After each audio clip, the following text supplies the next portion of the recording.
Hi, welcome back guys. This is your friend, Cabbage Head Fanfics.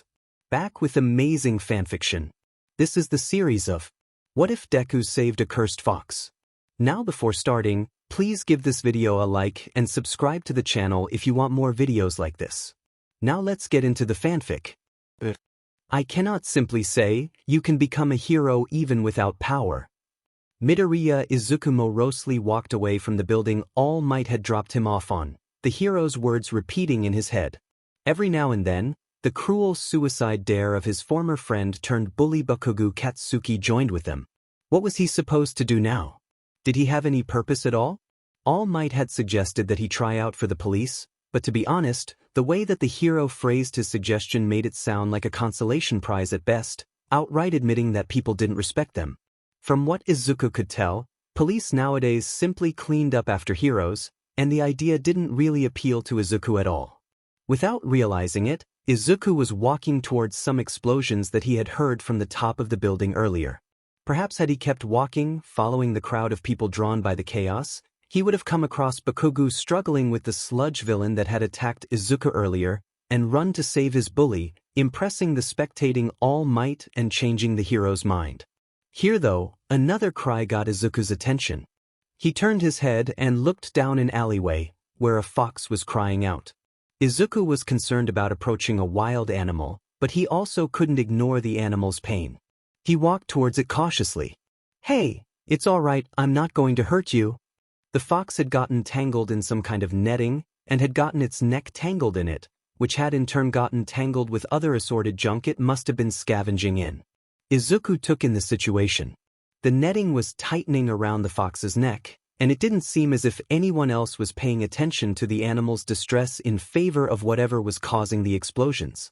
He couldn't just leave it here. Yes, it might bite him, but if he could take Bakugo's explosions, he could risk this to help someone, or at least something in need. Hold still. Izuku carefully held the back of the fox's head, trying to rub it in a reassuring way while he held it still to get his scissors. Thankfully, the fox calmed down and held still, letting Izuku clip the netting around the fox's neck. The instant it was free, the fox darted out of Izuku's grasp, making him jump. It stopped a distance away from Izuku, looking back at him, no worse for wear, fortunately, before darting down the alley out of sight. Izuku sighed and stood up, glad that he was able to help the fox. He heard explosions further down the street. Had he been wandering towards a villain attack subconsciously, even after what All Might had told him? His leg twitched again, wanting to head towards the explosions, only for Izuku to hear All Might's discouragement again. This time though, he thought about the fox. Had he kept on wandering towards the villain attack, he would have ignored the fox in pain. Again, Izuku reminded himself that there wasn't anything he could do about a situation like this. But this time though, he realized that there were ways he could still help, even if it wasn't in heroism. It wasn't as if Izuku wasn't still sad. You don't chase a dream for 10 years under constant fire from bullies and have it finally killed by your idol and just get over it, but at least for once, he didn't feel useless. There wasn't a point in heading towards the explosions. Izuku turned around and headed the other way. Maybe he couldn't be a hero, but he knew he could at least do something, even if it was small. Izuku rescinded his application to UA's hero course, but reapplied for their general education department. For the next 10 months, he dedicated himself to his studies. Even if he wasn't sure about what he wanted to do with his life, UA was still one of the top schools in the world, and a degree there could be helpful in whatever he decided that he did want to do. Bakugo and the other students didn't stop bullying him when they found this out, thanks to his homeroom teacher blurting it out to everyone again. Wasn't sharing personal information like that illegal? You'd think that giving up on his dream would have made Bakugo back off, but apparently having to be rescued by the new hero MT lady from a villain attack had hurt his ego again, which led to him taking his frustrations out on Izuku. Surprisingly, Izuku's mother Inko was the one most bothered when he told her that he didn't want to apply to the hero course anymore. She seemed to blame herself for not supporting Izuku. Perhaps that was still a little upsetting, but Izuku did his best to comfort his mother, and she promised to support him with whatever he tried to do with his life. 10 months passed. Izuku went to the entrance exams at UA. Bakugo shoved his way past Izuku, and Izuku found himself grateful that whatever happened, he wouldn't be in the same class with his bully anymore. He took a step and tripped, only to be saved by a brown-haired girl with a gravity quirk. She seemed nice, and Izuku hoped that she'd get into the hero course. Part of him couldn't help but to still feel jealous of her and Bakugo though. He shook his head and moved on.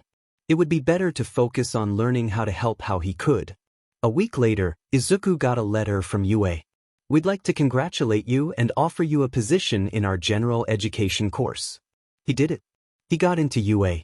His mom sobbed in joy. He could move forward. On the last day of school, the principal called Bakugo and Izuku up to his office and congratulated the two. Izuku wondered if the man was being condescending, but he decided to just accept it. Soon, he was able to step out of Aldera and not look back. It was hard not to be scared going into UA. Years of bullying and prejudice don't simply vanish, and Izuku didn't know how the other students felt about quirkless people. He couldn't afford to let this bog him down. He tried to enter the school with his head held high. His homeroom was 1C, with Yamada Hizashi as his homeroom teacher, aka the pro-hero present mic. Izuku could barely restrain his inner fanboy and immediately ask for the hero's autograph on the first day. Would that be awkward? Would it be better to wait for later on in the year to ask, or would that just make it more awkward since he'd already been there and could have asked earlier? He ended up not asking. It eventually got out that he was quirkless after a few days. While Izuku could tell that it changed how the other students looked at him, it wasn't anywhere near the violent, caustic way that the Aldera students acted. At worst, he had to experience a few sneers, a few people who didn't want to talk to him. Unfortunately, Izuku didn't really know how to make friends in this environment. It wasn't exactly an option available for the past 10 years. It also didn't help that Izuku was still struggling to curb his creepier tendencies like his mumbling. However, there were a few nicer students, like Togaike Chikuchi, who became 1CS class representative, who let Izuku sit at her table at lunch, and the girl who saved Izuku from tripping at the entrance exam, whom Izuku learned was named Uraraka Ochako. He felt bad that she of all people couldn't get into the hero course, but she was determined to try to get in through the upcoming sports festival, and Izuku wished her the best of luck. He even managed to have an actual conversation with her and learn her name. Quite a few of 1CS students wanted to get into the hero course as well, but none as much as Uraraka or another student named Shinso Hitoshi. Izuku thought his brainwashing quirk was really cool, but Shinso wasn't exactly the most sociable, making it pretty clear that he didn't want to be in 1C. After the first few days at UA, he felt happier than he ever had in school. He had pro-heroes for teachers. People were nice to him. Even his grades were doing well. He couldn't help but still feel uncomfortable though at the fact that he was the only student in his class without a quirk or a plan for the future.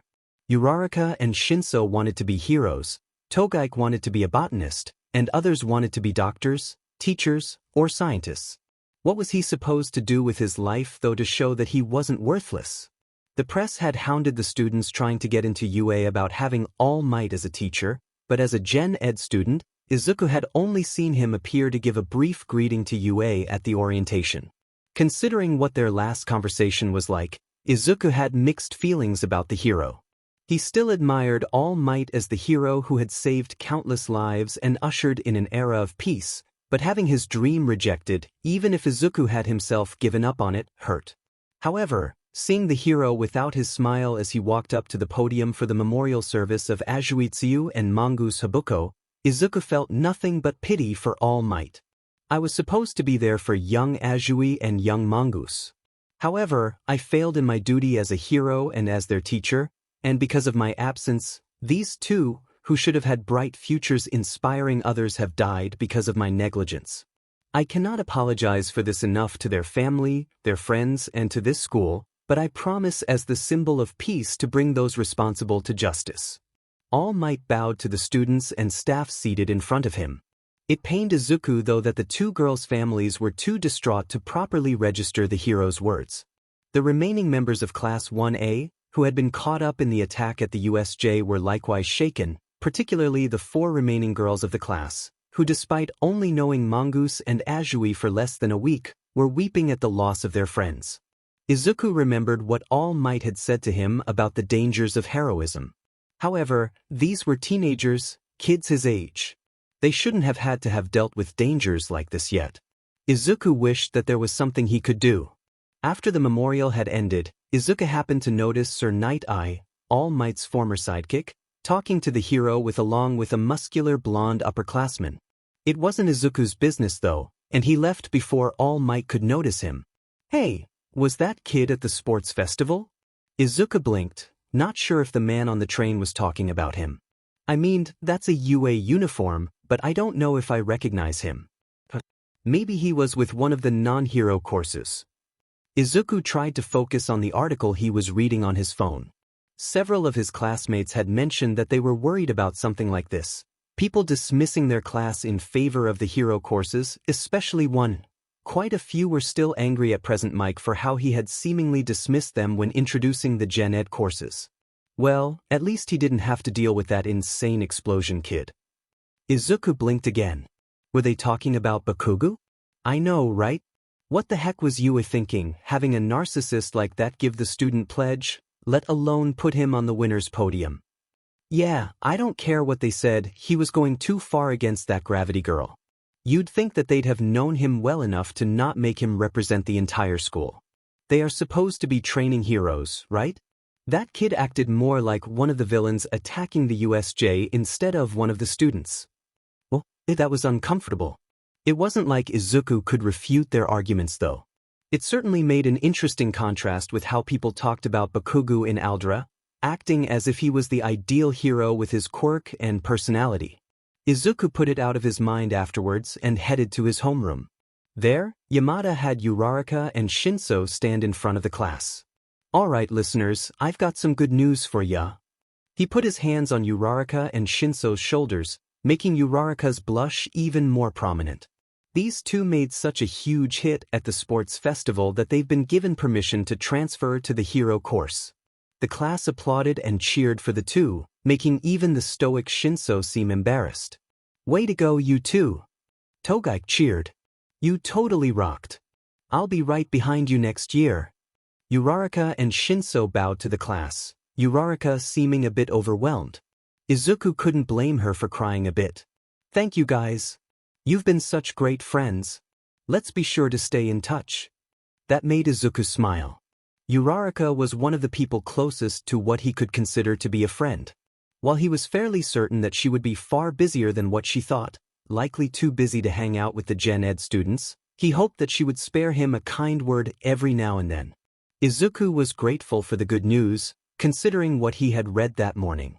Apparently, the hero killer stain had struck again, attacking and crippling Ingenium. It was horrible to hear about.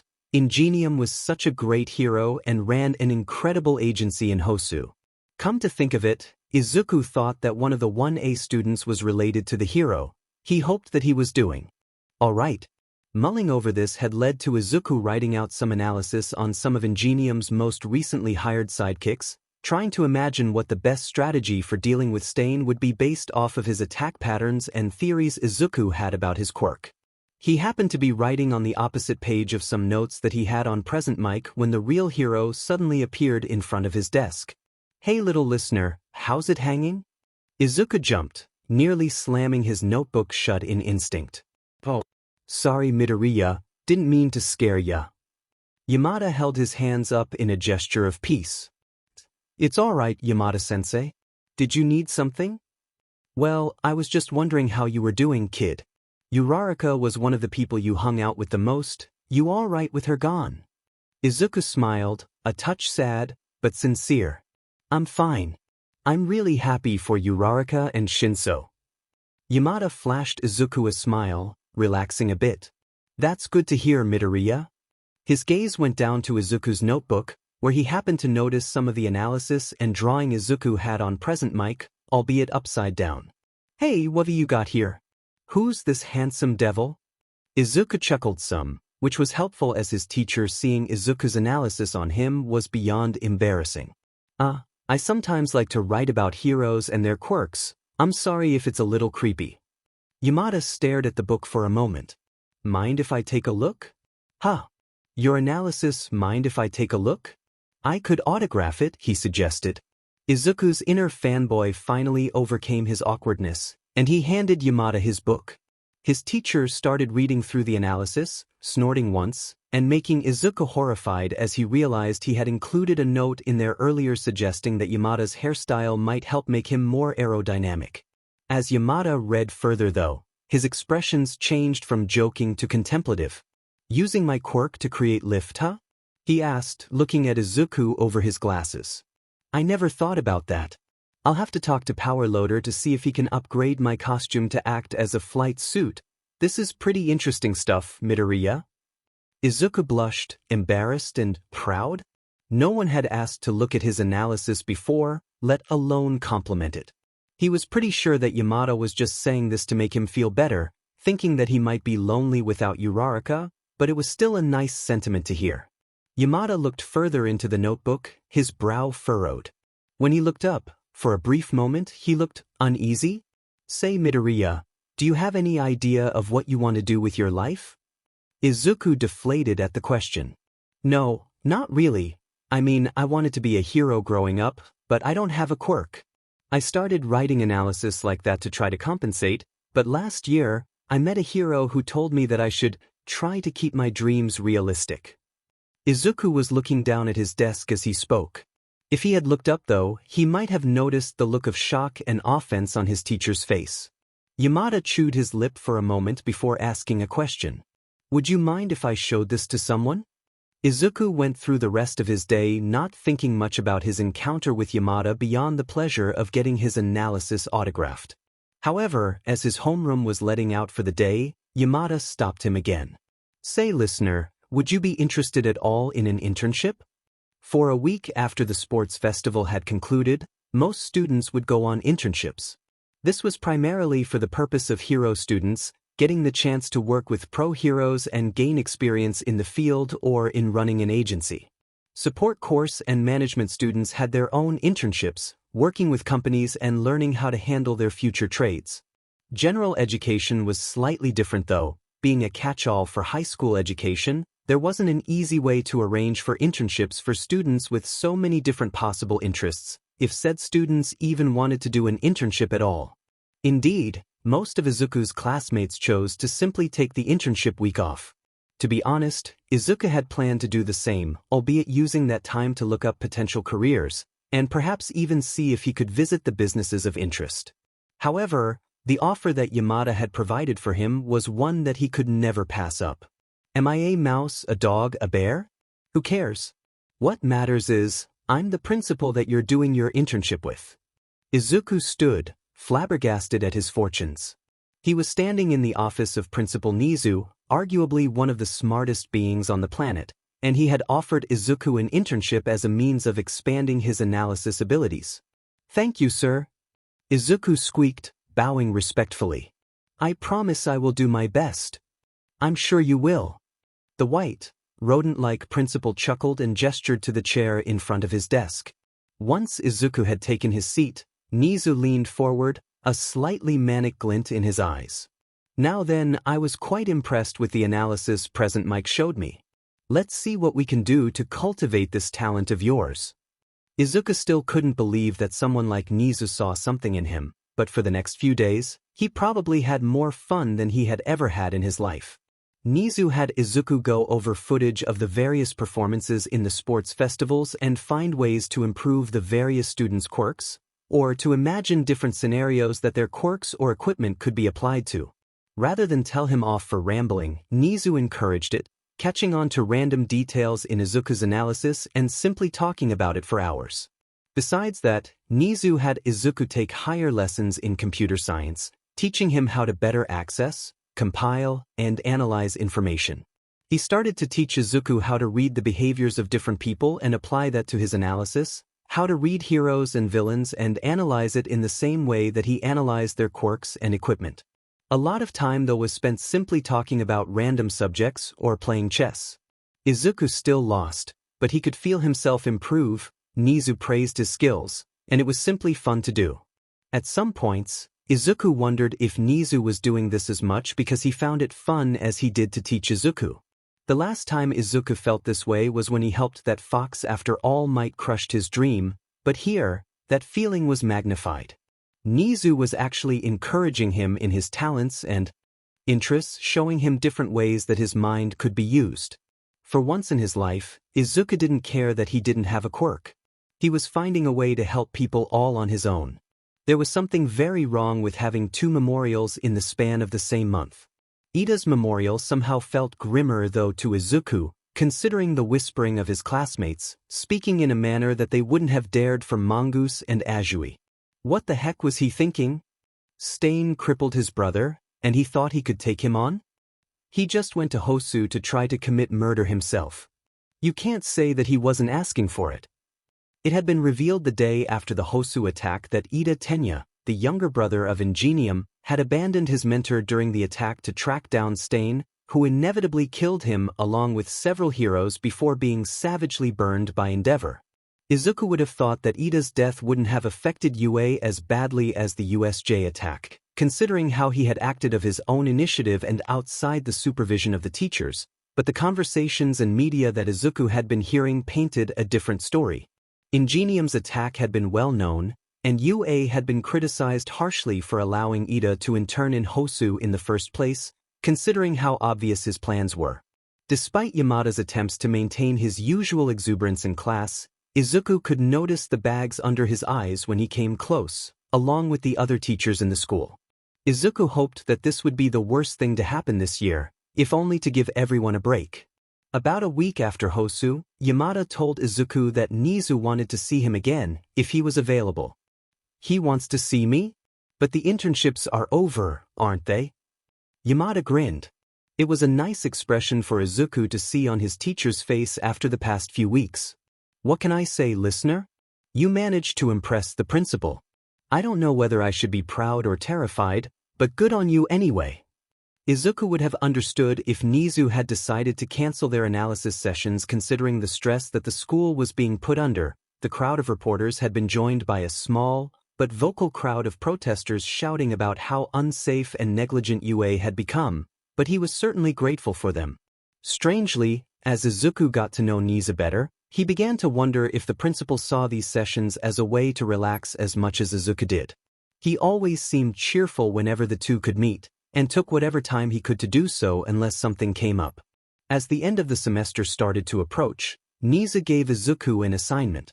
As a means of aiding the hero students, Izuku would be allowed to review footage of their practice and attempt to provide them with helpful analysis. 2 weeks before midterms, Izuku got to meet with the representatives of the hero classes, starting with Yaoyorozu Momo and Shoji Mizo, the black-haired heiress and the tall and broad heteromorph meeting him in the 1C classroom during a free PRD. Being expected to help out the hero course, Izuku was understandably flustered. Thank you for meeting with me. I'll try not to take up too much of your time and see what I can do to help you. Yaoyorozu raised her hand to interrupt Izuku. Midoriya, you are the one doing us a favor. Any help you can give us is appreciated. We need whatever advantage we can get. Izuku stopped stammering. Perhaps it was from Nizu's lessons on reading people, but both Yaoyorozu and Shoji, despite appearing calm and professional, seemed stressed, the slightest bit twitchy and needing some rest.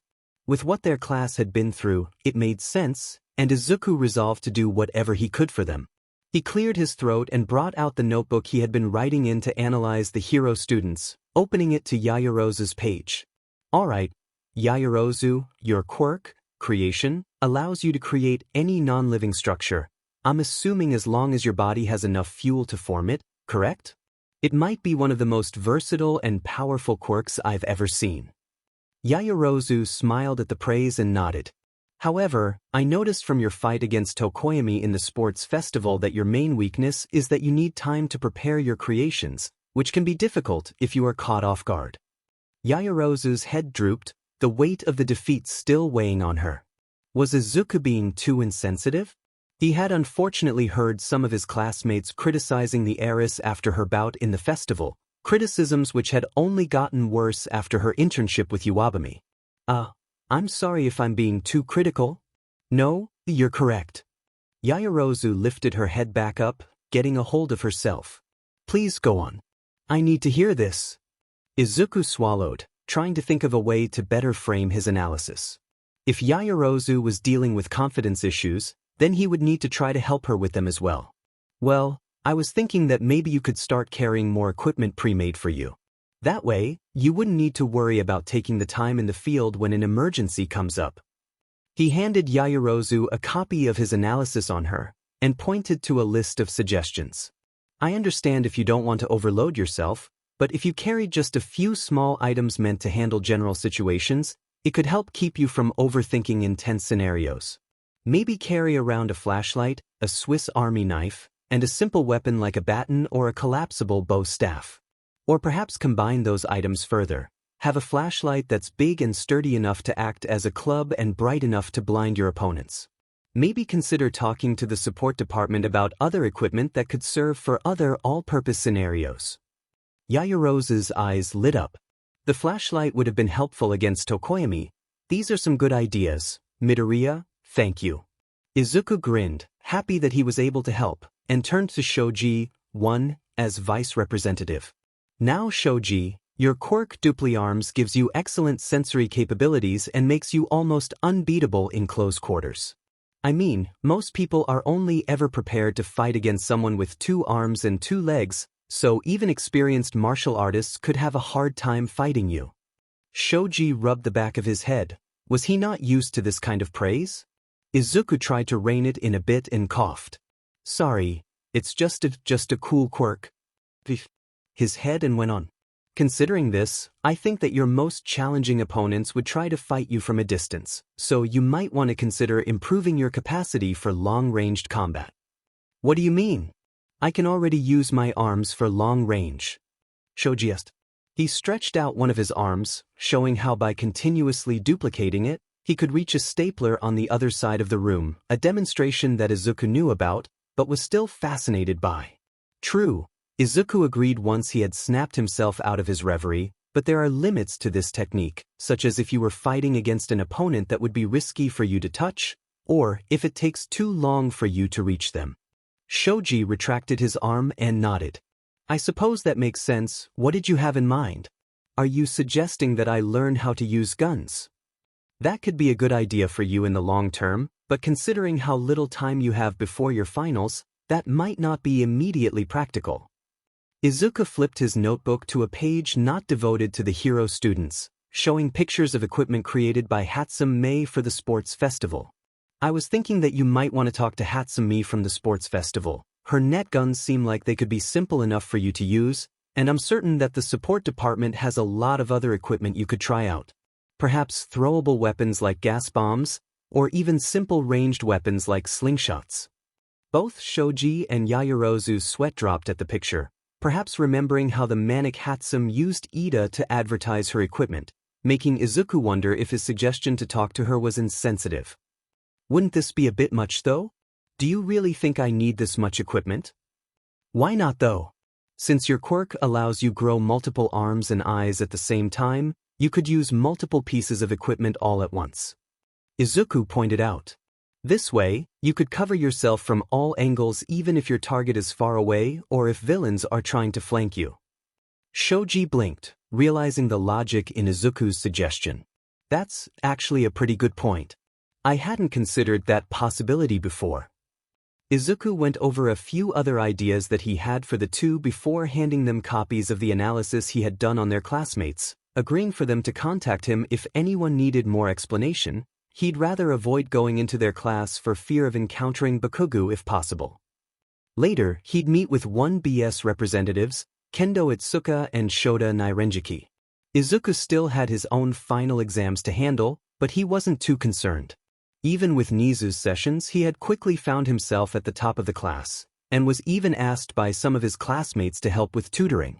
It was incredible what being in a class that didn't constantly belittle or bully him did to his self-confidence and his grades. To his delight though, Nizu allowed Izuku to watch the hero course exams, giving him a chance to view how his suggestions were applied and possible improvements he could make. While the students were told what their exams entailed, pairing up against one of the teachers with the goal of capture or escape, Izuku was settled into a monitor room with Recovery Girl. Yaoyorozu did wonderfully despite drawing the short straw and having to do her exam without a partner, even if it felt anticlimactic for her to end it by blinding Aizawa and clubbing him over the head with a flashlight. Shoji and Hagakure were able to cooperate to overcome Snipe, Hagakure blinding him and Shoji actually managing to hold his own in a firefight. Sadly, there was only so much Izuku's analysis could do to help some of the students. While Mina and Kaminari had added gear to their costumes to allow them to spray acid over longer distances or to use their quirk more efficiently without overloading, that didn't give them the creativity or the strategic acumen that they needed to contend with the laughing mad principal. "He's going overboard again," Recovery Girl muttered next to Izuku. After Yamada had signed Izuku's notebook, he had gotten the nerve to ask the school nurse to do the same, making conversation a little bit easier. "Recovery Girl, could I ask you a question?" "Yes, dearie," she responded. "As a medical professional, you have a more unique perspective that could help me with my analysis, so I was wondering, what do you think is the biggest problem that the students and heroes are dealing with?" "As a medical professional?" Recovery Girl repeated, before jabbing her cane at Kirishima and Sato's test. "That."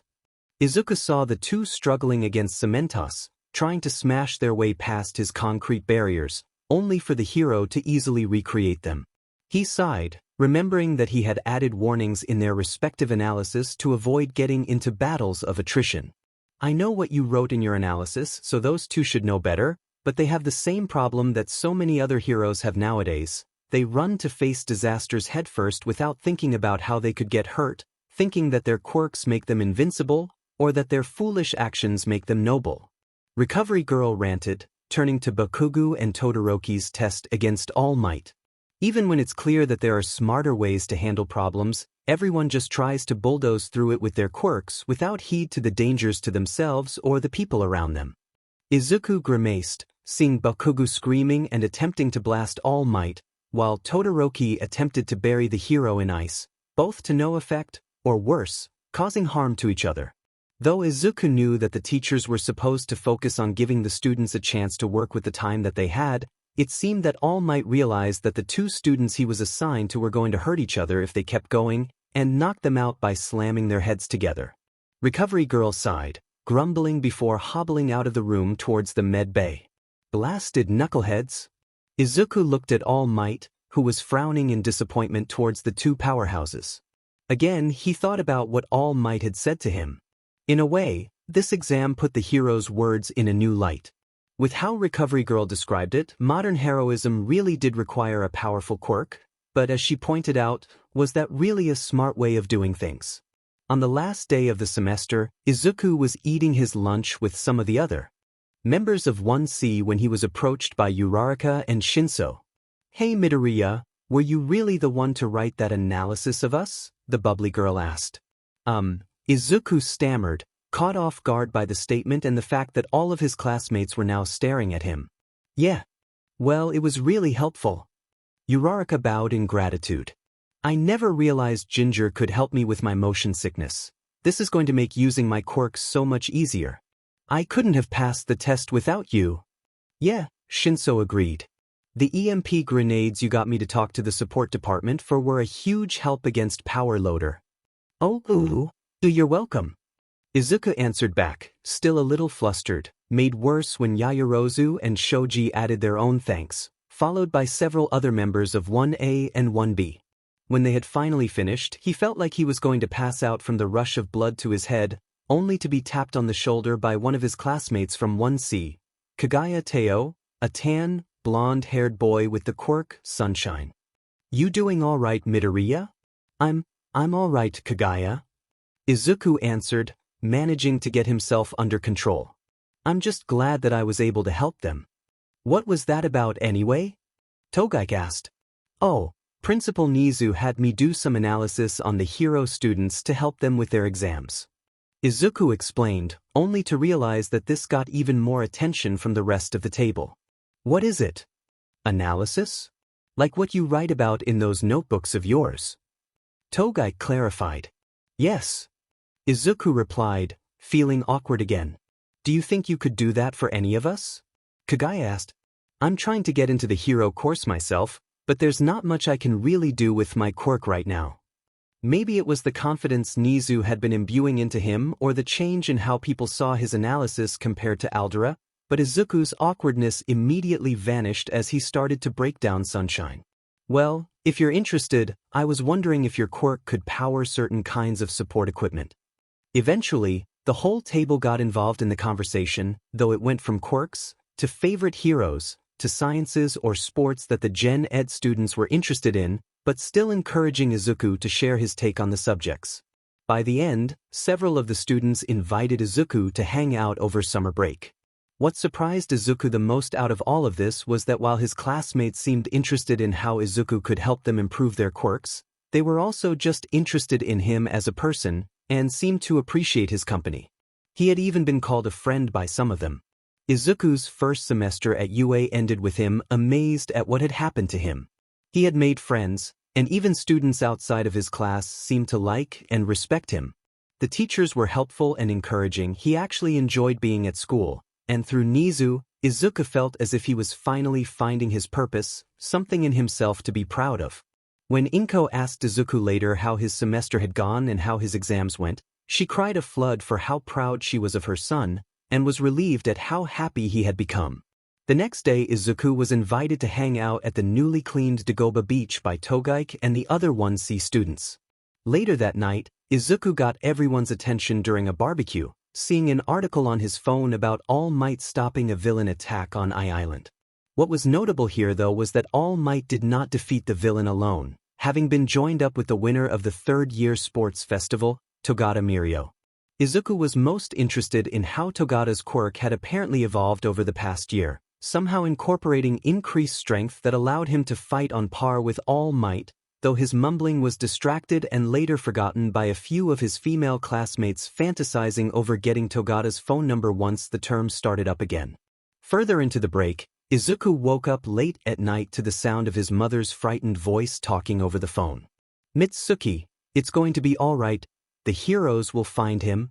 Izuku went into the living room where his mother was pacing, a worried expression on her face as she talked. "Mitsuki, I'm coming over there, all right? I'll be there in a few minutes." Inko hung up, shuddered, and noticed Izuku watching her. "Mom?" he asked, seeing how scared she was. "Izuku." Inko put her hands on Izuku's shoulders. "There was another villain attack at the summer camp that the hero students were training at, and Katsuki's been kidnapped. I'll get dressed." Izuku's contact with Bakugo's parents had lessened over the years ever since he started bullying Izuku, but he still saw Mitsuki as his aunt, someone as tough, if not tougher than her son. Seeing her pale and shaking, clutching one of her son's old All Might onesies was one of the most unsettling things he had ever seen. For the only time in his life that he could remember, it was Mitsuki who was falling apart while Inko was trying to comfort her. Once they had arrived, Izuku immediately set about making some tea for Mitsuki, as his mother was too preoccupied trying to reassure her friend along with the police. Things didn't improve over the next few days. The morning after, when Izuku looked up the news to find out more about the attack, he realized that this was possibly worse than the USJ. Reports were still coming in by that point, but it had been confirmed that more than half of the students were injured, some seriously and still hospitalized. Vlad King, 1BS homeroom teacher, was in critical condition. The Wild Pussycats, who were helping to train the hero students at the summer camp, were all severely injured, with one of their members, Ragdoll, kidnapped as well. Izuku and his mother stayed over at the Bakugo's house to try to help them out. While Izuku knew now that Bakugo wasn't his friend or someone to admire, he still cared for his honorary aunt and uncle, and he was worried for them. He helped Masaru prepare the meals and handle some of the other chores that needed to be done, but Mitsuki could hardly ever tear herself away from Inko out of fear for the fate of her son. 3 hero students had died in the past year from 1A. As bad as Bakugo had been to Izuku, was he going to end up like that? The press conference did not inspire confidence or hope in Izuku. The reporters tore viciously into Nizu and Aizawa, the 1A hero course homeroom teacher, questioning them about the safety of the school considering how many students had died and UA's failures in protecting them from villains. Criticisms towards Bakugo were particularly uncomfortable with Mitsuki and Masaru in the room, As the reporters pointed out Bakugo's violent behavior at the sports festival and his internship, questioning whether the league had kidnapped him with the intention of swaying him to their side. Personally, Izuku knew that Bakugo would never join the league, if only for the fact that he would never join a group of people that he saw as losers. Despite Aizawa's attempts to defend Bakugo and his teaching methods though, Izuku wasn't encouraged. Aizawa's claim that Bakugo worked harder than anyone in his class to become the #1 hero did not sit well for Izuku. Besides being so similar to how the teachers at Aldera had talked about Bakugo, Izuku had seen how hard the other students worked, and had actually taken the time to apply Izuku's advice to try to improve themselves. He kept this to himself, but all the same he couldn't help but feel like UA was discounting the efforts of the other students and making excuses for Bakugo's behavior. Izuku didn't have long to stew over this though, as the news switched to a live report in Kamino, where the heroes were assaulting the League of Villains base. The Bakugas and Midoriyas were horrified to see that an entire warehouse district had been destroyed in a fight between All Might and some unknown villain, while Bakugo was trying to fend off attacks by a group of villains Izuku assumed to be the League. What terrified those watching though was the fact that All Might actually seemed to be struggling to fight against this masked villain, particularly as he was trying to get to Bakugo and bring him to safety. This villain attacked All Might and the surrounding area with massive shockwaves in one attack, only to grow spear-like protrusions and walk on air in the next. Is that villain using multiple quirks? Izuku asked out loud. He began to think back to his meeting with All Might, when the hero showed Izuku his weakened form as well as the injury that caused it. The power that this villain displayed, as well as the vicious ferocity that he and All Might displayed towards each other made Izuku wonder if this was the villain responsible for inflicting such damage. This left Izuku with a particularly frightening possibility. Could All Might lose here? Bakugo was not faring any better, as he continuously tried to dodge the attacks of several villains. Just when it looked like a masked villain in a top hat was going to touch Bakugo though, a familiar blonde-haired student wearing a hero costume seemingly popped out of nowhere and knocked the villain out with a single punch, only to blitz several times through the league and knocking them away. They saw Bakugo turn and shout at Togata, only for the student to grab Bakugo around the waist and leap away from the danger, eliciting a cry of relief from Mitsuki and Masaru.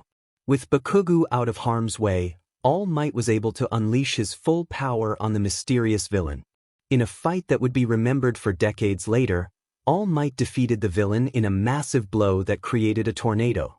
However, though he was standing, the fight had taken too much out of him, and revealed the skinny form Izuku had seen a year ago. Though everyone was stunned at this revelation, it only took a second for Mitsuki to snap out of it as she and Masaru rushed out with the police to get to their son. Surprisingly though, Inko did not insist that she come with them, and chose to take Izuku back home. As they were driving, Izuku asked her about this, thinking that his mother would want to stick with her friend. "I came here to help my friend, Izuku. Now that we know that Katsuki is going to be alright, I don't think she needs my help anymore," she explained, but gripped the steering wheel a bit harder. "Also, I wouldn't want to make you be around Katsuki if you didn't want to." Izuku felt his stomach sink, but before he could try to make excuses, his mother interrupted him. "I know that you two haven't been friends for some time, even if you never told me everything that went between you, but I think that part of the reason you've been happier lately is that Katsuki's no longer in your life." Izuku didn't respond to this, and Inko didn't push him anymore, but he hoped that she knew he was grateful regardless. As they went home though, Izuku's mind drifted back to what had happened that night. The League had been defeated, but most had escaped, and All Might would soon announce his retirement. Perhaps it was because he already knew about All Might's limited time, but Izuku found it harder to celebrate All Might's victory with everyone else, as he couldn't help but think, what happens now? Midoriya Inko was not happy to hear about the dorm rooms. Izuku couldn't exactly blame her either. 3 students dead, 1 kidnapped, and multiple injured by villains did not paint UA in the same light the public once held it in. Thankfully, the fact that Izuku had been so much happier ever since he started high school and the wonderful things he had told his mother about Yamada eventually convinced her to agree with the teacher when he came by to ask that Izuku be allowed to live on the new campus dorms, part of UA's efforts to improve campus security.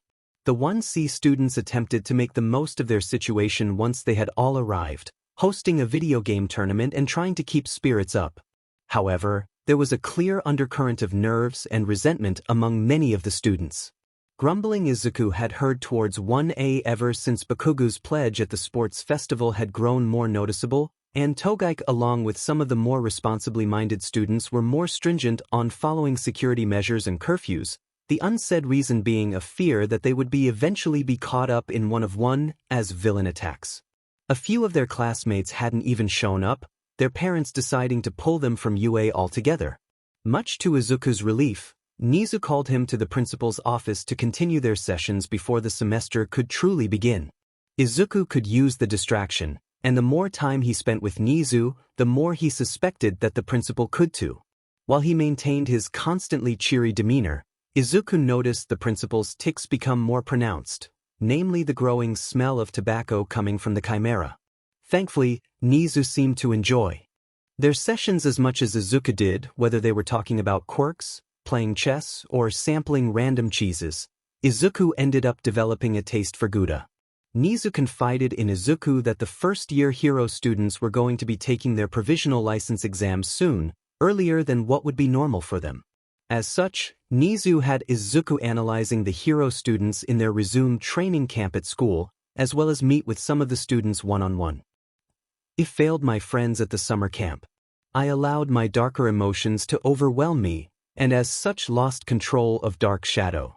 Tokoyami confessed, his eyes closed as if the memory pained him. I hurt Shoji. I almost killed him. I was hoping that you might be able to aid me to prevent this from happening again. Izuku nodded at the bird-headed boy, having some understanding of what had happened. Shoji was one of many of the Hero Corps students badly injured during the summer camp attack. Izuku could still see some ugly burns on Tokoyami's skin. Izuku had visited Shoji in the hospital after Bakugu had been rescued, and found that it was only because of Recovery Girl's aid that the dupli-armed student would be able to walk again, let alone continue to work to be a hero. When Izuku had visited, Shoji reluctantly told him about what had happened to him at the summer camp. During the attack, Shoji had been skewered by the villain Moonfish, who had torn off one of his arms. While his quirk allowed Shoji to regenerate them, the sight of him getting hurt, coupled with it being midnight in the middle of a forest, had empowered Tokoyami's Dark Shadow to the point that the quirk had overwhelmed Tokoyami, causing Dark Shadow to go berserk. The rampage nearly crushed both Moonfish and Shoji, who had only just managed to withstand the assault through virtue of his own sheer strength and resilience. Izuku looked through the notes that he had on Tokoyami. His quirk, Dark Shadow, allowed Tokoyami to manipulate his shadow into a physical form. Dark Shadow was made stronger when in darkness or when Tokoyami felt particularly strong emotions, though at the cost of a loss of control. Being strong and fast enough to defeat Yayorozu and ultimately win third place in the sports festival, it was quite impressive. What was most interesting to Izuku though was the fact that Dark Shadow was one of the few examples of a sentient, or possibly even sapient quirk, able to act independently from Tokoyami. Izuku would normally be too excited to sit still to be able to work with such a unique and powerful quirk, but he realized that this was not the time to be obsessing over something like this. Tokoyami had outright told Izuku that he was considering leaving the hero course if he couldn't handle this issue. Alright, I have a few possible ideas. Izuku explained. But there's something that I need to ask first. Would it be alright for me to talk to Dark Shadow? Tokoyami blinked, surprised at the request. You wish to speak to Dark Shadow? Izuku nodded.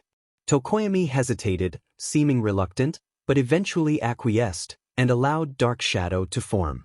The quirk was essentially just a shadow connected to Tokoyami's stomach, sharing the silhouette of Tokoyami's bird head, though currently the quirk had a softer outline, just peering over the table between Izuku and Tokoyami warily. Dark Shadow? It's nice to finally get to talk to you. Izuku greeted. Dark Shadow though didn't respond at first, curled up like a guilty dog.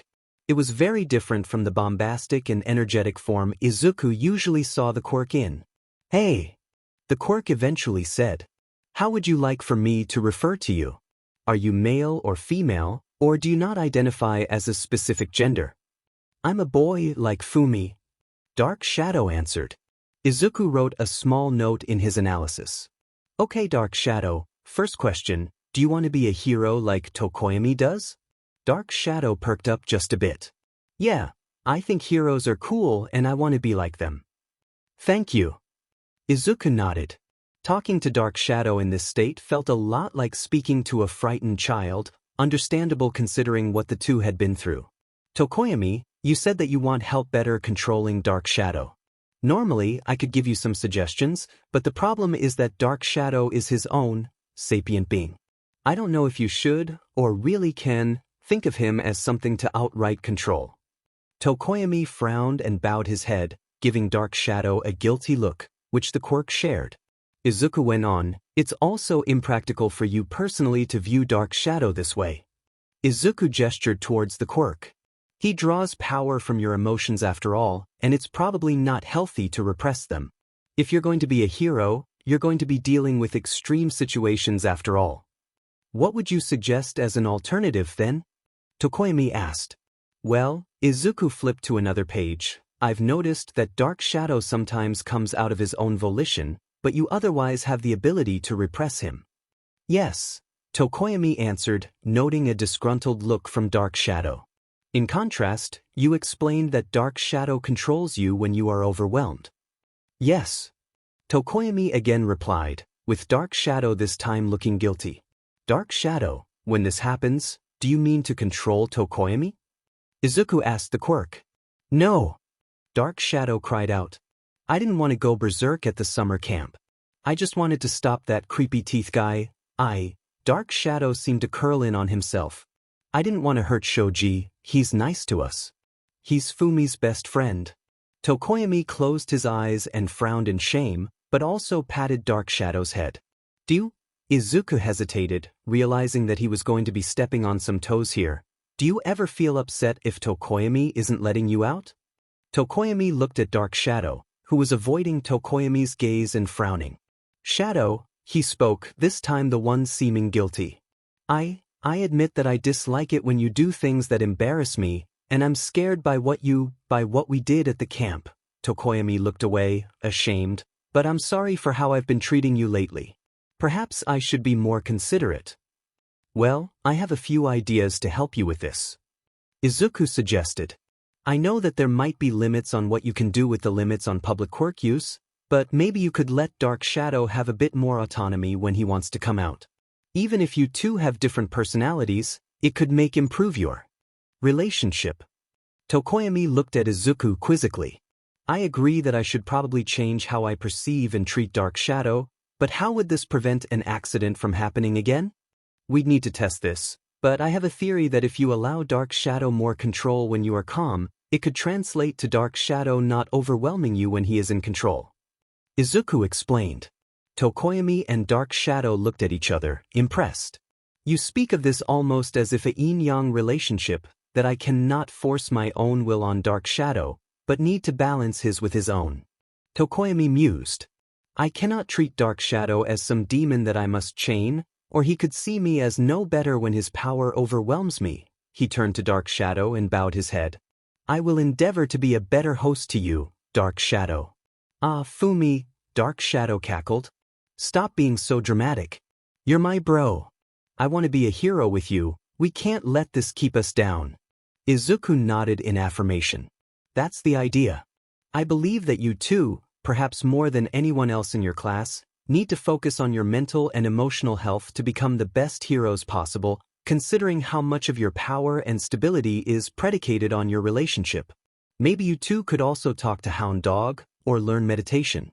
That would be particularly helpful for you, Dark Shadow, since it could help you to be more mindful if you ever overwhelm Tokoyami.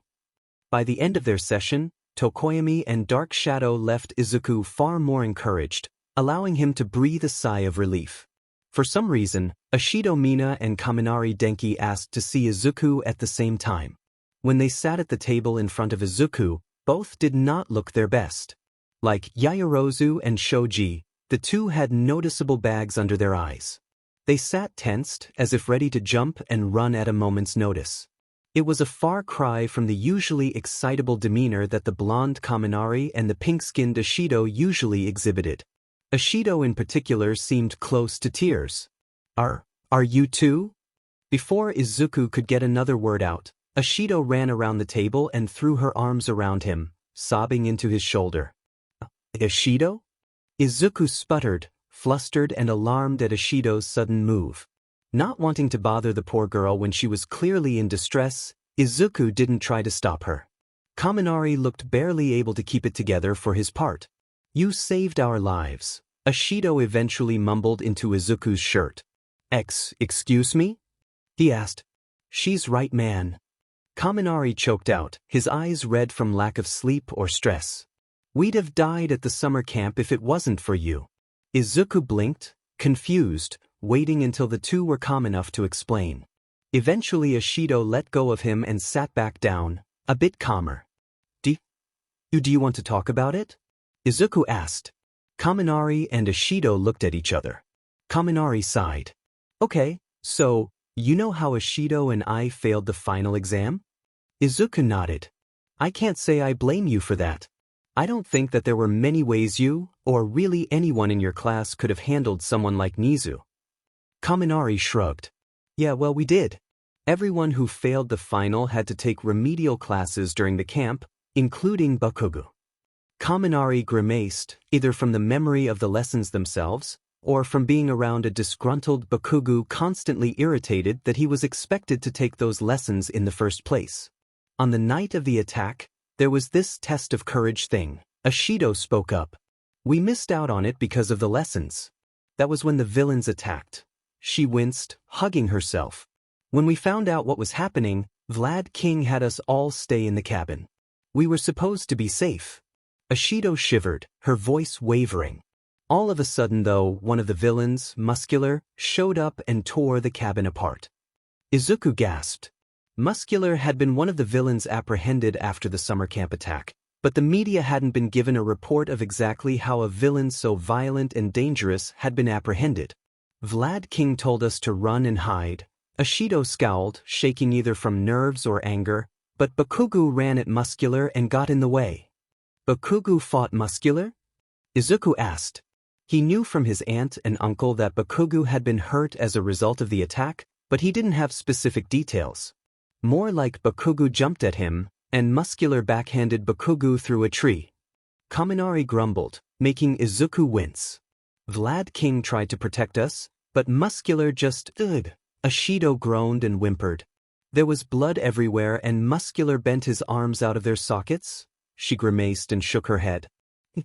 He was going to come at the rest of us next, and Vlad King couldn't do anything to stop him, but Ashido blinked some tears out of her eyes and looked at Izuku. But I remembered one of the things you told me, that strong acids conduct electricity better, so I got Kaminari's attention.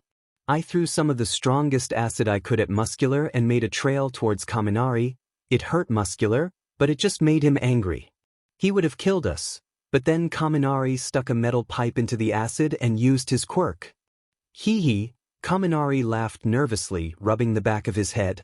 I might have overdone it, but it stopped him anyway. He said this, though his nose writhed as if from the memory of a bad smell and his face turned a little green. Izuku felt his own stomach turn at the thought. If Ashido had actually used her strongest acid and Kaminari had used his highest voltage, well, he knew Muscular didn't die at least.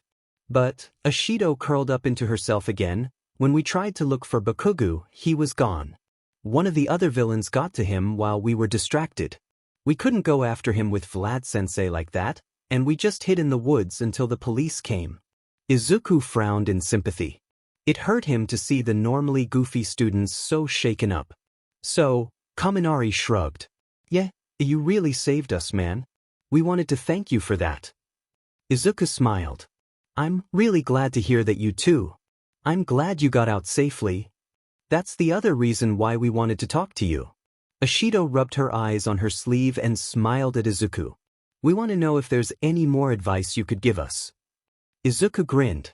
I think I've got some ideas. He answered, flipping open his notebook. The provisional exams came and went, and all of the Hero Corps students apart from Bakugo and Todoroki passed. Fact though ended up being leaked to the media, who were quick to jump on Bakugo's perceived failure, and how much UA had touted him as one of their top students, who worked harder than anyone else. It seemed as if the accolades that Bakugo had obtained were ultimately coming back to harm him and UA's reputation. This was, however, only one thing that was shouted by the ever-growing mass of reporters and protesters against UA gathered in front of the school. Kagaya joked that at least now with the dorms, they didn't have to fight their way through the crowds just to get to class on time. The semester started up again. 1C started taking calculus courses, European post-quirk history, early 1900s literature, etc. In a much-needed win by UA, Togata gained a name for himself, defeating a Yazuka boss named Overhaul. A lucky photographer got a shot of the provisional hero Lemillion knocking out the monstrously mutated villain with a single blow while protecting a little horned girl. Uraraka even gained some accolades while aiding Ryukyu at the incident. This got the girls in 1C chattering again, hoping to possibly drop their number to Togata. Togaik was only barely able to corral them and the rest of the class in their efforts to prepare for the upcoming cultural festival. The girls continued to gossip and fantasize about Togata though, some of the class even suggesting hopefully with his power that he could become the next symbol of peace. 1C had gathered in their dormitory, sad, scared, and angry. They had been working for weeks to perfect their presentation, seeing the cultural festival as their time to shine after being sidelined in the sports festival. Unfortunately, it had been cancelled before they got a chance, and it seemed as if half of Izuku's classmates were pointing fingers at 1A in blame, while the other half were terrified at the fact that another villain had broken into UA, as well as the circumstances of how that villain was defeated. UA had been trying to ride on the optimism of Togata's defeat of Overhaul, hoping that it could allow the students to enjoy their school festival, despite many of the negative feelings towards 1A. However, it all came crashing down when Gentle Criminal broke into the campus, interrupting 1A's performance before they could get a chance to start. The resulting panic from another villain breaking in resulted in several injuries from visitors stampeding, teachers trying to catch the villain and his assistant, only to be made fools of by his strange quirk.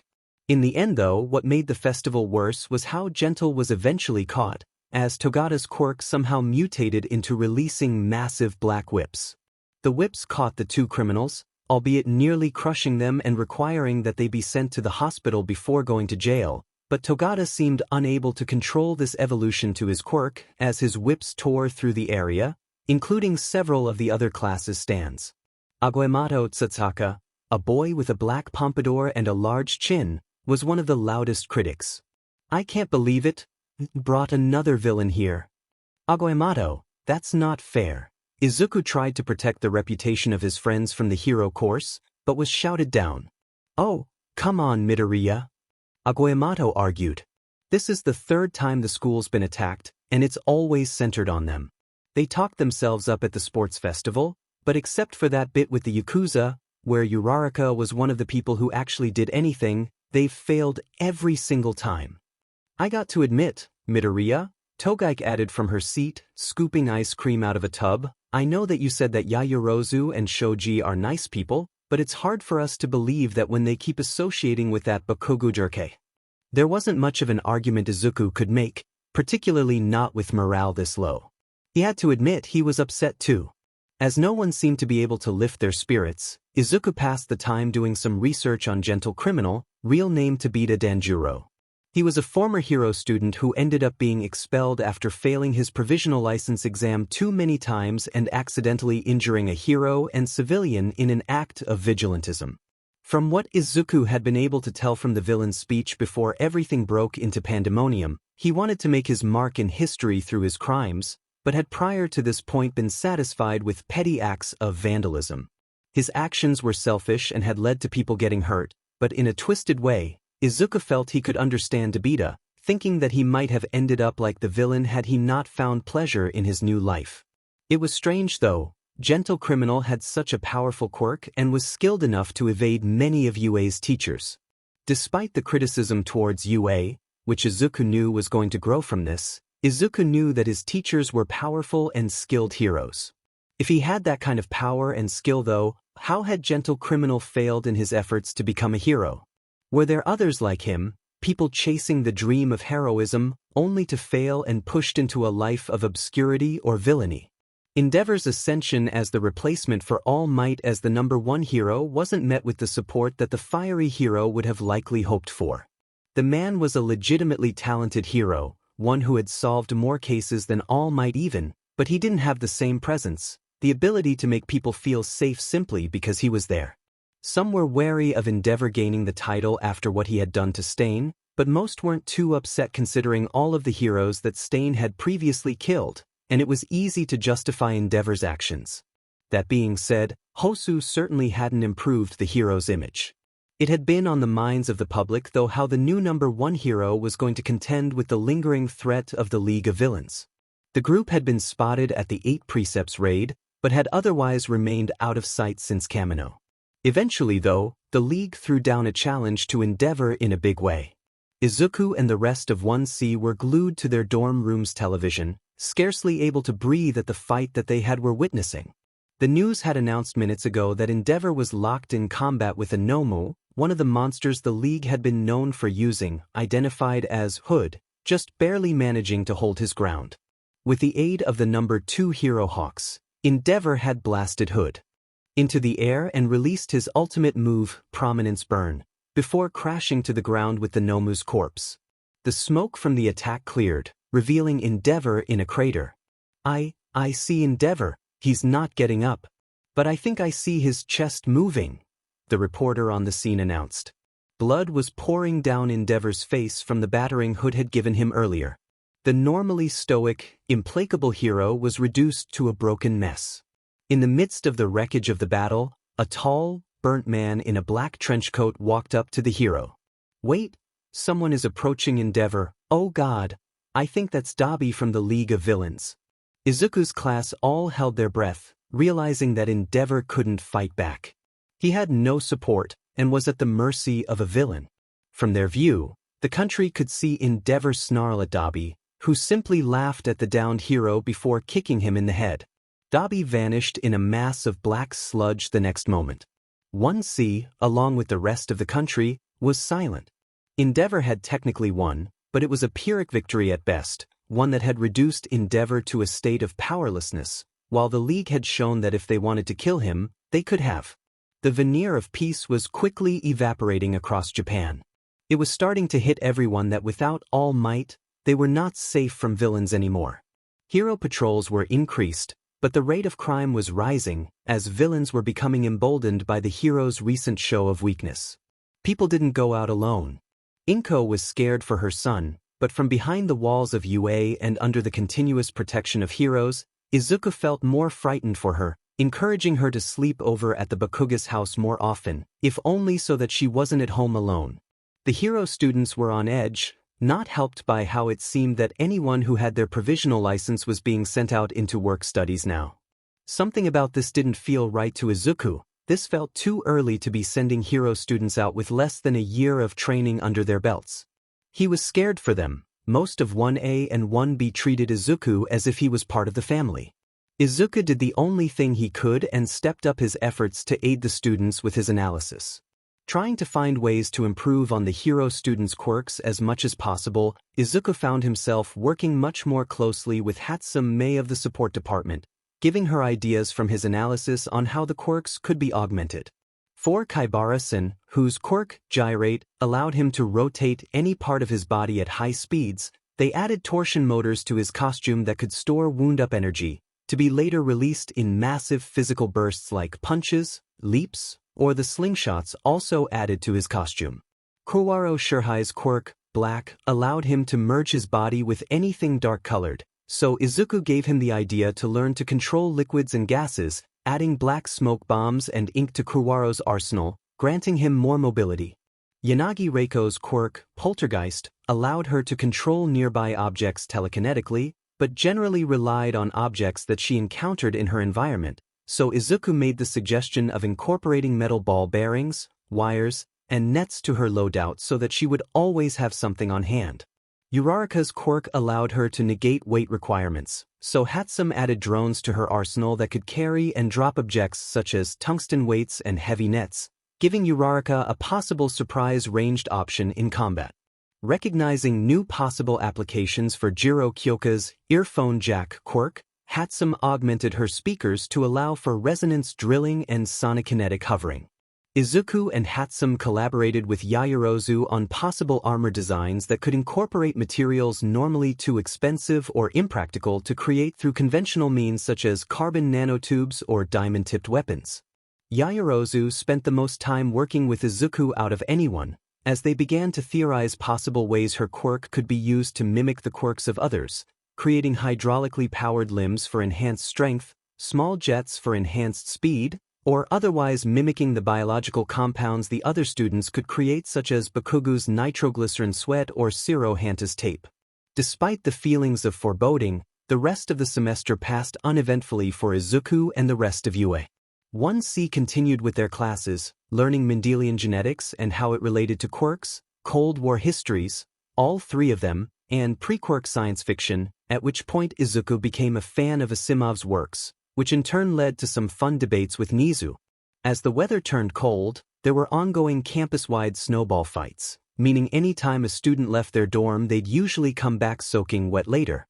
Izuku got to participate in his first Christmas party and gift exchange, and ended up receiving a stuffed white elephant plushie. Agoyamato had different expectations for how the gift exchange would have gone and had meant it as a prank, but Izuku appreciated it regardless, even if he didn't get the joke. He almost fainted from shock as he got his first kiss from a girl, an equally blushing Togaike getting pushed into it when 1C noticed the two walk under a sprig of mistletoe. The last exam the first-year hero courses would go through that year was their joint training exercise, which Nizu again allowed Izuku to watch. It was quite satisfying for Izuku to see the hero students apply his ideas and improve as heroes because of them. Some standouts in the exercise for Izuku were Shoji's growing use of non-lethal firearms, with which he managed to shoot down the speedy Tsunatori pony, Kodai Yui's use of shrinkable equipment and armors, Tokage Setsuna's masterful strategizing, trumping over Bakugu, and an extremely close victory won by Yaoyorozu over Kendo, just managing to defeat the Big Fist student. Sadly, Izuku felt as if Bakugu and Todoroki were falling behind the other students, strange as that might have seemed considering their power. It was clear to Izuku though that despite having obtained their provisional licenses by this point the two still struggled with the same issues that they had from the start of the year, whether it was Bakugu's stubborn, or, if Izuku was honest with himself, arrogant, head-first mentality, Todoroki's refusal to use the fire side of his quirk, or their inability or outright refusal to work with others. Izuku could only hope that this wouldn't cause problems in the field. About a month before the end of Izuku's first year, he was sitting in one of the bathrooms, mumbling to himself. Normally, he'd be writing his thoughts down, but he had enough presence of mind not to do that in a bathroom, albeit not enough to realize that he had gotten lost in his thoughts so long it was getting close to the next PRD. I need to get a better idea of how strong Shiozaki's vines are. They're durable enough to restrain someone through their tensile strength, but they can also dig through cement. Maybe I could ask Cementos how dense the cement was that he used at the sports festival. As he was talking, he was vaguely aware of someone else coming into the bathroom. He lowered his voice out of reflex so as to not creep them out, but kept mumbling to himself. Actually, Cementos uses his quirk in a way that's kind of similar to Shiozaki. Maybe I could bring up some of his strategies to Shiozaki? The boy outside had turned on the sink. It sounded and smelled like he was applying some kind of product to his hair. I wonder, did Shiozaki actually fracture the cement or simply force her vines through existing cracks? She was able to consistently use that level of force in a matter of seconds, so she must either be able to exert a great deal of power or her vines are instinctively able to seek out those cracks. Please. Izuku stammered for a moment. He vaguely recognized that voice, but he had never heard it sound so tired, so distraught. Please, just stop talking. Izuku shut up, realizing that he was bothering this boy. Just, what do you expect me to do? He opened the door, ready to slip out. He got a brief look, recognizing the muscular profile of Togata, hunched over the sink with his head down, grasping the sink's edges so hard they were coming apart in his hands, when suddenly, the upperclassman slammed his fists onto the sink. Just leave me alone. The sinks were immediately pulverized into dust, and the force of the blow shattered the mirror into glittering shards, cracking the wall, floor, and ceiling, as well as throwing Izuku back through the stall he had been trying to get out of. Somehow, Izuku had managed to maintain consciousness. The door of the stall had been slammed shut and off its hinges by the force of the blow, thankfully shielding Izuku from the shrapnel that had been launched by Togata's hit. Pushing it off him, Izuku saw Togata kneeling, clutching his sides, trembling while being sprayed with water from the busted pipes. "Are you, ow?" Izuku groaned, feeling a bruise on his back from hitting the bathroom wall.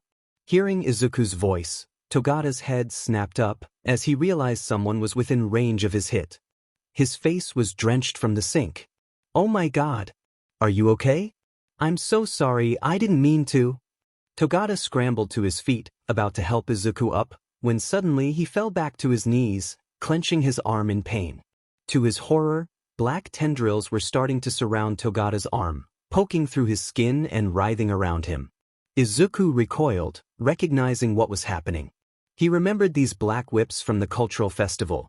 Togata had completely lost control of his quirk when he was chasing after Gentle Criminal, the black whips bursting out of his skin, crushing and slicing through everything they touched in a chaotic disaster. And Izuku was right in front of Togata as he was starting to lose control of them again. "Go!" Togata hissed, desperately trying to crawl away from Izuku. "You need to get out of here." But Izuku knew he couldn't do that. The black whips were acting up now, right in front of Izuku. If Togata couldn't stop them within the next few seconds, Izuku, along with everything in this section of the school, was likely to get crushed. But Izuku wasn't even thinking about that at the time. What he was thinking about was how scared Togata looked, and how much pain he was in. What do you know about this aspect of Togata's quirk? Izuku thought back to the brief moment he had seen of the black whips before he had been forced to flee with his class during the festival.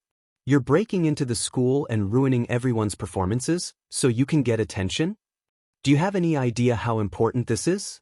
How much everyone has been looking forward to this? How could you ruin Aries' day, you selfish, idiotic?" Anger. Just Togata? Senpai. Izuku put his hands up in a placating gesture. "You need to calm down.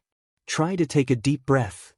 Still cringing and clutching his arm, Togata tried to follow Izuku's advice, taking in a shaky breath, but the whips continued to writhe around, growing longer, moving faster.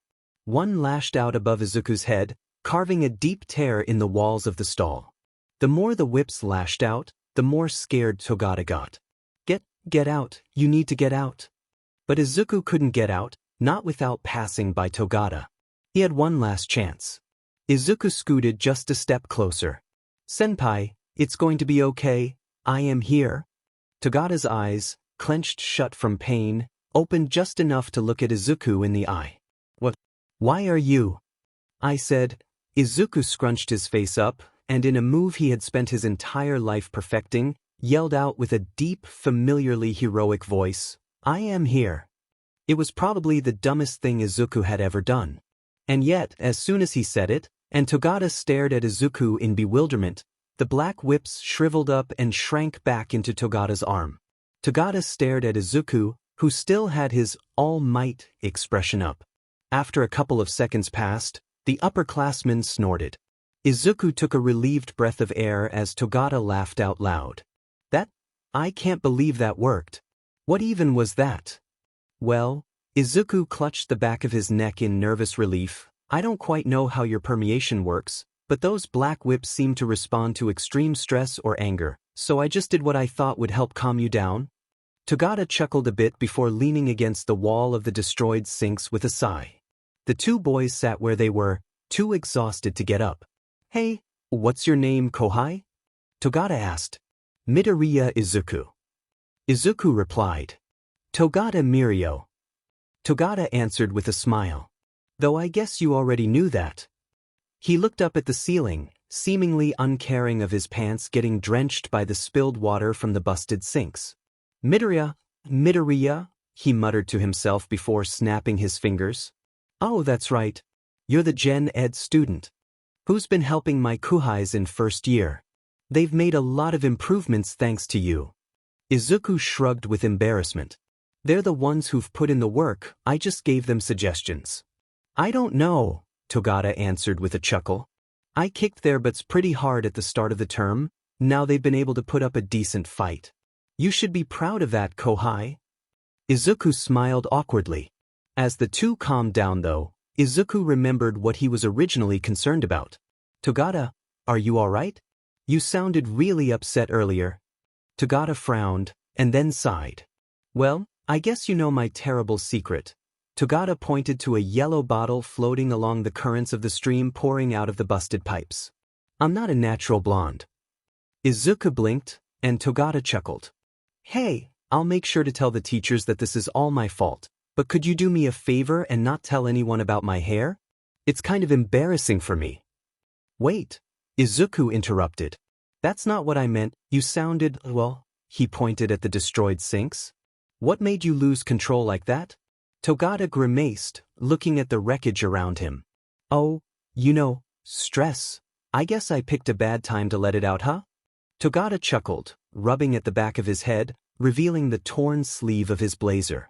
It seemed that even his own clothes didn't survive damage from his hit.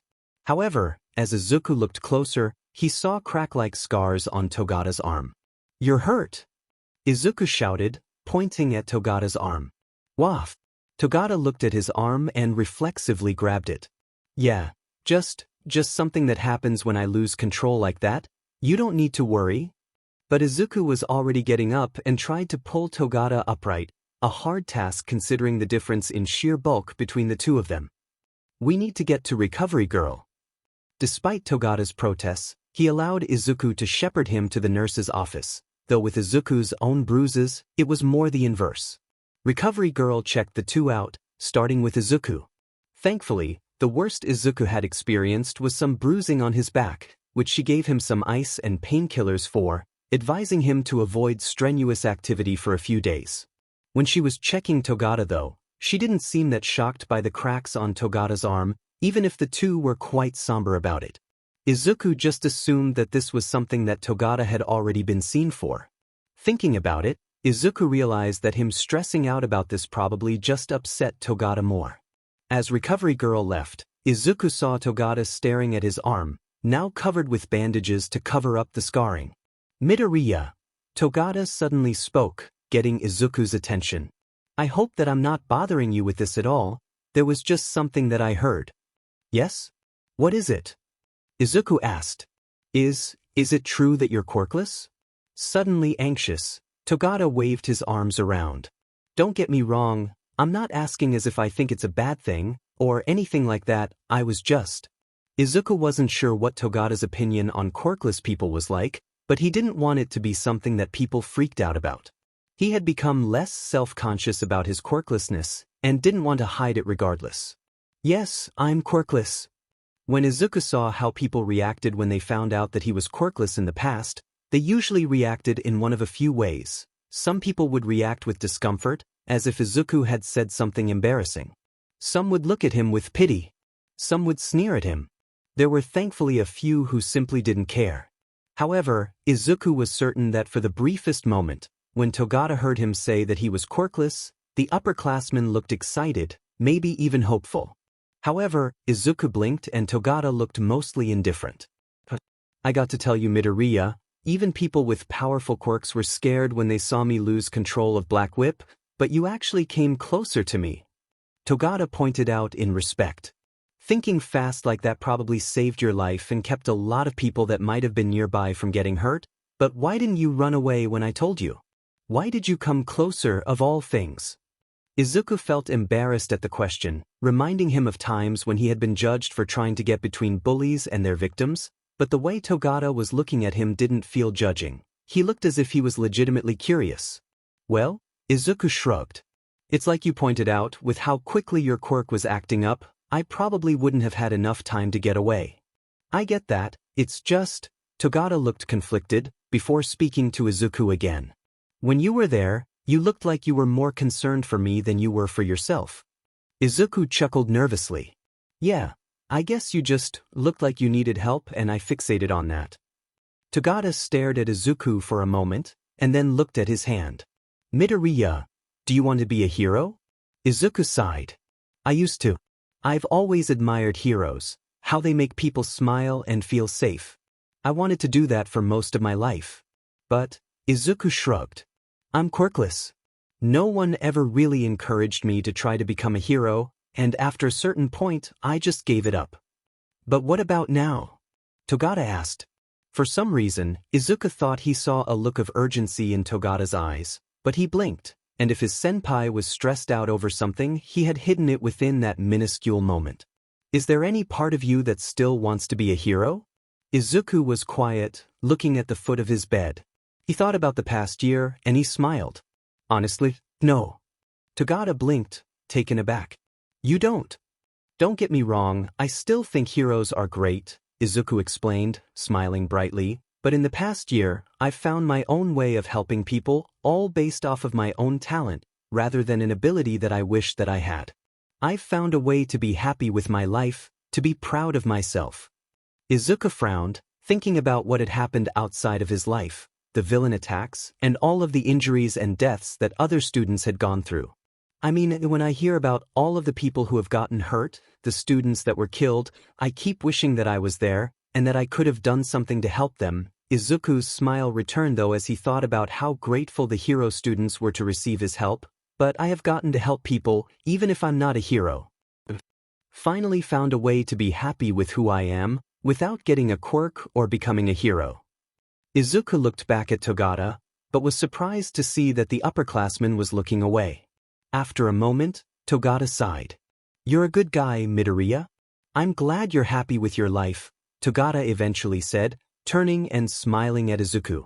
Though for what it's worth, I think that you would have made a great hero. Izuku wasn't sure why Togata was saying this. He could tell that there was something bothering his senpai, but he didn't know how to help. Thanks, senpai. I would have liked working with you. He answered with his own encouraging smile. Togata looked back at his hands, thinking. After a moment though, he looked back at Izuku, his smile more genuine and hopeful. Actually, Midoriya, there might be something you could help me with. Later that day, after Izuku and Togata had left Recovery Girl's office and classes had ended, Togata asked Izuku to meet with him at a certain room. He went inside with Aizawa for a moment, and then gestured Izuku in.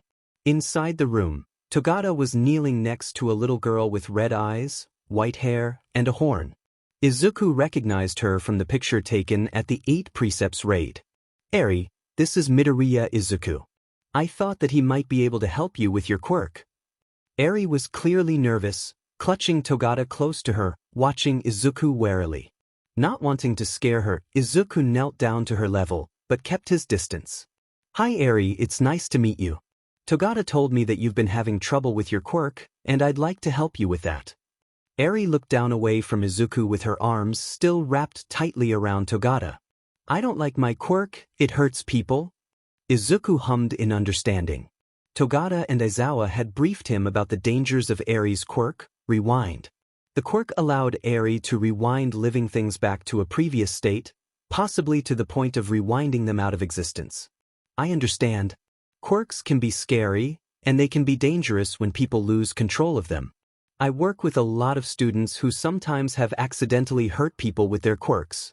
However, quirks can also help people a lot, like how Togata and all the other heroes use their quirks to help save you from the 8 Precepts. Togata leaned in, grinning. You remember that nice Uraraka girl who helped Ms. Ryukyu, Eri? Midoriya helped her a lot with her quirk to make her really strong. He even helped me with Black Whip a bit. He gave me some advice that I think might help me to keep from losing control of it again. Eri's eyes widened in surprise, looking from Togata to this new stranger. She remembered how those tendrils had hurt Togata and had scared so many people at the festival. Could you help me keep my quirk from hurting people? I'd like to. Izuku responded, somehow smiling even more brightly than Togata. Despite not being as scared of Izuku as when he had first come in, Eri still seemed nervous, reluctant to step too far away from Togata. Think about it like this, Eri. Izuku slowly chopped his arm up and down as he explained, quirks are like knives. They can hurt people, but if you keep them nice and sharp, they can be used to help cook tasty food. I think that if you learn more about how to use your quirk and practice with it, You could help a lot of people.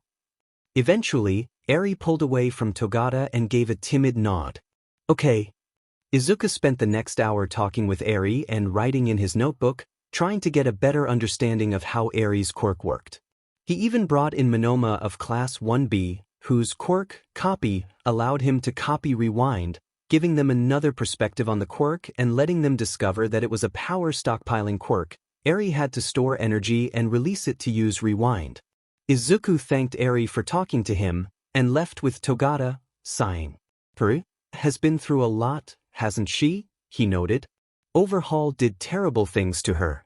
Togata replied grimly. I'm glad that I was able to save her, but I haven't managed to get her to smile. She's still so scared of everything. I had hoped that the cultural festival could have helped her.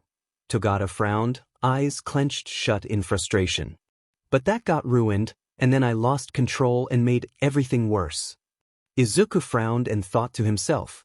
He needed to help Eri somehow. He couldn't just let things lie as they were when there might be something he could do about it. Besides simply her own well-being, Izuku theorized that Eri's control over Rewind was linked to her emotional state. Being depressed could make it harder for her to control her quirk.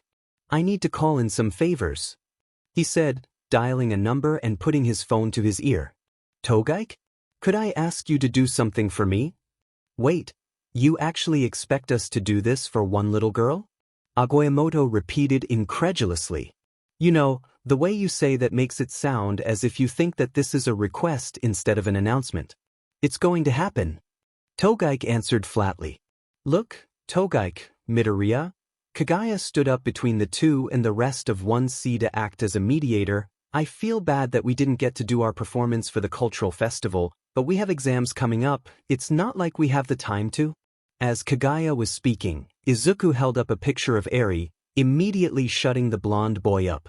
Kagaya stared at the picture for a moment. Why is the unicorn child sad? Eri's been having a hard time. Izuku answered. I thought that this might be a good way to help cheer her up. Kagaya looked up at Izuku with a determined glare. It's time to earn my quirk's namesake, he announced, putting on a pair of cat ears. Eri didn't know why Togata had taken her outside with how cold it was, even with the thick and fluffy coat she was wearing. He seemed excited though, so she made no complaints. All right, Eri, here we are. Togata had taken Eri to a building she had never been to before. She remembered though from when she was first brought to UA that these were the dormitories, the buildings where the students lived. A sign on the door said, 1C. Togata opened the door, and several voices called out at once. Welcome to the 1C Cat Cafe, Naya. Eri gasped at the sight in front of her. The entire common room and kitchen of the dorm had been transformed into a pastel cat-themed restaurant. Half of the students, including Midoriya, Kagaya, and Togaike were wearing similarly bright pastel-colored outfits reminiscent of the style worn by the wild pussycats, complete with cat ears, tails, whiskers, oversized cat mittens, and boots, while the other half were working in the kitchen, still wearing cat ears. Even Yamada had come to the dorm room dressed like his students and operating a DJ table. But the students only had Eri's attention for a minute, before she realized that there were kittens everywhere, every color imaginable, all with fluffy fur and tiny paws, chasing each other, sleeping on tables, or playing with cat toys strewn throughout the room or otherwise being used by the students to tease them. Eri could hardly believe her eyes. She had seen cats before. Aizawa sometimes let her play with some of his, but there were so many here. And they were all so fluffy. Hi, Eri. Eri's attention was torn away from the kittens to look up at Izuku, who was wearing a similar outfit to everyone else, albeit highlighted green. He looked completely silly but didn't seem to mind it here. What is this? Eri asked. It's a cat cafe. Izuku explained. It's like a restaurant where you can eat food like normal, but you can also play with cats. Togata grinned ear to ear, offering Eri his hand. Would you like to get a seat, Eri? Eri nodded and followed Togata and Midoriya to a low table where the three could sit on poofy beanbag chairs.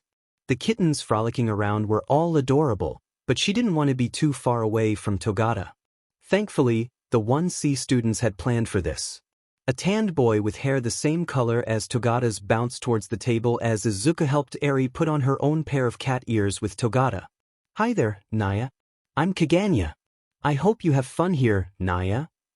"And I'm Nyamada," Yamada called from his DJ table. "I'll be playing some tunes for all you cool cats, Naya." Contrary to his exuberant demeanor, Yamada's table started to play lo-fi music themed for cats, making it very relaxing for Eri. She noticed that it was also comfortably warm and light around the table. In fact, as soon as Eri had sat down, many of the kittens not otherwise distracted by the frolicking students started to crawl towards Eri onto her chair with her, tickling her with their little noses and paws and making adorable mewing noises. Izuku and Togata felt cautiously optimistic as they watched Eri's eyes light up as the kittens started to crowd around her.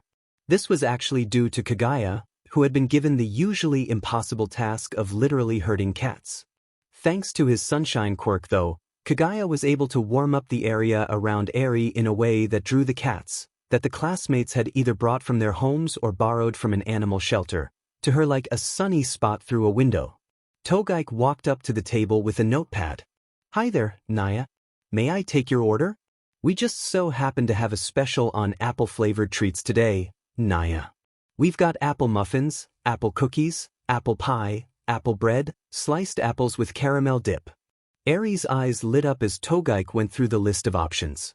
Togata and Izuku grinned at each other.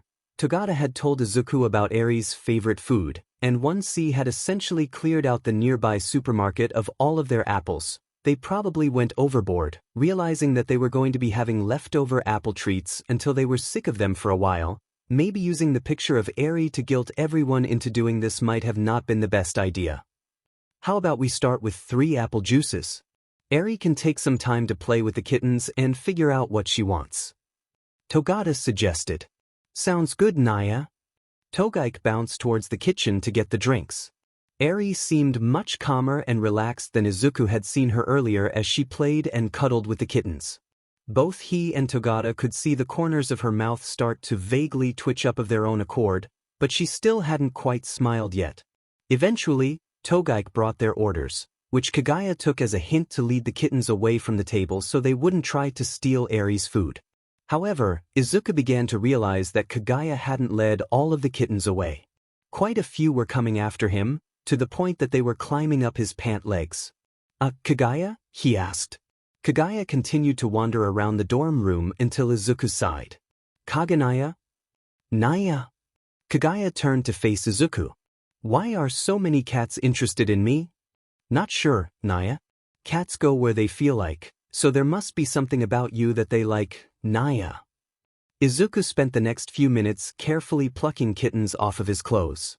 All the while, Togata was chuckling. It certainly didn't help matters when Yamada switched the playlist to the Shadow of the Colossus theme as Izuku was trying to pull the kittens off. Finally, Izuku realized why the kittens were so interested in him, as one white kitten managed to jump up from his shoulders onto the top of his head, where it started to knead at his hair. "Ow, ow, ow," Izuku winced, not sure how to get the cat off without hurting it or himself.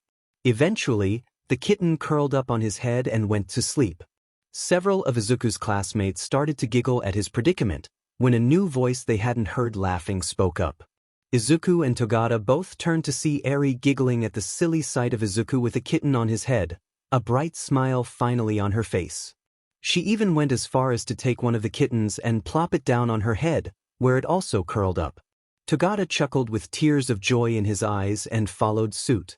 Izuku's classmates all grinned. Yamada even pumped his fist up and down in celebration, but no one said anything for fear of breaking the moment. Well, now Izuku had to let the kitten stay where it was. Smiling, he knelt next to Eri. "Eri, would you like a picture of us?" "Yeah. I bet we look funny," the girl answered. The 3 leaned in, and using his cell phone, Izuku took a selfie with the 3 leaning together, wearing cats and silly cat accessories. Eri was finally smiling with Izuku and Togata. After a few minutes, laughing and playing with the kittens, Togaik brought out one final treat. "Hey Eri," Izuku said, getting Eri's attention. "Togata told me that you didn't get to try one of these at the cultural festival, so I asked a friend of mine from the hero course to show me how to make them. Izuku handed Eri what looked like an apple on a stick. However, the apple was covered with some kind of sparkling glaze. Carefully, Eri took the candy apple and gave it a bite. She gasped in joy, giving an even brighter smile than before. Finally exhausted from playing with the kittens and full from apple treats, Togata carried Eri on his shoulders back to her room with Izuku. "Midoriya," she spoke sleepily. "This was really fun. Thank you so much." Izuku smiled back. "You're welcome, Eri."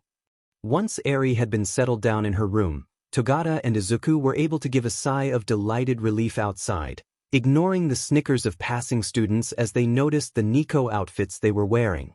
The two started to walk through campus, though Togata didn't split up from Izuku as he was heading back to the 1C dorm. "You did it, Midoriya." You got Eri to smile. "Even I hadn't figured out how to do that yet. I think a big part of it was because you were there and made her feel safe, senpai." Izuku answered with a smile. Togata continued to walk with a smile, though he was facing the ground in thought. "I was actually thinking about that." He turned his head to Izuku. "Midoriya, you've already done so much for Eri and me, so I'm not sure if I should be asking this." "Hey, don't hesitate to ask me for anything, Togata," Izuku said brightly. "I want to help you and Eri as much as I can." Togata nodded. "Well, you see, I have to work as a provisional hero. All Might and Sir Night-Eye rely on me a lot." Togata's expression seemed tired for just a moment before he looked back up to Izuku.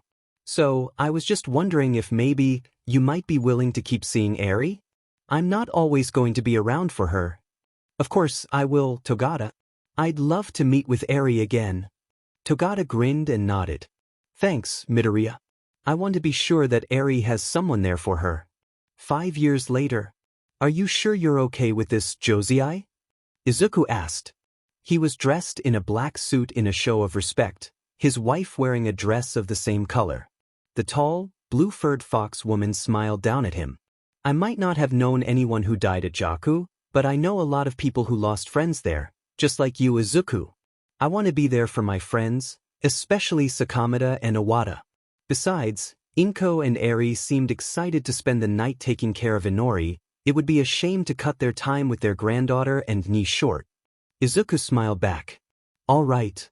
He took Josei's hand and walked with her into the bar. The establishment in question was one of the businesses built to accommodate people Josei's size, partly due to being built with heroes like their neighbor Sakamata in mind. The former killer whale hero, Gang Orca, dressed in a similar black suit to Izuku's and everyone else in the bar, welcomed the two at the entrance. "Midoriya's, thank you for coming," Sakamata Kugo said, bowing to the two, which Izuku and Josei returned. "We wouldn't miss it, Sakamata," Josei answered.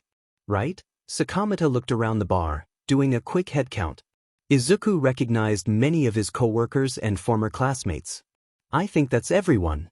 Sakamata went to the head of the bar, waiting for Izuku and Josei to take a drink before he raised his voice.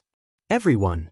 The former heroes all turned to Sakamata, falling silent. "I would like to thank you all for coming. I know that it can be difficult for all of us to make time for this sort of thing nowadays, but it's important for us to take time to remember our former comrades who couldn't be here with us." Sakamata raised his glass. "To the fallen." The others somberly mimicked him. Not much happened the rest of the night. Most of the former heroes present were absorbed in their own conversations, and Izuku and Josei mostly just stepped in when one of their friends looked like they needed company. Izuku had finished a talk with Iwata Karakoko, formerly Bubble Girl, and Moshi Juzo, formerly Centipeder, which ended with Iwata quietly crying into Josei's arms. Izuku moved away to let her and Moshi have their space when he was suddenly pulled by the shoulder over towards his old homeroom teacher, who was talking with Fukukado Emi, formerly Ms. Joke. "There he is." Yamada slurred drunkenly. "There's my top student." Fukukado looked concerned, so to try to save Yamada's dignity, Izuku grinned in response. "Hey Yamada-sensei. Are you doing all right?" "Me?" Yamada put his hands on his chest. I'm doing fine." "Hey Emi," Yamada spoke to his date, slumping over their table. Little Midoriya here," he hiccuped, "was my best student ever. hosted the last sports festival with me after show got canned? Izuku shuddered as Fukukado looked downcast at the memory of her old friend. Thankfully, Josei saw what was happening and stood next to Izuku for support. He was the last student Natsumizu ever took on, scared the hell out of me when he did, thought the two were going to take over the world, Yamada giggled. Fukukado put her hand on Yamada's shoulder to try to steady him. Hisashi, I think you've had a bit too much to drink. Hey Midoriya, you remember Nemuri? Yamada asked, seemingly not hearing Fukukado in his drunken state. Izuku and Fukukado frowned again at the reminder, as it looked like Yamada was spiraling further. Izuku nodded though, trying to smile and remember pleasanter times. Yeah, I remember Kiyama-sensei. He replied. She was pretty nice. She protected me from some kids who wanted to bully me when I was first starting out at UA. Yeah, she was great. Yamada slumped, a few tears dripping from his eyes. She was great. Suddenly though he grinned. Do you know that we dated for a bit? No, I didn't. Izuku answered quizzically. Yeah, we used to get set at show for expelling his classes and dumping them on us, so anytime he did that, we'd have to see his sleeping bag. Izuku, Josei, and Fukukado all blushed, scandalized while Yamada giggled, though in Fukukado's case it looked like she was trying to keep herself from laughing as well. She hugged Yamada, allowing him to lean on her, smiling gratefully towards Izuku for his kindness. I think we're both probably good for the night. Thanks for talking, Midoriya. Anytime, Fukukado. Izuku answered as the woman helped steer Yamada out of the bar. Izuku and Josei sat by themselves for a moment, blinking at the mental image that Yamada had put in their heads. Hey, lovebirds. Their silence was broken by the approach of Tsutsumi Kana, formerly known as Lady Nagant, followed by Yaoyorozu, her current student. Midoriya, may we sit here? Yaoyorozu asked politely. Hello, Yaoyorozu, Tsutsumi please do. Izuku said. Is Yamada-sensei going to be alright? Yaoyorozu asked, looking in the direction of the swaying man as Fukukado helped to steer him away. I think he just needed someone to talk to. Josei answered. It's a tough day for him. She frowned. It's been a tough few years for him, really.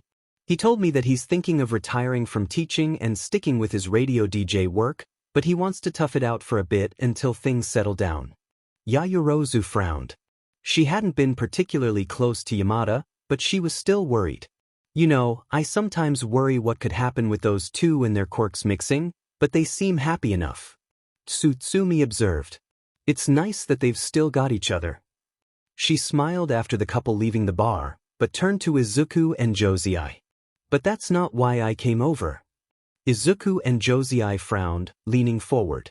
Tsutsumi gestured towards the bar, where Sakamata was drinking alone. You two are next-door neighbors to Sakamata, right?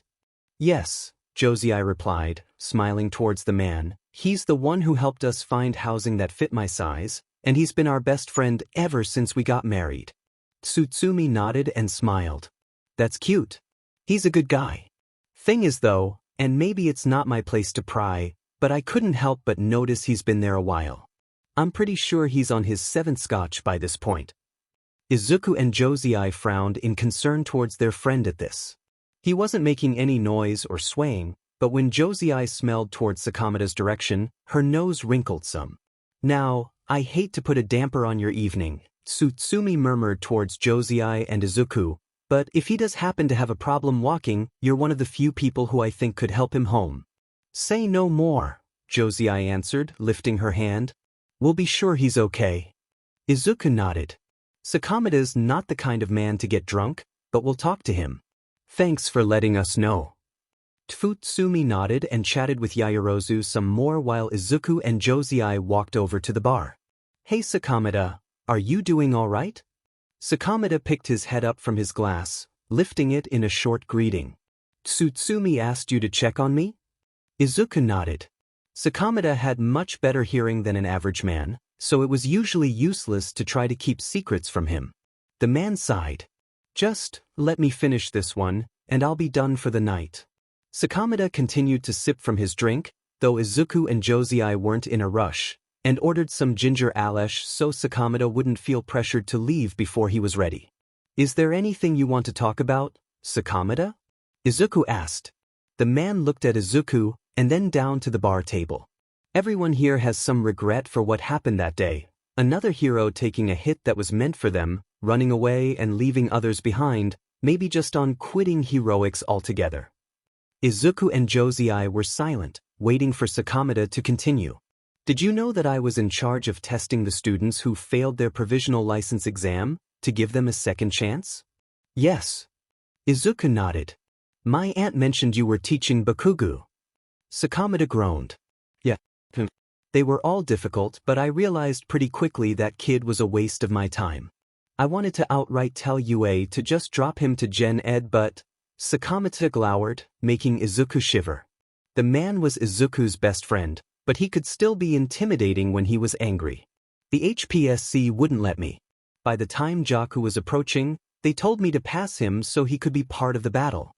"Him and..." Sakamata closed his eyes. "Him and Todoroki." Sakamata was silent. Izuku let him have his space, realizing now what was bothering him. "I knew they weren't ready." Bakugo proved why later on, but Todoroki, he was so set in his ways, refusing to put everything he had into being a hero, as long as it reminded him of his father. Sakamata sighed, putting his head in his hands. "I thought at the time that he was just being a stubborn brat, spoiled by being the son of one of the top heroes. I said things to him that, knowing what I know now, probably just made him dig his heels in more. He needed a therapist, not a drill sergeant." "Sakamata," Josei gently put her hand on the man's shoulder. "There were a lot of people who didn't realize what was wrong with him. None of the teachers did either. But I was supposed to be the final word on whether or not he got his provisional license and whether he could participate in that battle." Sakamata growled. "And I knew that he wasn't fit for duty. I told the HPSC as much. But they wanted heavy hitters. And they wanted to make a good impression for a fight that they weren't prepared for. The winner of the first year's sports festival that survived the USJ attack, that All Might sacrificed his health to rescue from villains, and the son of the current #1 hero. Just forget the fact that these were kids who hadn't even finished their first year of school and had clear personal issues. I tried telling them no, but in the end, it didn't matter. Those two got their provisionals and got sent into war." Sakamata stared into the amber puddle left in his glass, a bit of ice slowly melting away. "And Todoroki?" Present day, the start of Izuku's second year. 3 funerals in 1 year. This wasn't something that should have happened at a high school, Izuku thought to himself, though UA was hardly the only place holding a memorial ceremony. This one was by far the worst. 3 portraits were on display. The first, Kayama Namuri, known to most as the pro-hero Ms. Midnight, but known to Izuku and his classmates as their modern hero art history teacher, murdered by villains from the PLF while trying to stop the rampaging Gigantomachia. Next, Todoroki Shoto, silver medalist at the previous first-year sports festival, hero name Glacier, murdered by the villain Dabi in his reveal of himself as Todoroki Toya to Endeavor, along with scores of others that the lunatic prodigal son had incinerated. If the stories were anything to go by, Todoroki refused to use his fire even until the end, likely contributing to his death. Finally, Togata Mirio, hero name Lemillion. Togata had told Izuku that he had called himself that as a statement of his goal to save 1,000,000 lives. Perhaps in the end, in whatever suicide attack he pulled that managed to destroy Shigaraki, Gigantomachia, and most of the PLF's Nomus, he had done that. At least that's what Izuku agreed to tell himself when Sir Night Eye and All Might gave their eulogies to the young hero, the former symbol of peace looking absolutely broken. People had been unsettled when they saw what All Might truly looked like as a man, but he had still exuded a sense of confidence and hope in the future. That was gone now. This was what he had been trying to keep Izuku away from. Death at the hands of villains with enough power to destroy entire cities, leaving hardly anything to identify their victims with, leaving behind loved ones to despair. Even now though, Izuku couldn't help but wish he could have been there, that he could have done something to help someone, to dig through some rubble, to get civilians out of harm's way, anything. He hoped that his analysis had helped the other hero students at least. Eri had been quiet during the memorial, sitting next to Nijire, one of Togata's classmates and another of the big three who had helped during the 8 Precepts raid. Izuku had looked over at her a few times during the funeral, worried for the little girl. He had expected Eri to be barely able to keep it together, to spend the memorial crying, but her expression had seemed blank. Once the memorial ended, Izuku went to talk to her. "Eri, how are you doing?" Coming closer to Eri, Izuku could see that she wasn't as blank-faced as he had thought. Tears were collecting at the corners of Eri's eyes, and she seemed to be shivering. "Are you all right?" he asked. "Mirio wanted me to smile." Eri eventually whimpered out, sniffling. "He didn't want me to be sad. He told me that smiling makes you stronger." Izuku sighed, exhausted, and knelt down next to Eri. "It's okay to be sad, Eri." "But Mirio didn't want me to be sad. He was always smiling. Even when he was hurt, he was still smiling." Izuku grimaced, and carefully put his hand on Eri's shoulder. "Togata smiled so you wouldn't be afraid when things were scary. I think that was pretty brave of him. But I don't think that it's a good idea to keep yourself from being sad when sad things happen. I think that it could hurt us to hold that kind of thing in." Izuku thought back to his encounter with Togata, all of the times that he knew that Togata was hurting, but he would continue to smile, even though Izuku knew it was fake. He understood it. All Might had told Izuku his smile had served the same purpose, but Izuku didn't think that was a good mentality for someone to have, let alone a scared little girl. Eri was sniffling more. She couldn't look at Izuku, but she put her head against his chest. I miss him." Eri cried into his shirt. Izuku hugged her, rubbing her back gently, letting her cry in private. It's all right. But why did Mirio have to die?" Izuku hugged Eri closer. "Bad people, Eri. Bad people like Overhaul, who were going to hurt others like you were hurt, unless Togata stopped them. He saved a lot of people, Eri. I wish he hadn't died. I wish he was still here too." Izuku let Eri stay and cry on him until Nijire tapped Izuku's shoulder, letting him know that they needed to go. Izuku sighed and carefully pulled away from Eri, his hands on her shoulders. "Eri, I know that things are going to be hard for a while. But we're going to get through this. I want you to be happy too, but we don't need to rush that. We can take as much time as you need, okay?" Eri didn't respond other than to whimper some more, but Izuku was pretty sure she had heard him. He hugged her one more time. "If you ever need me, let me know, and I'll do whatever I can to be there for you, Eri. It's going to be okay." Nijire picked Eri up and carried her away in her arms, letting Izuku catch up with his classmates. 2C, along with every other student in the school, went back to their dorms, and as one, gathered around the television sets to listen to the Prime Minister's press conference. There had been rumors about what he was going to say. How could there not be with what had been happening ever since Jaku? On the same day that the heroes attempted to snuff out the League of Villains and the newly christened Paranormal Liberation Front, the PLF had launched an attack of their own, the main building of the HPSC being destroyed and the president of the HPSC nearly killed by the villain Redestro. As the heroes fought against the PLF, one of their other members, codenamed Skeptic, released evidence of the HPSC's corruption, including a video showing the number 2 hero Hawks assassinating a villain named Twice. Skeptic also released Dabi's statement showing himself as Todoroki Toya, explaining the number 1 hero's crimes in forcing his wife into a quirk marriage in order to produce offspring powerful enough to supplant All Might, and the abuse endeavor performed on his family. Most of the country saw Toya as nothing but a pathetic murderer, but that did not dismiss the truth of what had happened to him, of how he and other members of the League of Villains had been hurt by the hero system, or of the corruption of the system that the PLF had revealed. As the 2C students waited for the conference to start, Izuku thought to himself that had the PLF survived at all after the Battle of Jaku, ironically the HPSC might have come out looking better, or at the very least looking like the lesser of 2 evils, a necessity to maintain Japan's security in a time of crisis. Perhaps in another world, if the heroes had to fight against an organized threat long enough for the HPSC to pull itself together and bury some of its secrets deeper, it could have still salvaged its image. Unfortunately for them, the corruption that Skeptic had revealed, let alone the fact that the HPSC had essentially drafted children into a war with a terrorist organization, meant that soon after Jaku, both the United Nations and the World Heroes Association had launched an investigation into the organization.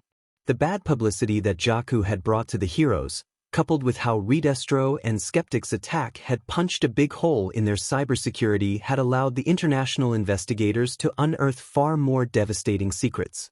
Prolific use of blackmail, bribery, institutionalized SXL harassment, undue influence over government figures. Endeavor was hardly the only hero involved in a quirk marriage, familial abuse, or even the cover-up of the death of a family member. The most shocking revelation was of the fate of the former pro-hero Lady Nagant, whom the HPSC had used as an assassin of villains and corrupt heroes. When Tsutsumi Kana attempted to protest, she was threatened with death, leading to her killing the former HPSC president. Lady Nagant had been jailed in Tartarus without trial, her fate being used to threaten other reluctant agents. The Japanese government was being forced to review Tsutsumi's case, with the current rumor being that they would have to release her due to pressure from the UN to question her. Ironically, Hawk's killing of Twice, which was used as one of the inciting reasons for the investigation, was deemed justifiable, considering the massive damage that the villain would have caused had he not been stopped. The president of the HPSC had woken up from the damage she received from Redestro, only to find herself in HNDCFFS and being dragged off to Tartarus herself, along with almost all the HPSC's high-ranking members. It seemed as if every day a new revelation was made of the corruption of hero society, whether it be the reveal of an assassination that the HPSC had done, a hero resigning in disgrace, or of a new story of how the HPSC had been manipulating Japanese politics for their own ends. Most shocking to see, though, was when the WHA and UN came to investigate UA itself with the Ministry of Education. Izuku had been sure that nothing would happen, that UA was simply tangential to the ongoing investigations into the HPSC, though it was strange to hear a rumor of a focus on 3A of all things. The WHA finished their investigation first roughly a week ago.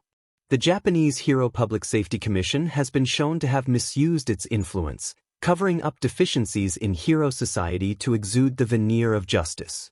This facade has been maintained through systematic corruption and intimidation, acts which it was its duty to fight against. This corruption furthermore has been subtly spread to almost all aspects of life within Japan, from its top government to its education systems, encouraging a systematic prejudice against heteromorphs, individuals with quirks deemed villainous, and individuals with weak or no quirks, all the while granting license to those with powerful quirks to act with impunity. The WHA has regretfully concluded that the Japanese HPSC is corrupt on a fundamental level and cannot justify supporting such a regime. It is the decision of the World Heroes Association that Japan's membership be suspended. On its own, this was as much as the WHA could act against the HPSC, not counting any actions made under the UN's authority, but it had devastating consequences for Japan's image to the rest of the world. Officially, losing WHA membership meant that Japanese heroes lost the authority to operate outside of their own country. However, the true damage from this action was from what was left unsaid. All UN member states had WHA membership. Losing it meant that the WHA saw the Japanese hero system akin to one run by a third-world dictatorship like North Korea. The main reason why membership was denied to these countries was from fear that the heroes would act as foreign assassins or kidnappers.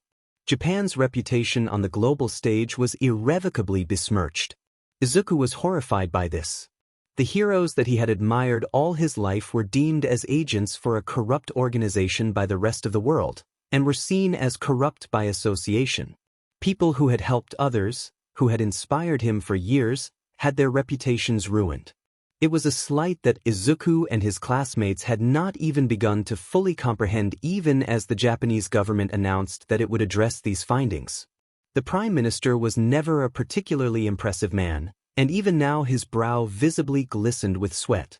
It made sense considering how there was still an ongoing investigation from the UN as to the HPSC's influence over him and his government, The fact that the HPSC had soaked up so much of the government's funding that would have gone to the JSDF being cited as one of the reasons why Deku went so badly.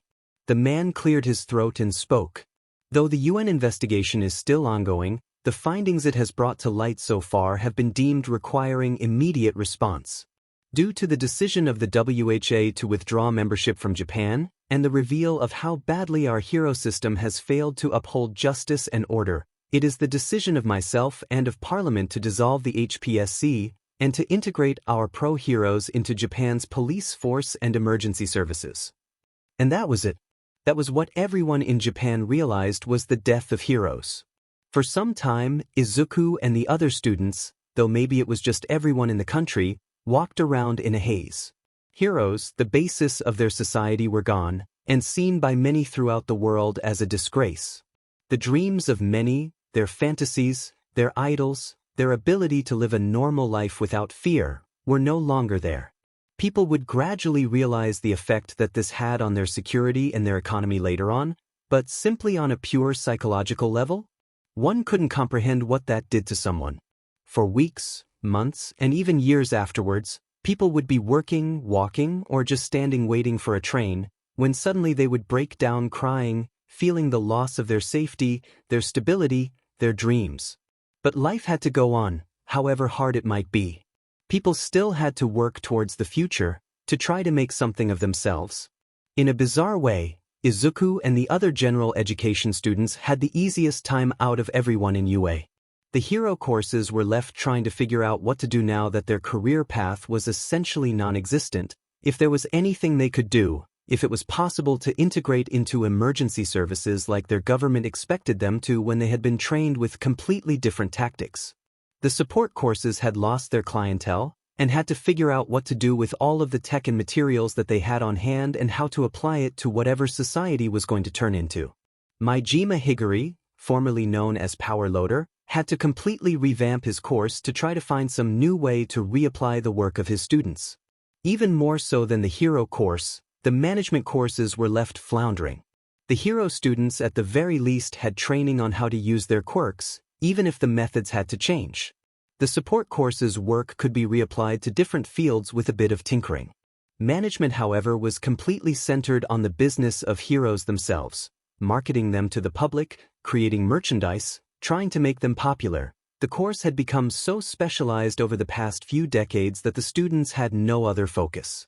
Many management students dropped out or transferred into general education before the department could be remade into a more general focus on business. General education, though, didn't have any actual focus on heroics, so the curriculum didn't have to change at all. For Izuku and his classmates, they still had a definitive future ahead of them and the security to pursue it, security which was severely lacking outside the walls of UA. "Eri? It's Izuku. May I come in?" After a moment, Izuku heard Eri's quiet voice. "Okay." Izuku opened the door, seeing Eri sitting on her bed. He wondered if she had moved from there the entire day. He hoped that she was at least eating. "May I sit with you?" Eri briefly looked up at Izuku before nodding. He sat next to her on the bed, and didn't say anything else. She didn't seem like she wanted to talk. Eri's circumstances had become much more difficult than anyone had originally anticipated. As the new school year began, Izuku realized that Eri had lost much more than Togata. Heido Nijire and Amajiki Tamaki, Togata's former fellows in the Big Three, had been helping to take care of Eri and still tried to visit her as often as they could. However, riots and villain attacks had sprung up on a near-constant basis after the breakdown of the HPSC, law enforcement was stretched thin, and the two were needed to assist whoever was trying to maintain order as soon as they had recovered from their injuries from Jaku, limiting what free time they had. Uraraka and Kirishima, who had also participated in the 8 Precepts raid, had visited Eri as well, but they had issues all their own. Both were still dealing with the trauma of being in battle and trying to handle a vast shift to their class curriculum brought by their new homeroom teacher. As such, Izuku had become Eri's main source of socialization. Togata had joked with Izuku that he had become something of a therapist for the students he had been working with, but Izuku oftentimes had no idea how to help Eri. When she was willing, he'd talk to her, help her learn how to improve her reading and writing, play games with her. He had been teaching her how to play chess, but most often she was quiet and still like this. Sometimes Izuku could get her to draw or practice writing or reading, but he sensed that she wasn't feeling up to that today. He felt scared, worried that Eri was regressing to a state she had been in when she was being tormented by Overhaul. As Izuku was stressing about this though, he felt a small, warm presence on the fingers of his right hand. He looked down and saw that Eri had timidly taken hold of his right index finger. Smiling, he folded his hand around hers. The two didn't say anything else for the remaining time Izuku was there. He didn't press her to. For now, Izuku would just make sure that Eri knew he was there for her. Okay Eri, show Mr. Nizu what you've been practicing. Izuku hoped that Eri wasn't nervous as she nodded to him and Nizu as they observed her from the other side of the room. She turned to a plate with a rotten apple on it and put her hands out.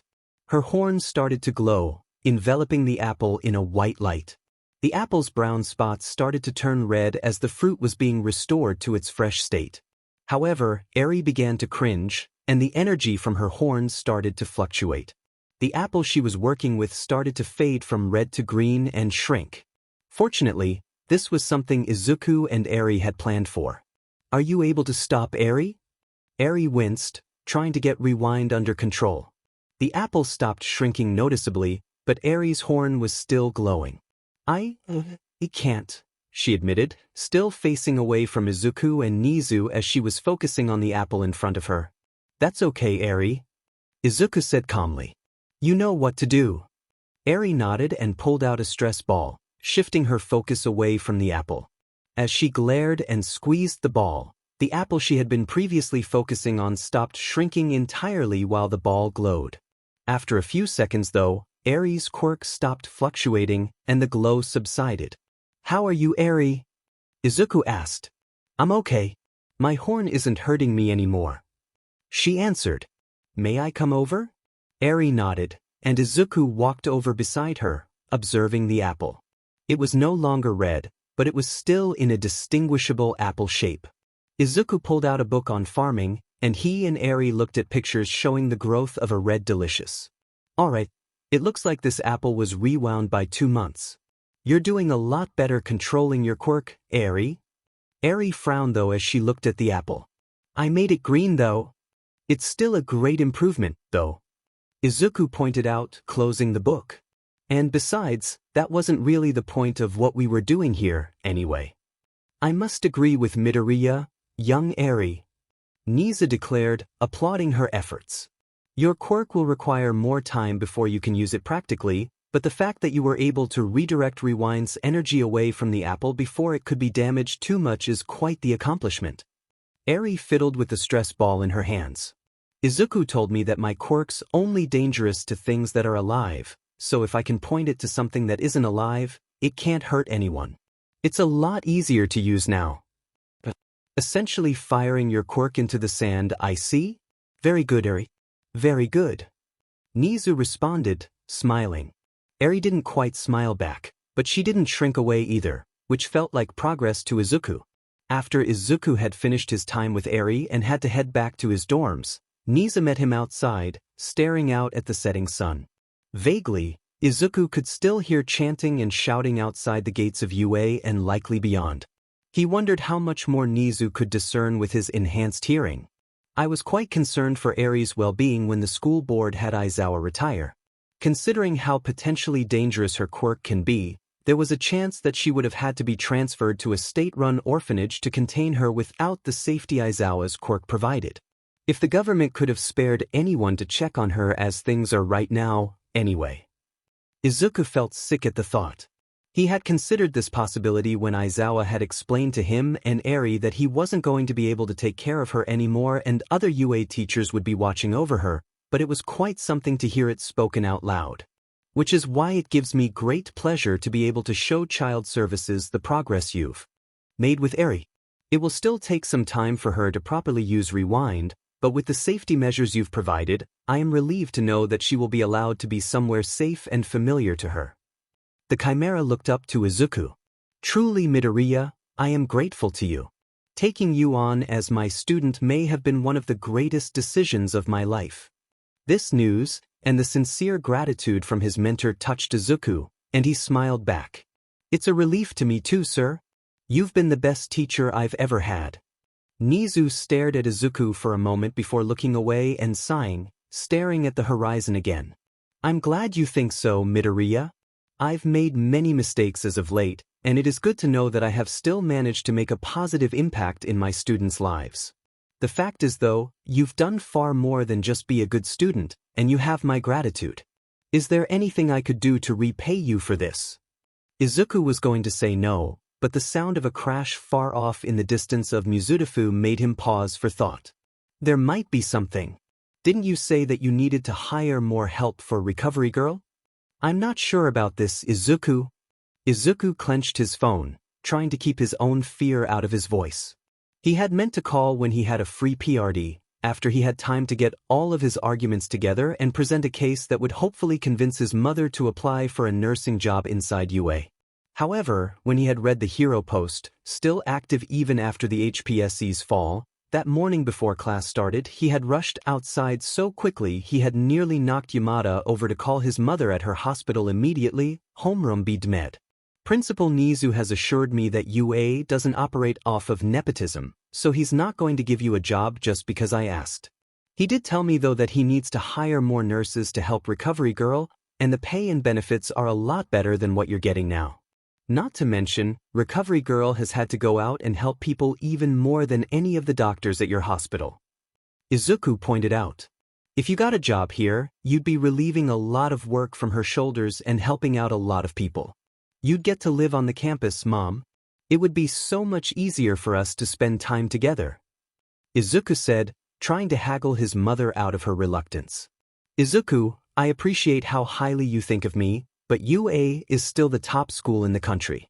I don't think that I really have the credentials for a nursing position there. I've looked at the job requirements. You more than meet them. Please, could you at least apply?" Izuku begged. "I don't like that you're living by yourself while all of this is going on." "Sweetie, you don't need to worry about me," Inko said, trying to reassure her son. Izuku's relationship with his mother hadn't been perfect, but he loved her more than anyone else in the world and knew that she loved him just as much, if not more. She was his lone support and friend for most of his life, who, despite not believing in his dream to become a hero after his quirkless diagnosis, had always been there to talk to him, or to offer him a hug when he wasn't willing to talk. He'd feel sad and guilty towards her when something was upsetting her or when she felt stressed, and he tried to be there for her as much as she could be for him. Sometimes, Izuku would feel frustrated when he knew his mother was upset, but she'd pretend that nothing was wrong. Perhaps that was hypocritical of him. However, having seen what he had on his phone prior to calling, and hearing his mother tell him not to worry, it was the very first time in Izuku's life that he actually felt angry at her. "Mom, stop." Izuku suddenly hissed, practically feeling the flinch on the other side of the line. "I know that you're not telling me the truth about how bad it is there." "What? Izuku, why would you say something like?" "Someone posted pictures of Airjet after he was attacked, Mom. I know that you aren't telling me how badly he, or any of the other people caught up in the mob were hurt." There was silence on the other end of the line, but faintly, Izuku was certain he could hear his mother sniffling and hyperventilating. He knew she was scared and stressed out. When he had seen the post, Izuku almost had to throw up. Airjet had responded to a villain attack, only to arrive as the criminals were exchanging fire with a group of civilians armed with illegal support gear. The vigilantes hadn't been properly trained to handle their equipment, catching several bystanders in an attack. This had resulted in the firefight going even more out of control and sparking a panicked mob. When Airjet had tried to intervene, one of his legs was severed at the knee by a stray attack and he was trampled by the rampaging crowd before an ambulance managed to pick him up and drive him to the Mizudafu hospital. Izuku took a breath to try to calm himself down. "I don't want you to get caught up in something like that, Mom. You would be safer here, please, I just don't want you to get hurt," he begged, finally having an idea of how scared his mother was when she agreed to let him live at the dorms in UA. Finally, she relented. "Okay, Izuku. If you're really that confident that I can get the job, I'll send an application." Nizu had indeed warned Izuku that he couldn't just give his mother a job. she would need to go through the proper channels for the nursing position. That being said, him receiving her application, interviewing her for the position, and offer of the job took less than the span of a week. Izuku felt so grateful to Nizu for giving his mother the job that when he was asked to help out in the sports festival, he readily agreed. Testing, testing. Midoriya spoke into his microphone one last time into the empty stadium. Alright, looks like you've got a handle on the controls, Midoriya. Yamada said from his seat next to Izuku in the announcer's booth. We should be ready for the festival next week. Thank you, Yamada-sensei. Izuku replied, bowing to his teacher. Yamada gave Izuku a small, albeit strained smile before staring out over the empty stadium. Present Mick's almost ever-present grin was missing now, and Izuku was stuck in an uncomfortable silence. He was about to say something when Yamada spoke again. I really got to thank you for doing this for us, Midoriya. It's a big help. We want to make this a good sports festival, go out with a bang, you know? Izuku blinked, feeling nervous. What do you? Is this going to be the last sports festival? He asked, voicing his concern over a rumor he had been hearing. Yamada was quiet again before he answered. No, we'll still have sports festivals in the future. Just not anything like this, he gestured towards the stadium. Nothing here, nothing televised, just more like what other schools do. Oh, well at least there's that. Izuku tried to be positive. His attempts didn't seem to work, as Yamada was still staring out into the stadium, an empty look in his eyes. You doing all right, Midoriya? Yamada asked vaguely. I know things have been rough for everyone. Me? Izuku thought about the mass of protesters outside UA that his mom had to fight through just to get into the school. She got in though, and she was safe. She seemed happy, mentioning how grateful recovery girls seemed to be for the help. I'm doing all right. It's great to have my mom in UA where it's safe. That's good, Yamada answered. The former hero still seemed out of it. It's also really nice to know that we're all still here. Izuku added, trying to cheer his teacher up. I was kind of worried that UA might, close down with what happened to the HPSC and whatever the investigation into the school was about. As bad as things have been in the rest of the country, UA's been the best time of my life, and I'm really grateful to you and Nizu for helping me figure out what I wanted to do with myself. You've been a really great teacher. Finally, Yamada looked at Izuku, but his expression didn't change and he looked away again. You think I'm a great teacher, huh? I do, sensei.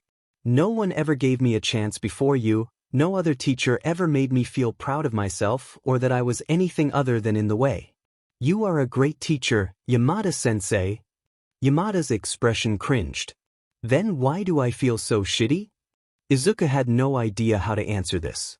He knew that Present Mike was friends with Ms. Midnight and Eraserhead, so he imagined that having one die and the other retire would be tough on him. Yamada pinched the bridge of his nose, as if he was frustrated for breaking down like this in front of a teenager. I'm sorry, I shouldn't be putting this on you. It's just, being here, makes me think of all of the times in the past where I was the announcer for the sports festival with Shota, thinking about the good times, you know? But now, I'm just wondering if those times were really as good as I thought. All the times that I blew off my own class for the hero students, the times that I made a kid look good for the crowd even if I knew they were rotten, and I've been finding out about what happened to a lot of the kids that I didn't hype up. Izuku blinked, curious. What do you mean? Yamada leaned back in his seat, sighing in exhaustion. I don't know if you'd heard about this, but Sho had a reputation for expelling the most students in the school. The year before last, he expelled his entire class. He expelled the entire class? Izuku exclaimed out loud, finding it hard to believe. Yeah. Thing is, we thought it wasn't as bad as it sounded. Usually, he'd have all of his expelled students transferred to Gen Ed, basically putting them all on Nemuri and me, Yamada added bitterly. He treated it as giving them a wake-up call, making them take heroics seriously before transferring them all back the next year. He tilted his head towards Izuku while he was still facing the ceiling. Sho and I had this friend when we were students, Oboro. Great guy, he shuddered, clenching his eyes as if in pain. He sighed before moving on. He died while we were out on the field. It hit Sho pretty hard. I think that's why he was so harsh on his students. I didn't agree with him, but I didn't argue with him about it either. I guess I made myself think he had a point. I mean, they got back into the hero course eventually, so it should have been fine, right? Izuku could detect the underlying sarcasm. He dared to ask a question. But, if he expelled his students, didn't that mean that they'd still miss out on a whole year of training? Yamada sighed again, eyes shut. Yeah, they did. But that wasn't the biggest problem. See, even if they were allowed back into the hero course, they still had black marks on their permanent records. I found out during the investigation that it makes it really hard for someone to get a decent job, even if they graduated from UA. Heck, especially if they graduated from UA, it's not like anyone can look at someone that got a black mark from a top school and see that as a good thing. Agencies wouldn't take them seriously, and if they tried to get a job outside of heroics, they had to deal with a black mark and the fact that they hadn't been trained for anything else. Yamada leaned forward, his head in his hands and his elbows set on his knees. The investigators told us about what happened to the kids Sho expelled. Some of them got kicked out of their homes. Some became homeless. Some committed suicide. Some were at Jaku, fighting for the PLF. Izuku was shocked and felt sick to his stomach. He wondered, how much had he dodged by not applying to the hero course? It sounded as if he had somehow passed the entrance exam. Things would have turned out worse for him if he had ended up in Aizawa's class. Izuku had a feeling that a quirkless kid like him would have been the perfect scapegoat to get everyone else to behave. Sho, he only retired officially, but that was just the board being as nice as they could because of his injuries. No one's going to let him take a teaching position, and since he lost his leg and an eye, he couldn't be a hero anymore even if the HPSC was still running. I hate to admit it, but considering what's happened, he got off easy. I'm sorry that this happened. It sounds like he was a good friend of yours, Izuku tried to mumble out timidly. Yeah, well, maybe that was a problem all its own. Yamada suddenly shouted, making Izuku flinch, though his teacher went on. I went along with what he said. We all did, even if I thought it was unfair. We let this all happen on our watch. We let all of those kids down. And how else have we been screwing everyone over? Having an entrance exam that focuses on big, flashy quirks, having a sports festival and acting like we're being inclusive and giving the other students a chance to get into the hero course even though it still caters to the exact same kind of quirk? Letting psychopathic kids use their quirks to maim their classmates on live television? Can pushing his class into a stupid rivalry with Sho? We made heroics a competition, no, a popularity contest. And Sho was always ragging on the system even though he was the one benefiting from it. And I just let him. I treated it like a joke. Yamada finally needed to take a breath and looked at Izuku, who had cringed away, staring at his teacher with his hands over his ears. None of the glass was cracked, so Yamada was pretty sure that he hadn't used his quirk, but he still just unloaded a truckload of angst on a 16-year-old. I'm sorry, Midoriya. I shouldn't have been shouting at you like that. This doesn't have anything to do with you. Still wincing a bit, Izuku pulled his hands away from his ears. It's all right, sensei. Things are kind of tough now, I get it. You made mistakes just like everyone else. We've just got to try to learn from them and try to figure out how to move forward. Yamada sighed and sat back up straight. Yeah, I guess that's all we can do. Yeah, Izuku went on, a bit more encouraged. Let's do our best to make sure everyone has fun at this sports festival, plus ultra. The most Yamada could manage was a small smile, though his heart still didn't seem really in it. Yeah, let's make this a good one. We owe it to those kids. Taking Izuku's advice to apply to UA was one of the best decisions of Inko's life. She had her friends at the Mizudafa hospital, but Inko couldn't help but pick up on the condescending attitudes of certain coworkers towards her when they found out that she had given birth to a quirkless son. Some looked at her with contempt, while others acted as if Inko was carrying a heavy burden. Both attitudes Inko had been forced to learn to ignore lest she give in to her urge to use her quirk to rip out some teeth. At UA though, when the other staff realized that Izuku was Inko's son, they had nothing but praise for him. Kansekijiro had talked about the improvements his students had made to their quirks thanks to Izuku. Maijima had told her of how some of Izuku's ideas would have suited him well to the support course, and her new supervisor Shizenji Chio, formerly Recovery Girl, had confided her gratitude in Inko how many student injuries Izuku's analysis had helped to avert. Inko had already been proud of her baby boy coming to UA at all, but hearing about all the good that he had done? Frankly, she doubted that he could have done as much even if he had gotten into the hero course, and he had shown himself to be so much more than even she had come to admire. Besides that, the work was a nice respite. In the days after the HPSC's fall, it was all Inko could do to get home to get some sleep, overwhelmed by severity and the sheer number of injured being brought in as a result of all of the panic and anger that seemed to permeate society now. It was the worst when a former hero was brought in. Quite a few were still trying to do their jobs, but without the support and coordination of an organization like the HPSC, injuries and fatalities were skyrocketing. Heroes couldn't rely on anyone to redirect support towards their location when things went bad, and equipment that they had come to rely on now no longer had HPSC-paid technicians to maintain. All of that was a minor concern compared to the sheer number of heroes who had simply quit, abandoning their profession in response to the loss of the HPSC's support, the trauma of what they had experienced in Jaku, or simply the constant vitriol they faced from the public that they were expected to still protect, leaving those who remained with even less support. So when heroes were brought in, their injuries were often quite dire.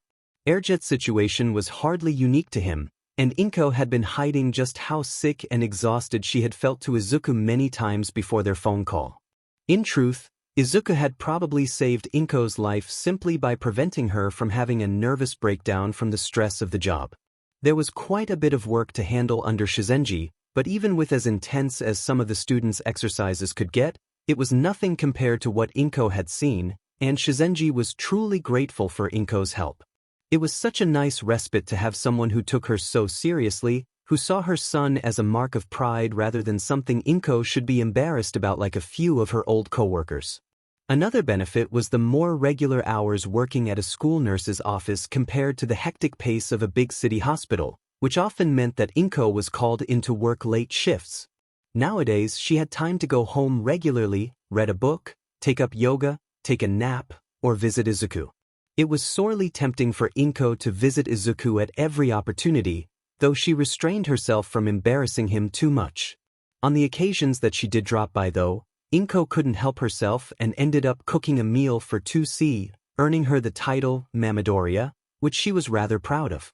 That being said, sometimes her visits could get uncomfortable, and not for the reason that one might normally assume for a mother visiting her son in front of his friends. As far as Inko could tell, Izuku was never bothered by her dropping by, nor were any of his classmates. They were always very welcoming, and particularly grateful whenever she found something to help them out with. However, on a few of these visits, Inko would find one of the students crying. When she asked Inui Ryo, the school's guidance counselor, about this, he made her realize that her mothering them, cooking for them, helping them with homework, or talking to them about their problems, might be reminding them of their own parents, triggering some fears that they had of their family's safety outside of UA. On a few of these occasions, where Inko would find a student off on their own, knees tucked into their chests, she could only try to offer what assurances she could. She began to understand how her son felt, becoming something of another therapist for these kids. Unfortunately, Inko could see that her free time was not a luxury shared amongst many of her coworkers. While the title of Pro Hero did not technically exist anymore, many of the teachers at UA would still go out in an attempt to maintain the patrols they once had. Allegedly, they were still supposed to be directed by Japan's Ministry of Law Enforcement, though as the government was reeling from the loss of the HPSC, much of the pay and chain of command was lost, and required those willing to maintain their posts to act on their own initiative, further complicating an already horrendous mess. Yamada, Izuku's homeroom teacher, was one of those who was trying to carry on and keep things from falling apart even more. Due to how his quirk, voice, could be used to quarrel and rebuff large groups of people, he was often asked to patrol areas where riots were suspected to spring up. This, coupled with his duties as a teacher, made it difficult for him to get time outside of work, which was even more concerning due to the fact that as Aizawa's closest associate, he was currently the teacher taking care of Eri. Izuku had been somewhat evasive about the little girl whose quirk he had been helping to control, Though once Inko had been made part of the UA staff and was given more clearance, she could understand why. Inko did not want to think about what had happened to such a little girl while imprisoned by the 8 precepts, and she was likewise unsettled by what accidents involving a quirk as powerful as Rewind may have entailed, and how they would have affected Eri's mental well-being. Learning that Izuku had taken such a proactive effort in helping a girl in such a difficult situation made Inko even prouder of her son than she could have imagined. So, when she overheard Yamada saying that he needed to take a night to go on patrol, requiring that Izuku babysit Eri, Inko volunteered to help. That night, Yamada greeted the two at the door of his apartment, thanking them before he had to rush out. Inko tried to stay calm, having been warned by Izuku that Eri could be wary around strangers. Thankfully, while the little girl was keeping her distance from Inko as Izuku knelt next to her, she wasn't looking at Inko in fear as far as she could tell, even seeming somewhat interested at Inko's appearance. Also, maybe Inko was just being a little over-emotional, but Eri looked like the most precious thing in the world. "Eri, this is my mom. I think Yamada-sensei told you about her? She's going to be helping me take care of you tonight," Izuku said, gesturing towards Inko. Inko smiled at the little girl, doing her best to be gentle and keep her distance until Eri felt comfortable with her. "Hello Eri, it's nice to meet you," she said, nodding. Eri still seemed somewhat wary, staying close to Izuku, but she wasn't hiding either. "Hello, Mrs. Midoriya." Eri tried to bow back. "You look like Izuku," she observed. Inko laughed. "Yes, I suppose I do. Izuku picked up most of his genes from me after all." Thankfully, Eri seemed comfortable with Inko enough that Izuku could start to carry on with their usual tasks for the day. As Inko got the ingredients for dinner together, she observed Izuku handle some quirk training with Eri. He pulled out several apples that had been left out to ripen for too long and instructed her to try to rewind them back to a fresh state. While Inko wasn't as intrigued by quirks as her son was, it was fascinating to watch as Eri's horn glowed and enveloped each of the apples in turn, watching as they slowly turned a brighter red, though from there Eri seemed to have trouble as she continued to channel energy into the fruit until it disappeared, turned into a bud, or was reduced to a small, green color. Being a nurse, a part of Inko's mind that she had passed on to Izuku excitedly considered the possible applications Eri's quirk could have. She could heal almost all injuries, cure all diseases. If Eri could learn to fine-tune her quirk enough, she might be able to target specific cells such as cancer or to repair genetic damage. However, it was clear that Rewind could take a lot of energy, as despite not moving from her seat, Eri looked exhausted after the endeavor. Inko felt for the little girl. She couldn't imagine how difficult it could be to live with such a finicky and potentially dangerous quirk. Her own attraction of small objects was extremely simple in comparison. After Eri had made her attempt on each of the apples, Izuku praised her, pointing out how she hadn't needed to redirect her quirk at any point, though the little girl still seemed disappointed in herself. Pausing in her preparations for just a moment, Inko brought an apple juice box over for the little girl. "Here, Eri, you look tired." Eri's look of disappointment faded. "Thank you, Mrs. Midoriya," she said before gratefully sipping on the juice. Izuku smiled a thanks to Inko as well before she went back to work. While Inko started to work on the rice and pound some pork chops into shape, Izuku began a different lesson for Eri, teaching her how to play chess. Inko was proud of her son, but part of her shuddered for Eri's sake. Ever since Izuku had started taking lessons with Principal Nizu, he had become essentially unbeatable in the game, and Inko had spent many nights mentally exhausted from the games Izuku had convinced her to play and completely slaughter her in. She smiled though as Eri seemed to pick up on the game well enough, having fun with the little pieces. They worked through a game before stopping, as Eri unexpectedly approached the counter where Inko was working. "Mrs. Midoriya, what are you making?" Eri asked in interest, watching as Inko mixed spikes into the breadcrumbs. "I'm making katsudon," Inko replied, noting with pleasure the sight of her son's mouth watering. "Have you ever had it, Eri?" When Eri shook her head, Inko explained, "Katsudon is basically pork fried in breadcrumbs and served over rice." She proceeded to cover the pork chops in flour, followed by slathering them in beaten egg yolk. "I'm just about to bread these pork chops." Noticing Eri's rapt attention, Inko decided to let her get involved. Would you like to help Eri? Eri nodded, somewhat timidly, but still interested in the prospect of a meal that could get Izuku so excited. Well, if you two could wash your hands, I would appreciate it. Once Izuku and Eri's hands were clean, Izuku showed Eri how to dredge the pork chops in breadcrumbs. The sight made Inko smile with nostalgia, remembering how she had shown Izuku how to do the same when he was Eri's age. Once the two were done, Inko would have to handle the rest of the cooking herself, but the two were still too engrossed in the sound and smell of the sizzling pork chops and stir-fried vegetables to move too far away, so Izuku brought over some paper and crayons to the kitchen's island table for Eri to draw with.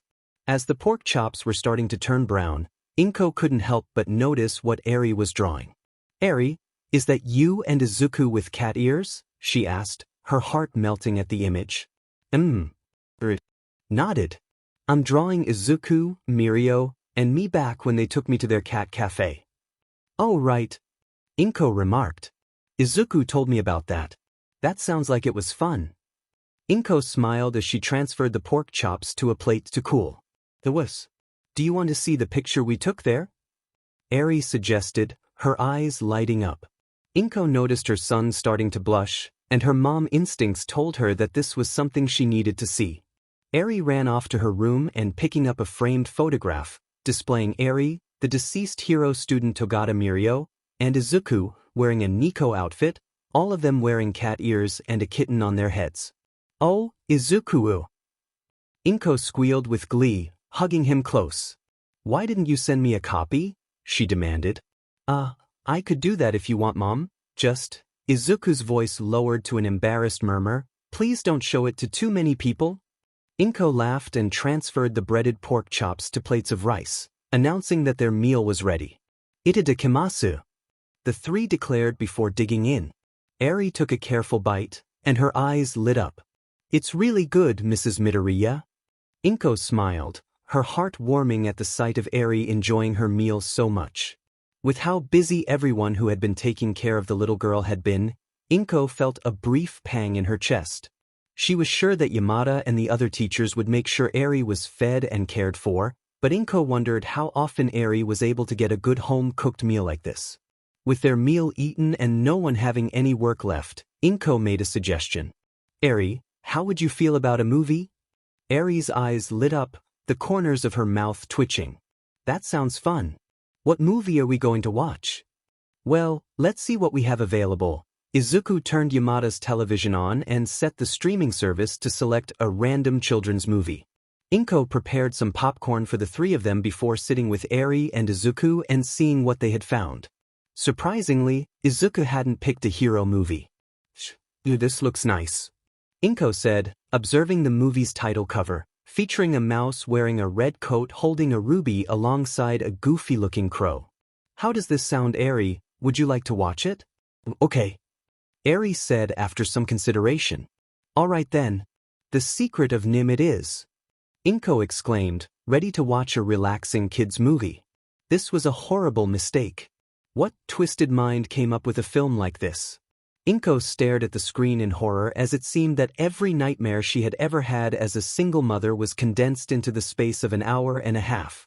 It was bad enough watching a widowed mouse's home, holding her sick infant son, nearly get torn to pieces by a plow, but then Mrs. Brisby barely avoided getting eaten by a giant spider, a demonic cat literally named Dragon, nearly decapitated by an insane rat, and now her home was sinking into a mud pit with her children still inside. It took all of Inko's willpower not to scream at Justin to let Mrs. Brisby go and save her children as she was trying to claw her way out of his grip. The movie ended with her managing to save them, but good grief, she was going to have nightmares from this. Then it began to hit her that Eri had just sat through all of this as well. She turned to her side and saw that Eri was sitting unmoving, staring at the screen. What had she just had this little traumatized girl sit through? Eri, Inko stammered, are you all right? I'm sorry, that was so scary. That was so cool. Eri suddenly burst out in excitement with an actual smile on her face. What? Do you like that movie? Inko asked. Yeah, Eri squealed. There were a lot of scary parts, But Mrs. Brisby was so brave. And the magic was so cool and Jeremy was really funny and Eri looked at Inko and frowned. Mrs. Midoriya? I think you're hurting Izuku. You can't breathe. Izuku gasped for air as his mother had at some point latched onto him in a hug in some instinctual desire to protect her baby. Inko squeaked, releasing Izuku and apologizing profusely. After he had caught his breath though, Izuku's attention was caught when he looked at Eri's smile and grinned. So, you like that movie Eri? He asked, kneeling down. Yeah. Eri said again, quickly recovering from her concern. Thank you so much for letting me watch it, Izuku and Mrs. Midoriya. Inko felt touched by Eri's innocent joy, even more so when the little girl hugged Izuku, and then Inko in turn, which she gladly reciprocated.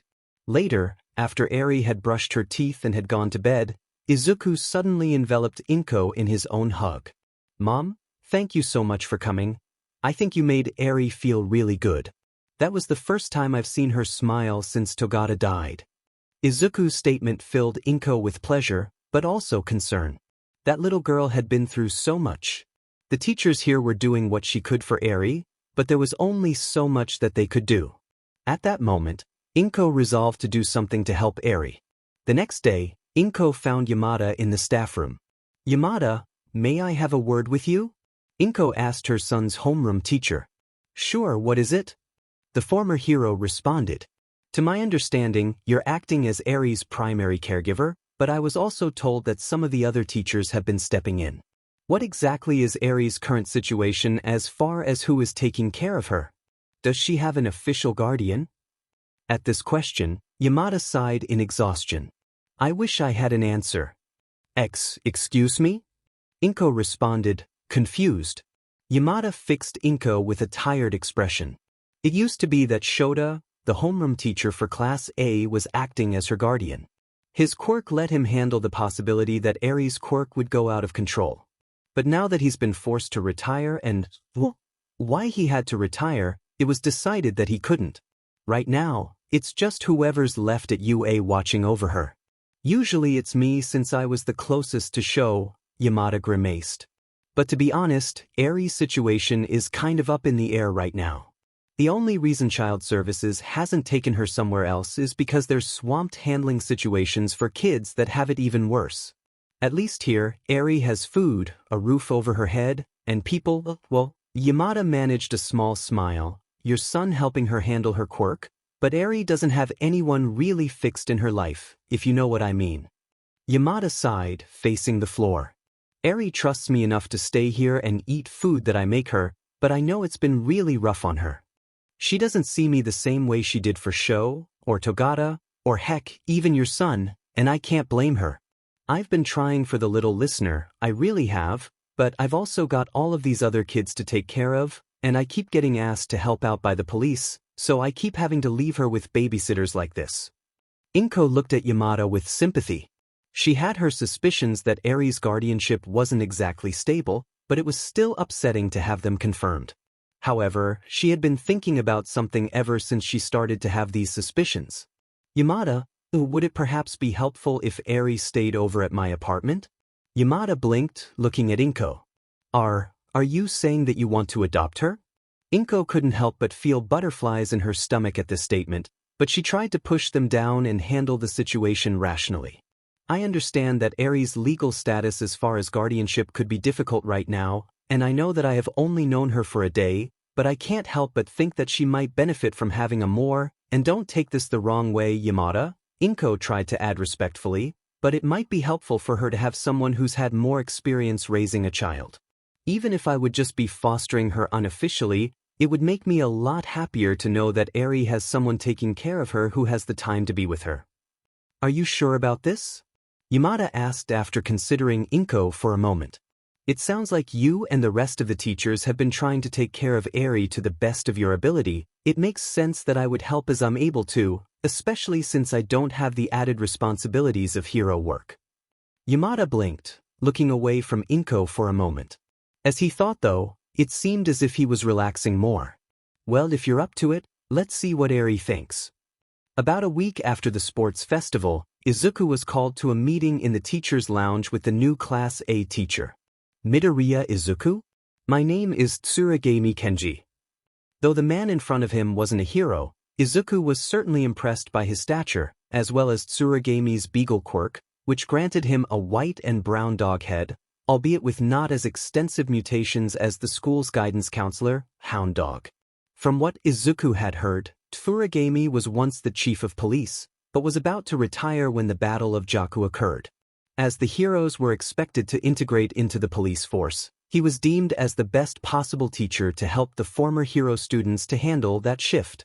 Izuku bowed respectfully towards the man, still curious what the new teacher wanted to speak to him about, though he began to get an idea when he saw copies of the analysis he had done for the Class A students in front of him, which Tsuragami gestured to. I understand that you've helped the Hero Course students with your analysis. I was quite impressed with your work with Shoji and Yaoyorozu in particular. Izuku blushed with the praise. Thank you, Tsuragami-sensei, but it's really down to their hard work and talent. Tsuragami nodded.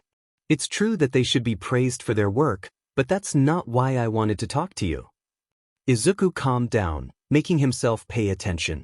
You see, Midoriya, I was asked to take this position to better help the students of what used to be the hero courses integrate into the new system, to incorporate strategies focusing on teamwork and long-range combat.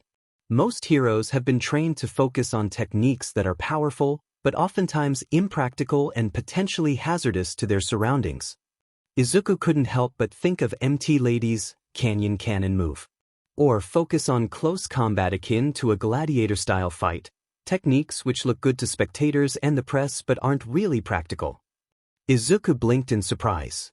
Okay, but what do I have to do with that? Tsuragami gestured to Izuku's analysis.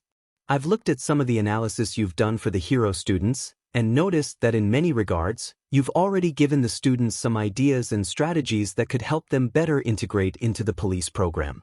Shoji cited you as the reason why he first started learning how to use firearms, Hagakure took your advice in focusing on silent takedowns, and Mina has learned to be more adaptable with how she uses her acid because of your advice.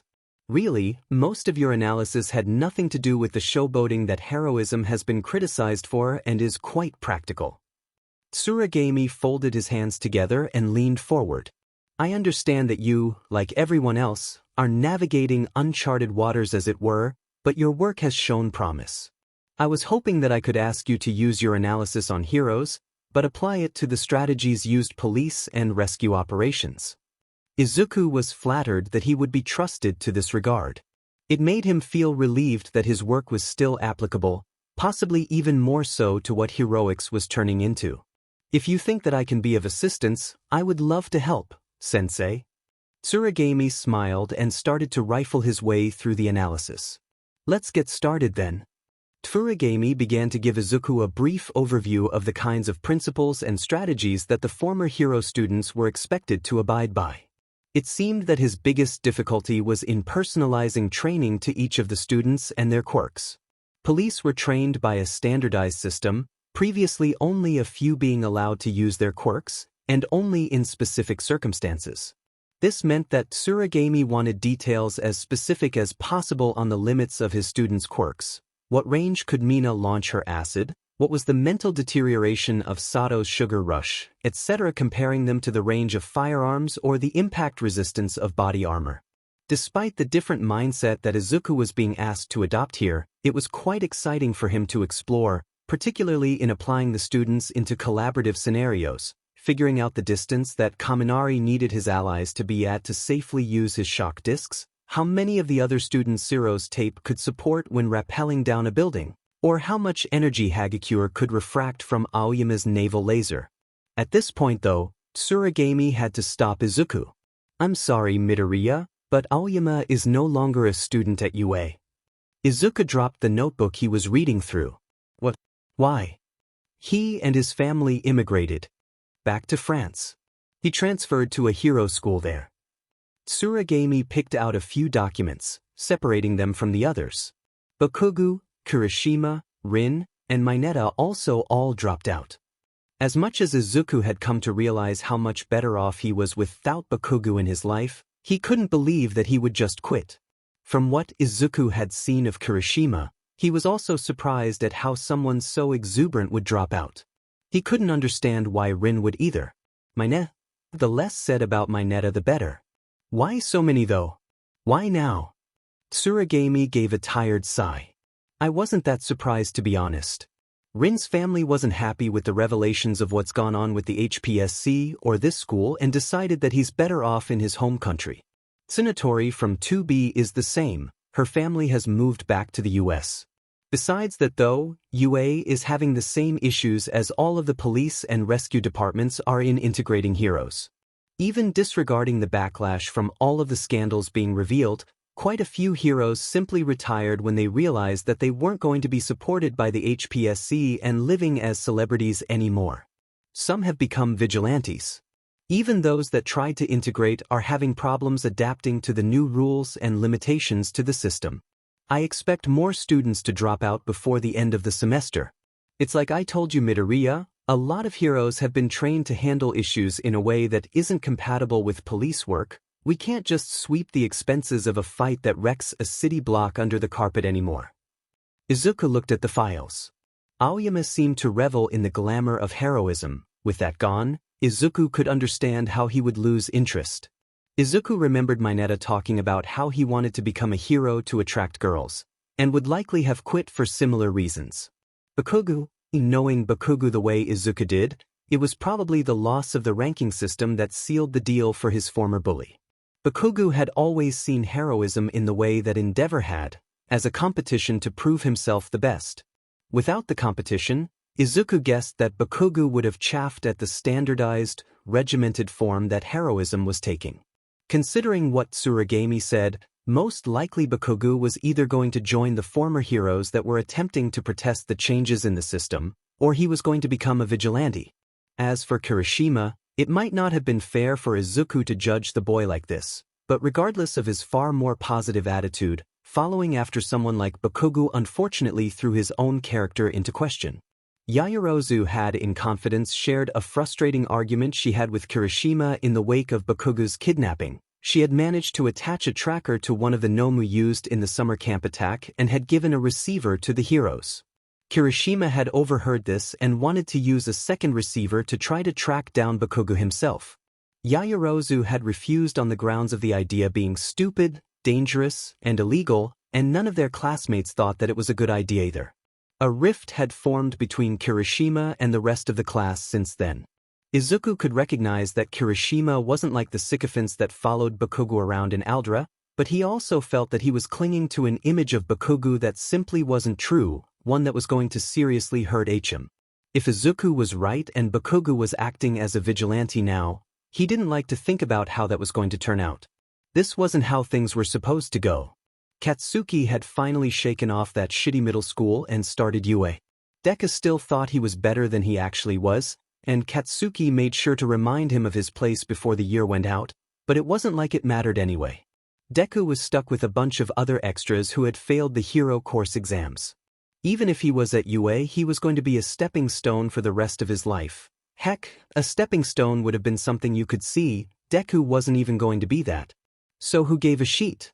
Starting out, there were a few extras who didn't know their place yet, like that glasses-wearing extra with a stick up his butt telling him to get his legs off the desk, but he'd show them their place eventually.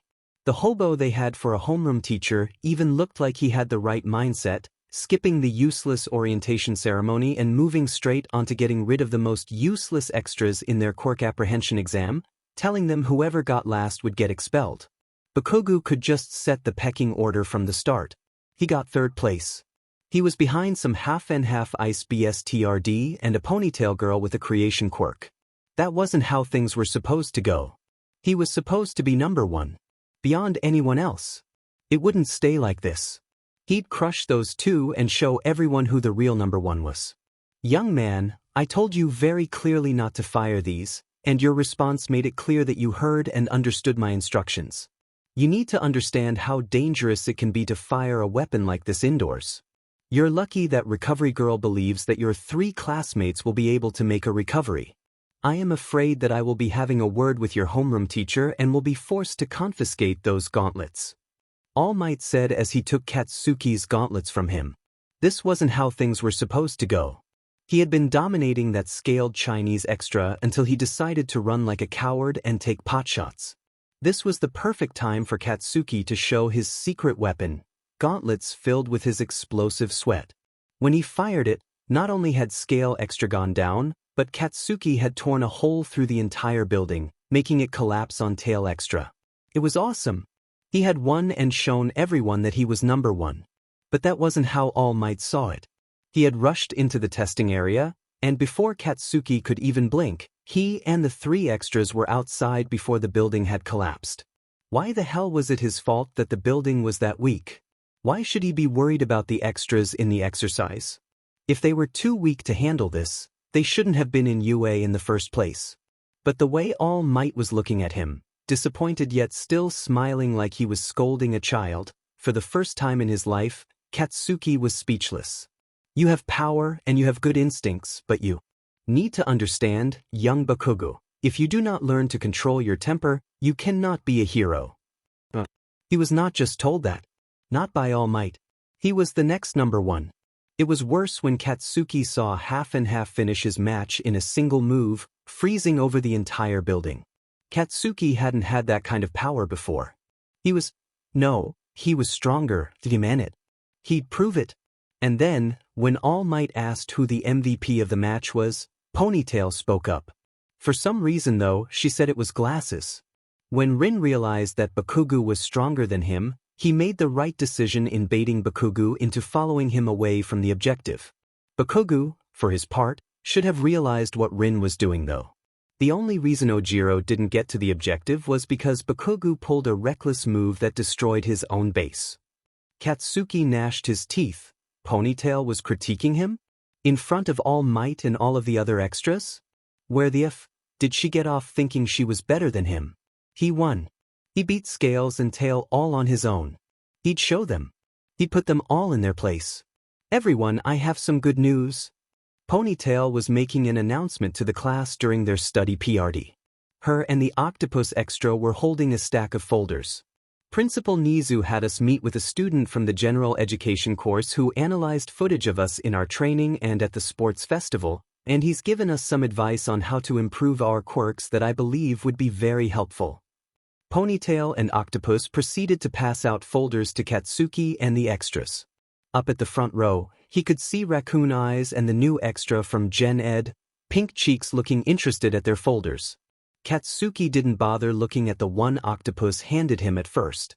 He knew his quirk. He didn't need some worthless extra from Gen Ed telling him what to do.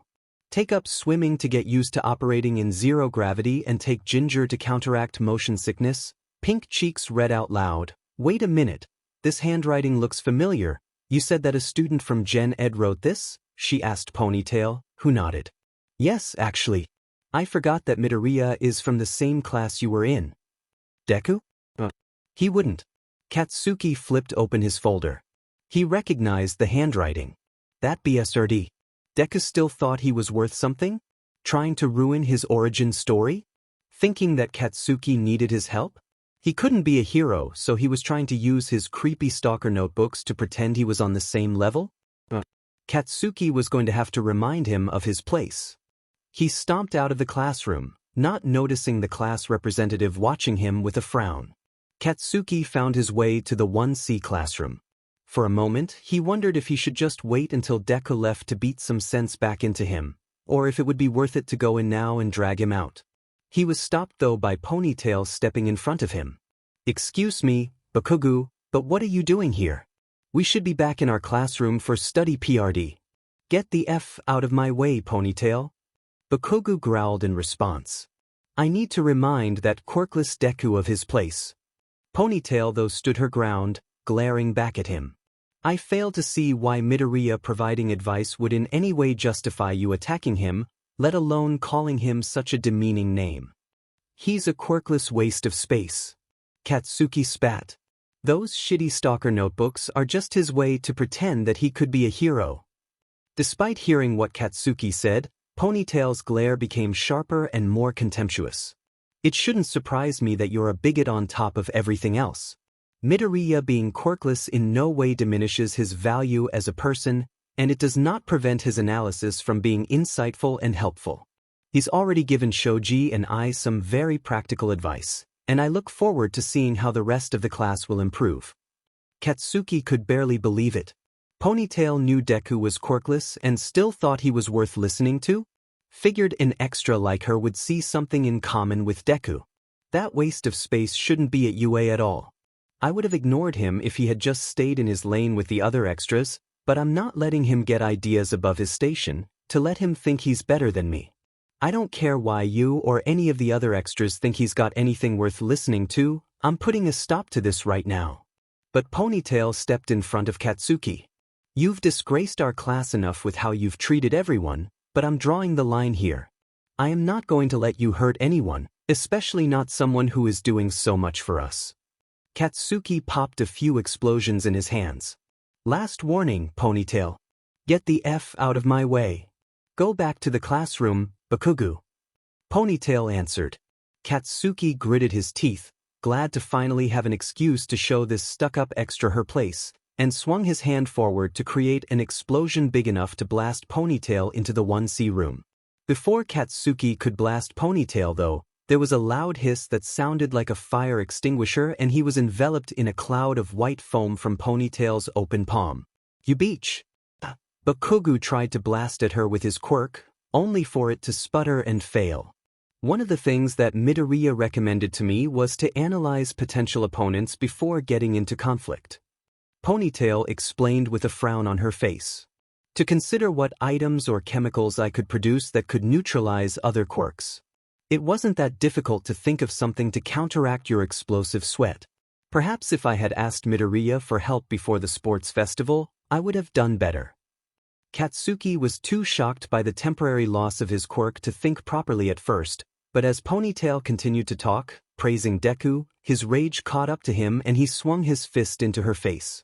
Only for Ponytail to deftly block the hit with her left arm, followed by a slap across Katsuki's face with her right that echoed through the hallway and jerked his head to the side. Katsuki had never been disrespected like that before. He was going to tear this beach apart. Ponytail though kept on looking at him like he was something she had to scrape off of her shoe. You seem used to hitting people who can't defend themselves. I on the other hand have been training with actual instructors for years, and am more than capable of handling such a ridiculously telegraphed attack. If you try to hit me again, you will regret it. This beach thought she could slap him and get away with it?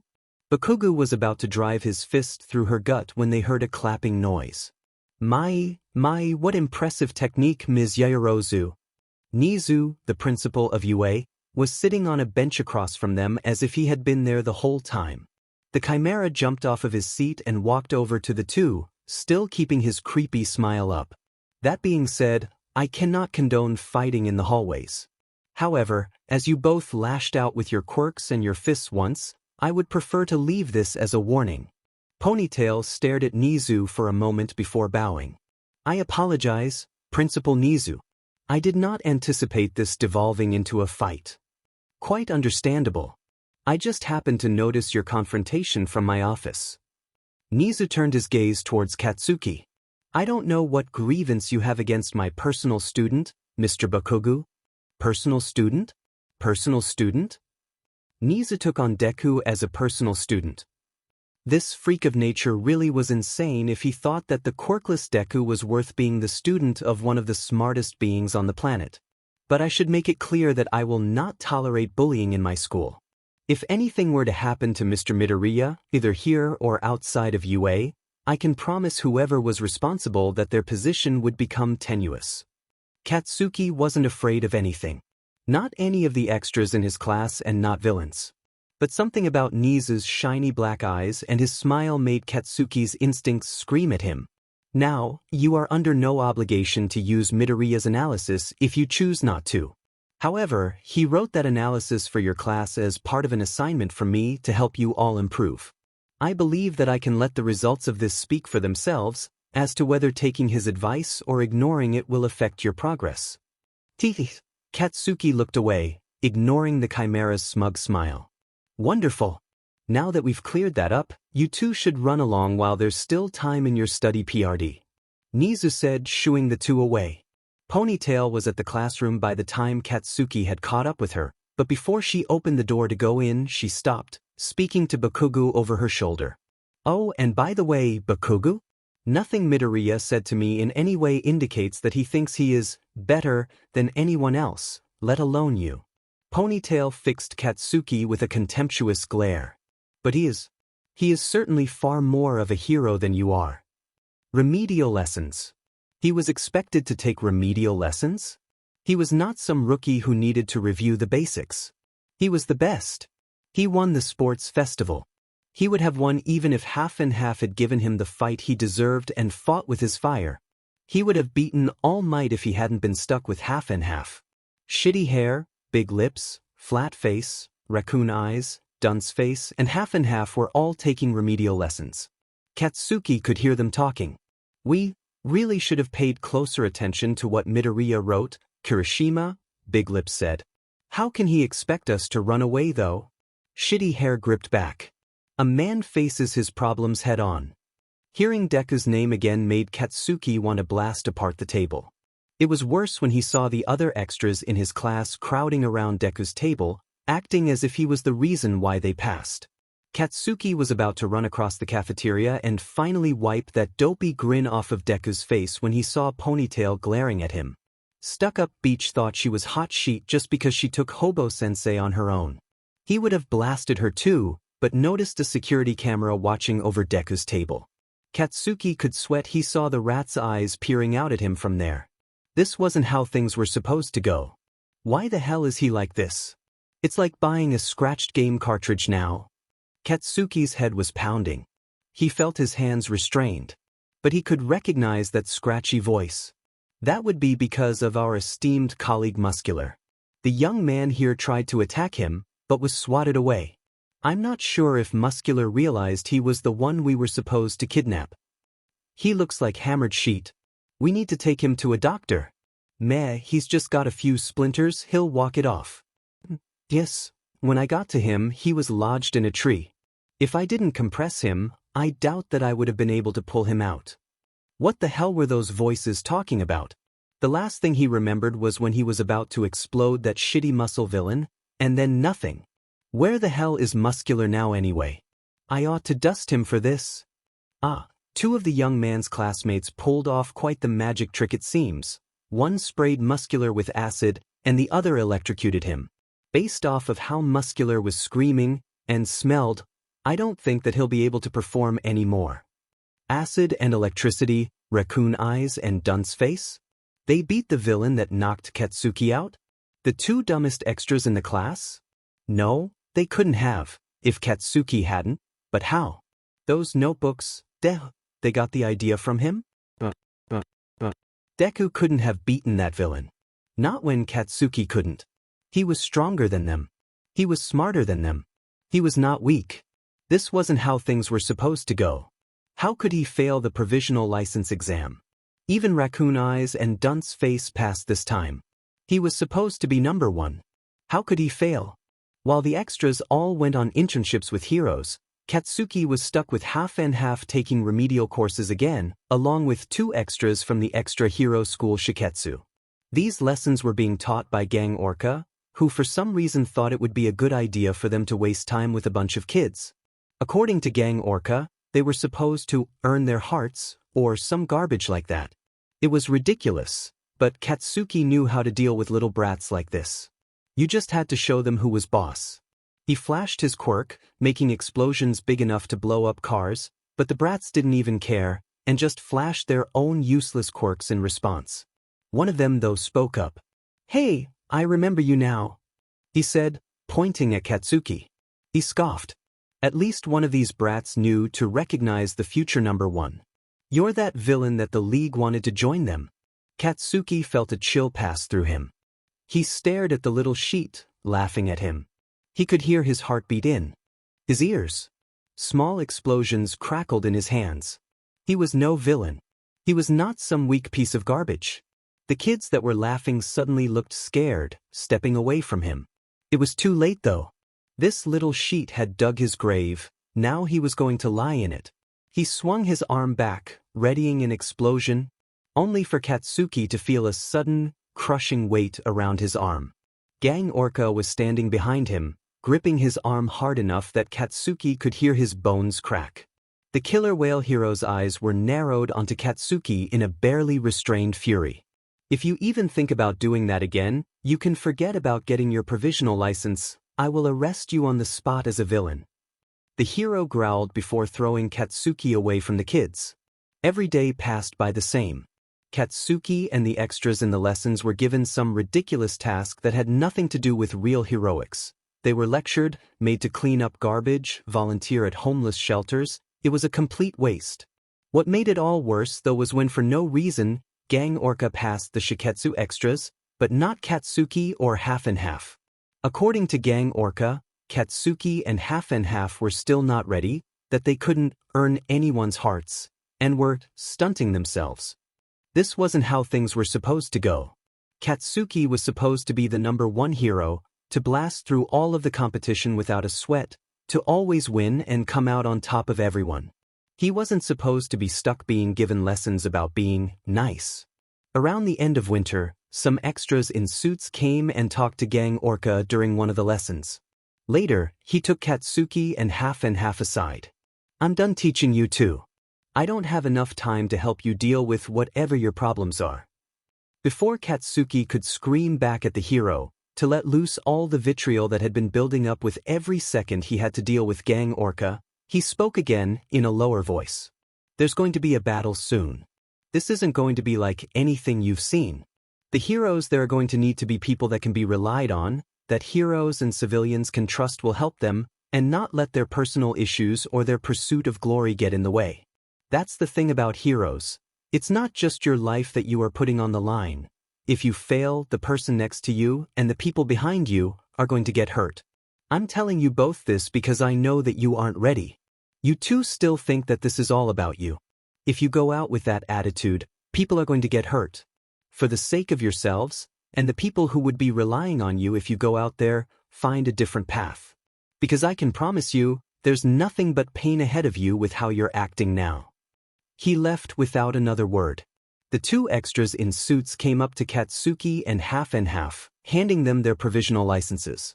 Katsuki scoffed, resolving to forget everything that blowhard hero ever said to him. He was back on track. He would be #1. This wasn't how things were supposed to go.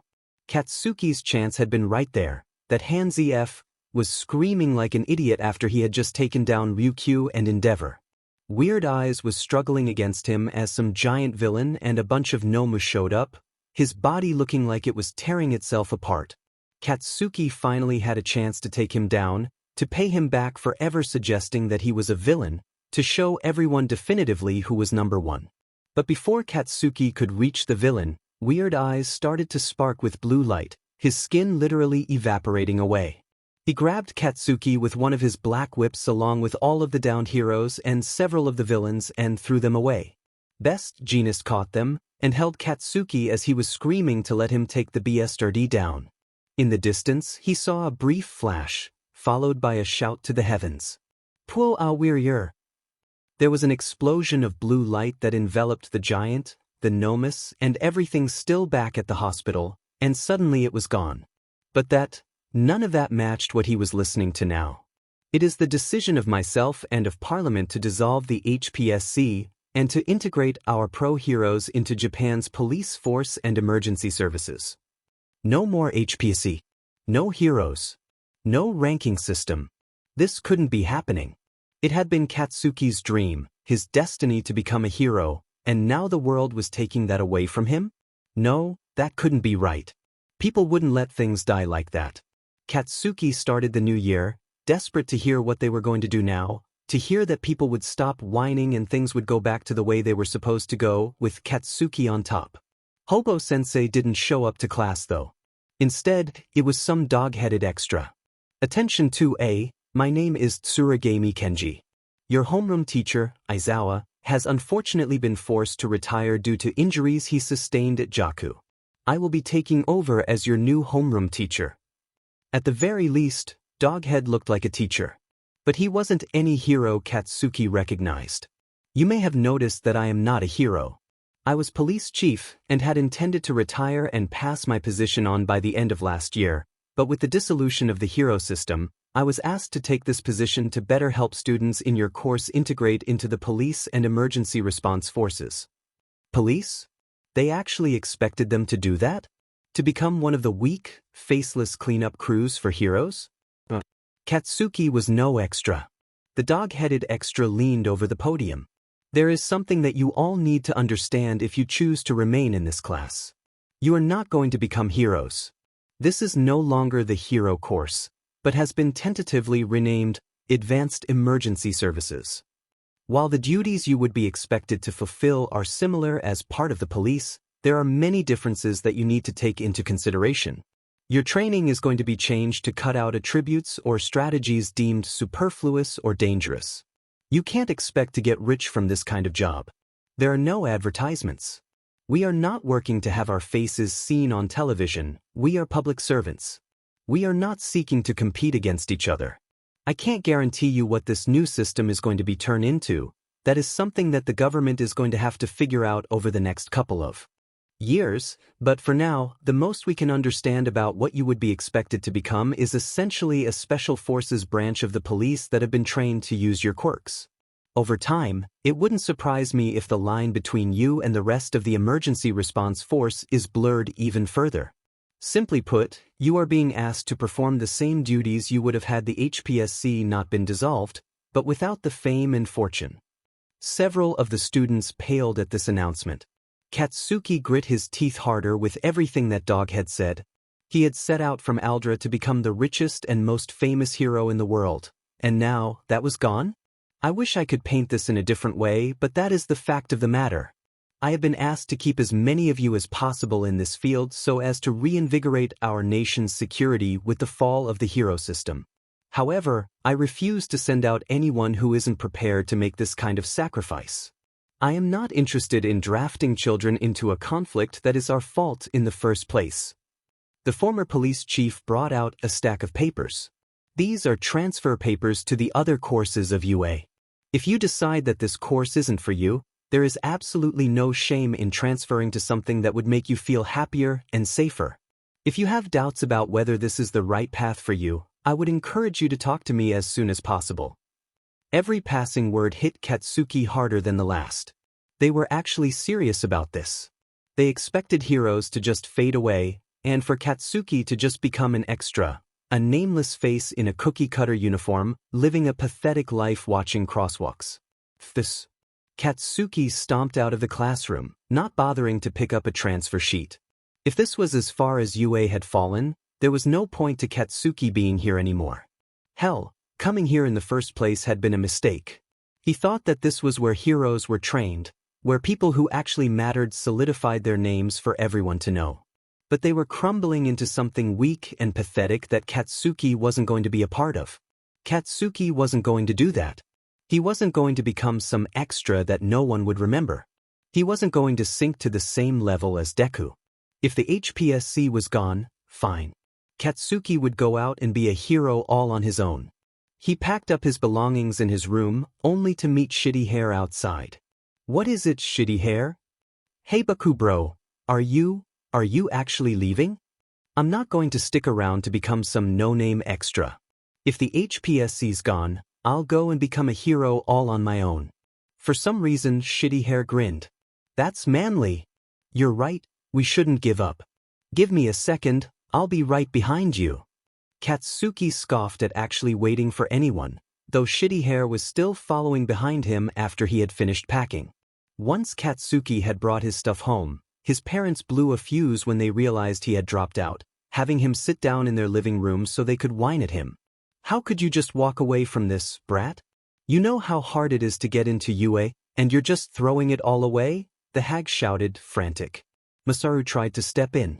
Katsuki, I know that this might not be what you set out to do, but it's still reasonably close. You'd still be doing essentially the same things, just under a different name. Katsuki though scoffed. The police are for weaklings who couldn't cut it as heroes. They're for people who don't matter. All of this is because a bunch of extras that can't accept their place want to bring down the people who do matter to their level. I'm not going to do that.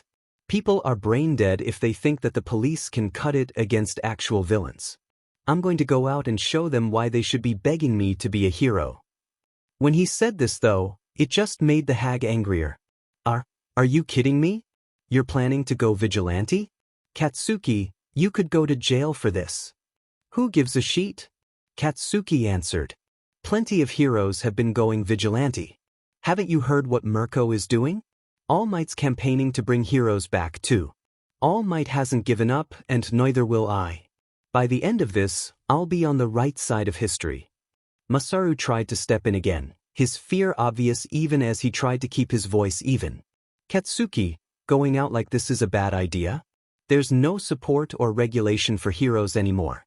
Maybe it's not ideal, but if you stay at UA, you can still be part of something that could actually help people. Just look at how well Izuku has been doing. Who gives a shit about that worthless, quirkless Deku? I'm not working to become a hero for some worthless extras. I'm doing it to be the best. Katsuki shouted back. The hag got in Katsuki's face. His name is Izuku, brat. And I would have hoped that you would have learned to respect him. Why the hell would I respect that quirkless waste of space? Because he's a good person, she shouted back. Why do you think I pushed so hard for you two to be friends when you were younger? I thought he'd be a good influence on you and actually help you become a good hero, or at least a good person. You wanted me to be like Deku? Katsuki repeated in disbelief. Why the hell would I want to be like him? He's a weak, creepy, crybaby stalker too dumb to realize his place in life. Katsuki's parents stared at him in shock. Surprisingly, it was Masaru who spoke first, sounding angry for the first time in Katsuki's life. Do you know what Izuku is? He's happy. He's respected. He's doing something that makes people around him better. Why wouldn't you want that? He's weak. Katsuki spat. And everyone else has gotten weak too. Everyone wants me to become some worthless extra like everyone else, but I am no extra. I don't care if the HPSC's gone. I'm going to remind everyone who I am. I'll put heroes back on top with me leading them. By that point, Katsuki toned out his parents' shouting and protests, realizing what he needed to do. He packed a bag full of clothes and walked out the door. He only stopped once when the hag grabbed him by the arm. Her face though made her look pathetic. She was pale, scared, crying, and her voice came out in a whisper. Katsuki, please, don't do this. Katsuki wrenched his arm out of the hag's grip and blasted off. For once, things were going the way they were supposed to. Since he had left his home, he had spent every day going around Mizudafu and showing everyone what the pecking order was. It wasn't that hard to find villains. They were crawling out of the woodwork now that all of the cowards pretending to be heroes had left. All Katsuki had to do was head to where there was noise and start blasting at whoever was causing problems. It felt good to finally let loose. Shoving an ATM robber's face through the screen, blasting a mugger until he could smell flesh cooking, slamming a carjacker's head with the car door. No villain could stand up against him. Any that tried with their weak-ass quirks got left a cringing, crying mess on the ground. It felt like Aldra, back when people knew their place around him. Pretty soon, whenever Katsuki, now fully embracing the name King Explosion Murder, showed up, the extras shut the hell up and got out of his way. The only problem was Shitty Hair kept tagging along. Baku bro, I don't like how everyone's looking at us. Why the f should I care what people think? Katsuki snapped back.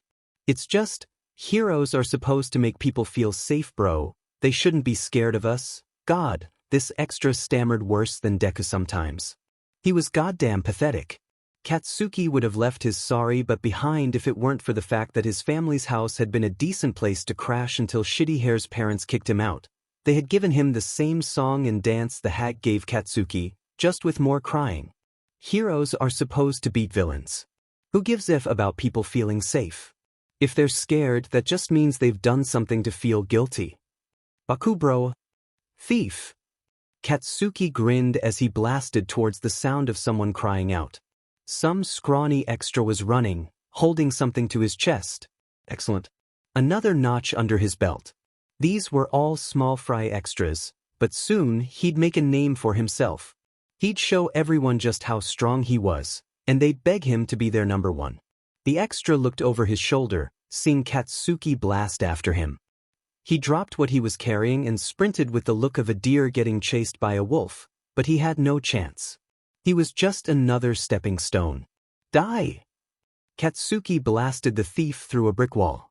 All of a sudden, though, there was another explosion bigger than anything Katsuki had made directly in his face. Continuing to help the newly christened emergency corps students, meeting with Nizu, spending time with his mother, helping Eri with her quirk and coming out of her shell, and simply going to school with the rest of 2C, Izuku felt that he was living a pretty nice life, all things considered. Izuku's grades continued to be the top of the class. He felt like he never had more friends than he had at that point in his life, and he had even gained a semi-adopted little sister during this time.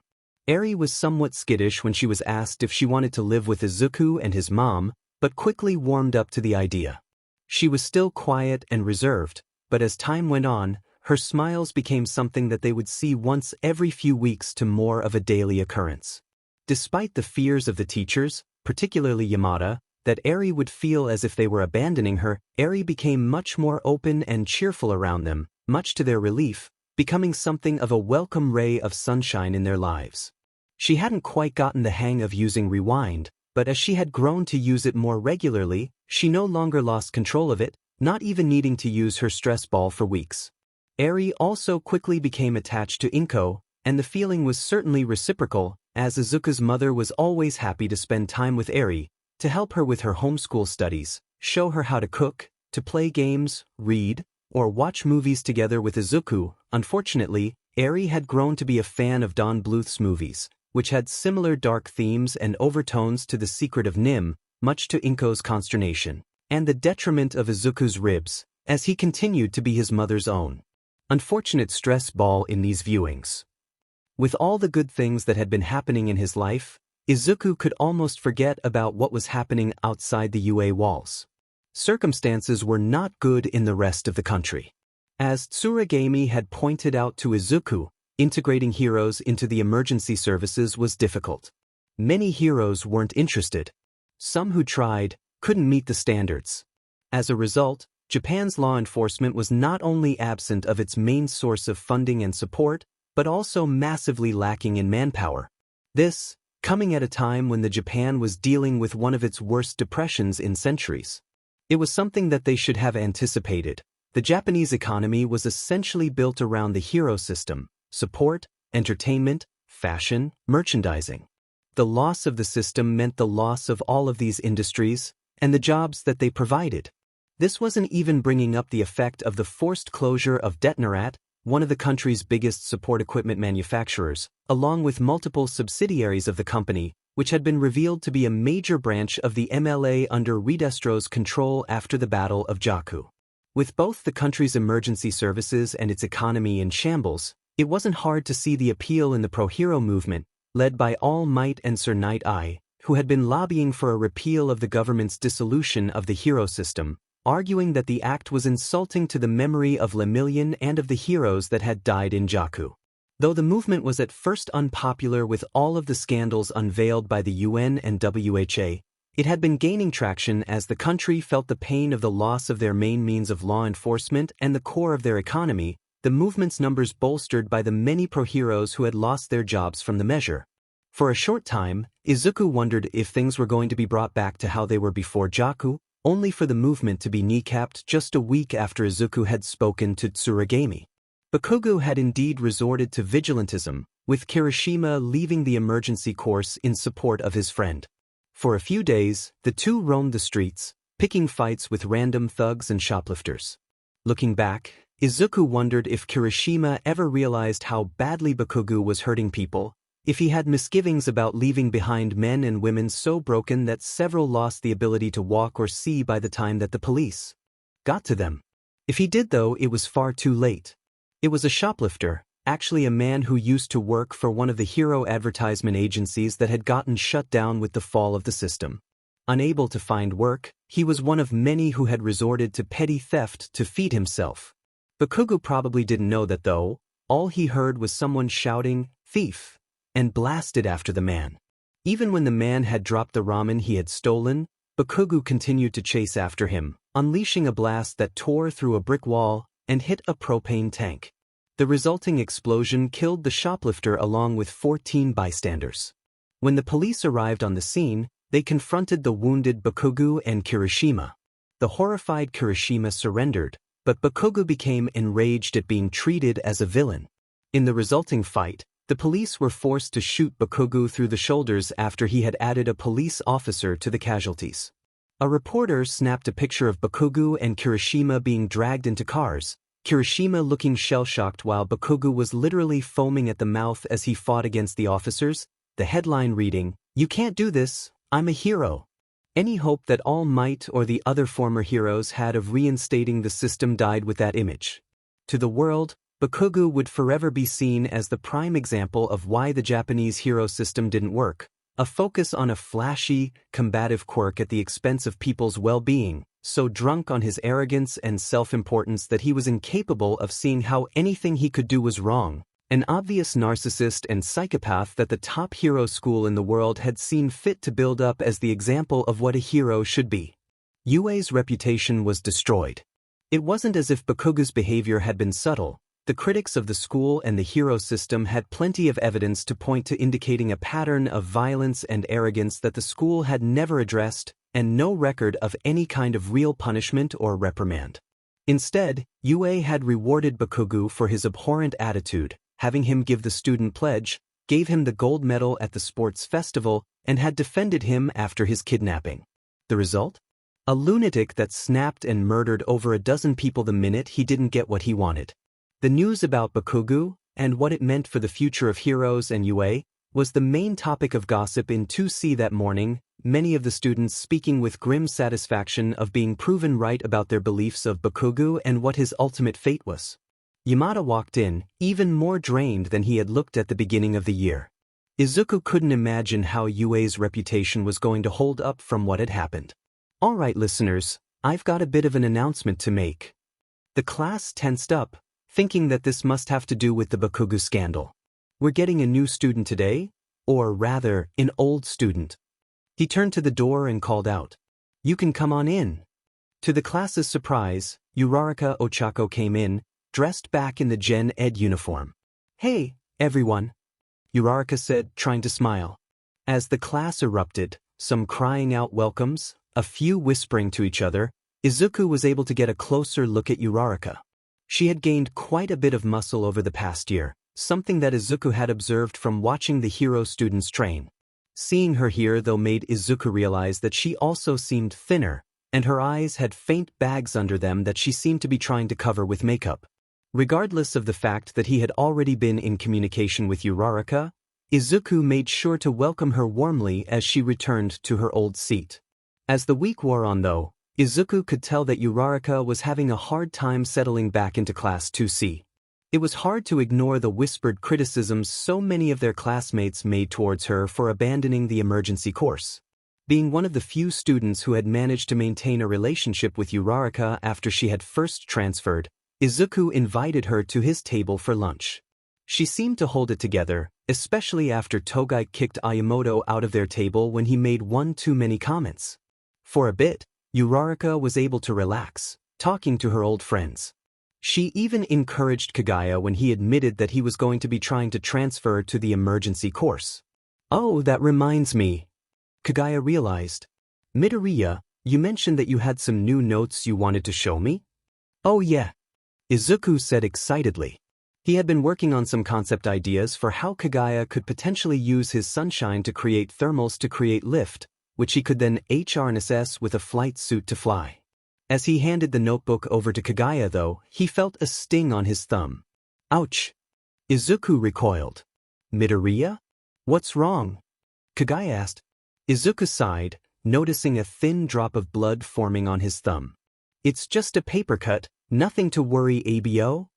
As Izuku reached to grab a napkin to clean up the cut though, he happened to look over at Uraraka. The previously bubbly girl had gone pale, her eyes pinpricks as they stared at Izuku's cut. Uraraka? Suddenly, Uraraka started to hyperventilate. She stood up and recoiled away from the table. Before anyone could stop her, she ran out of the cafeteria, her hands over her mouth.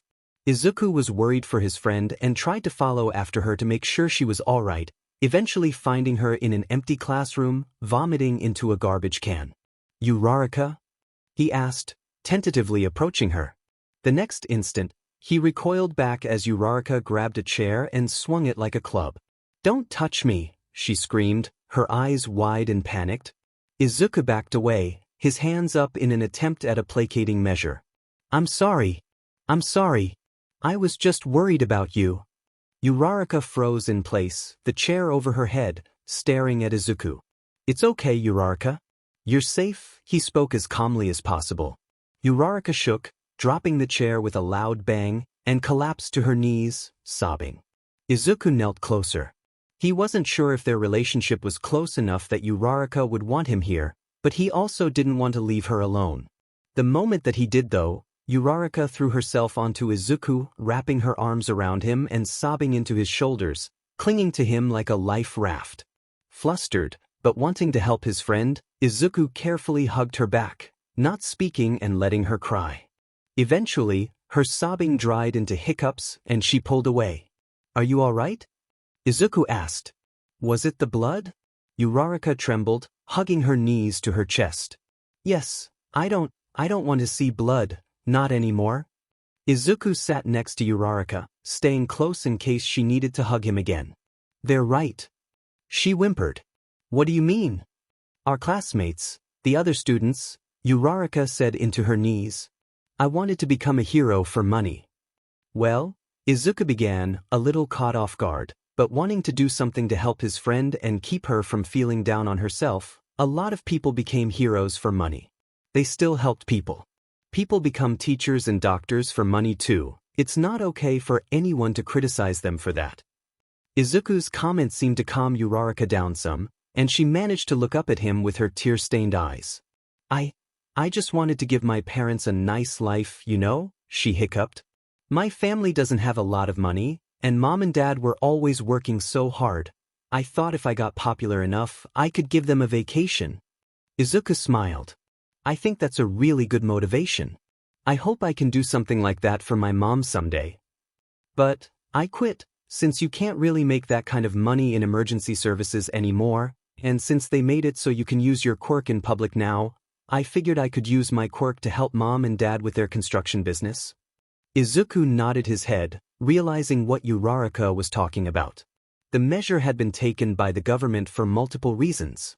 First of all, making public quirk use illegal was one of the main ways that the HPSC had managed to maintain control, and there had been a lot of pressure to ensure that sort of control couldn't be abused again.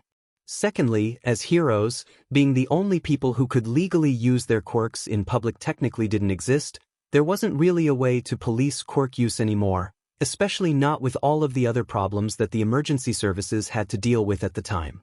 Lastly, due to so many of its businesses collapsing with the hero system, Japan needed some way to reinvigorate its economy, and allowing quirk use for work purposes was seen as a way to start replacing what had been lost. Oh yeah, zero gravity would be great for moving heavy equipment and materials around, and you would be able to save so much time and money that you'd have to use a crane or a bulldozer for. With your help, your family's business could get really successful. Uraraka blinked some of the tears out of her eyes, and managed to smile from Izuku's exuberance. "You've got a right to live how you want to, Uraraka. Even if you don't want to become a hero anymore, you can still help a lot of people with what you want to do." Izuku went on, hoping that he could relate his own obstacles with his past dream to Uraraka's. It seemed to work anyway, as Uraraka finally calmed down, though she still seemed reluctant to leave the classroom, so Izuku stayed next to her. "It's not fair, you know?" Uraraka mumbled. Izuku leaned forward just a bit to pay attention. "We were by ourselves at Jock. It was just us and the heroes. We were expected to fight an army led by a league of monsters. There was no army supporting us, just a bunch of heroes that usually deal with street crimes and a bunch of teenagers that had only been learning how to use their quirks for a year, and everyone's criticizing us for how bad things got. I don't see any of the people saying these things helping to keep everyone safe." Izuku shuddered. Like almost everyone else, he had only heard about Jakku from the news and the images of the destroyed cities recorded after the fact. But Uraraka, she had actually been there. He had no idea what he could do to help her with whatever nightmares she had been facing from that other than to shut up and listen. I just remember what it was like afterwards, when we were trying to dig up everyone that got caught under the rubble. There was a hero there, just standing, staring at everything. He gave up, saying that he wasn't going to be a hero anymore. I was angry at first, but how can I blame him? It was just him and us against all of that. Heroes are supposed to help people, to make them smile, but who helps the heroes? Uraraka kept facing the floor, but didn't say anything else. I hadn't thought of that before. Izuku admitted. He looked at his hands, trying to think. I think we might have gotten complacent with All Might around, expecting him to handle anything like that all for one villain or what happened at Jakku. Heroes aren't really trained to deal with stuff like that, we kind of just expected them to. Uraraka trembled, the weight of what she had been through starting to hit her again. But maybe things can get better. Izuku suggested. Maybe we can try to build something where not everything gets put on the heroes or the police. Uraraka turned her head to Izuku. Do you really think that we can do that? With everything the way it is now? Izuku frowned. Even if he hadn't gone outside the UA barrier since the school year started, he had heard the crowds, the protesters, even the occasional gunshot and explosion outside the walls. I think we're going to have to. We can't do things the way we used to. Not without all. Izuku stammered, thinking back to his first meeting with the hero and the gaping hole in the man's side. And yet the man still fought, still ran around, trying to keep being a hero, only to burn through his available time. No, not even with All Might. Uraraka frowned at Izuku, but he continued. Not even All Might could keep things the way they were. We need to be human, Uraraka. We need to help others, but we need to be able to take care of ourselves and our families too, and no one has a right to expect us to wear ourselves to death. Uraraka's eyes started to water again. But, my friends are still in the emergency course, she whimpered. They're still putting themselves at risk, and do they have a family that needs help the way yours does? Izuku asked. You couldn't just ignore your parents. He smiled, trying to be encouraging. Besides, we need people other than heroes. We need builders and analysts and doctors, and everything to try to fix what we've been through. You don't have to be a hero to help people, Uraraka, even if it's not how you originally planned. He looked at his hands again. I wanted to be a hero too. I wish I could have helped you guys at Jakku, but I like to think I can. Help people with my work. Izuku was interrupted by Uraraka throwing herself around him again, sobbing into his shoulder. Normally, he'd be flustered, but with how upset Uraraka seemed, there wasn't anything romantic in the gesture, just a girl who was overwhelmed and needed a literal shoulder to cry on. You did help us, she mumbled into his shirt. We would have died without that stuff you gave us.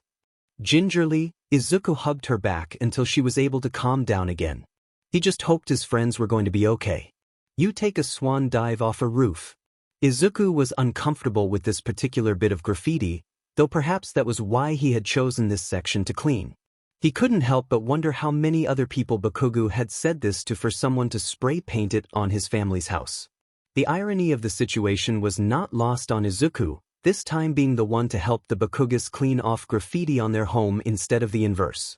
Really though, compared to what he had seen written on his family's apartment, the insults Izuku had seen were tame. Cop killer. Mother of a psycho. You should have drowned the beast. Right now, it was just him and Masaru washing off the threats and insults, the quiet man looking as if he wanted to rub his knuckles down to the bone with how hard he was scrubbing. Inko was inside the house, doing what she could to comfort Mitsuki. Unlike her husband, who appeared to be close to exploding in anger at himself, Mitsuki just seemed hollow, unable to get out of bed on her own, not feeding or bathing herself, just staring off into space, sometimes fixating on baby pictures of her son. Izuku, thank you. Masaru brought himself to say as he and Izuku finished, albeit with the resignation of a man who realized that he was going to have to do this same job again very soon. It was a look Izuku occasionally had seen in the mirror in the past. It's no problem, Uncle Masaru. Izuku replied, wringing out his sponge. Is there anything else I can help you with? Masaru managed a weak smile. No. I appreciate the offer though. You and your mother have been a big comfort to us. Masaru looked at his watch and sighed.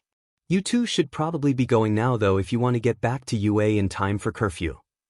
As the two put their cleaning equipment away, Izuku wished he and his mother could stay longer, mostly to do more for their friends, but also because of the smell of his mother's katsudon permeating the Bakuga's kitchen. Inko was just finishing cleaning some dishes as Izuku and Masaru came in. Masaru, I made you and Mitsuki some dinner, you just need to reheat it when you're ready. Thanks, Inko. Masaru replied gratefully. Inko smiled, and Izuku followed her into the living room where Mitsuki was sitting.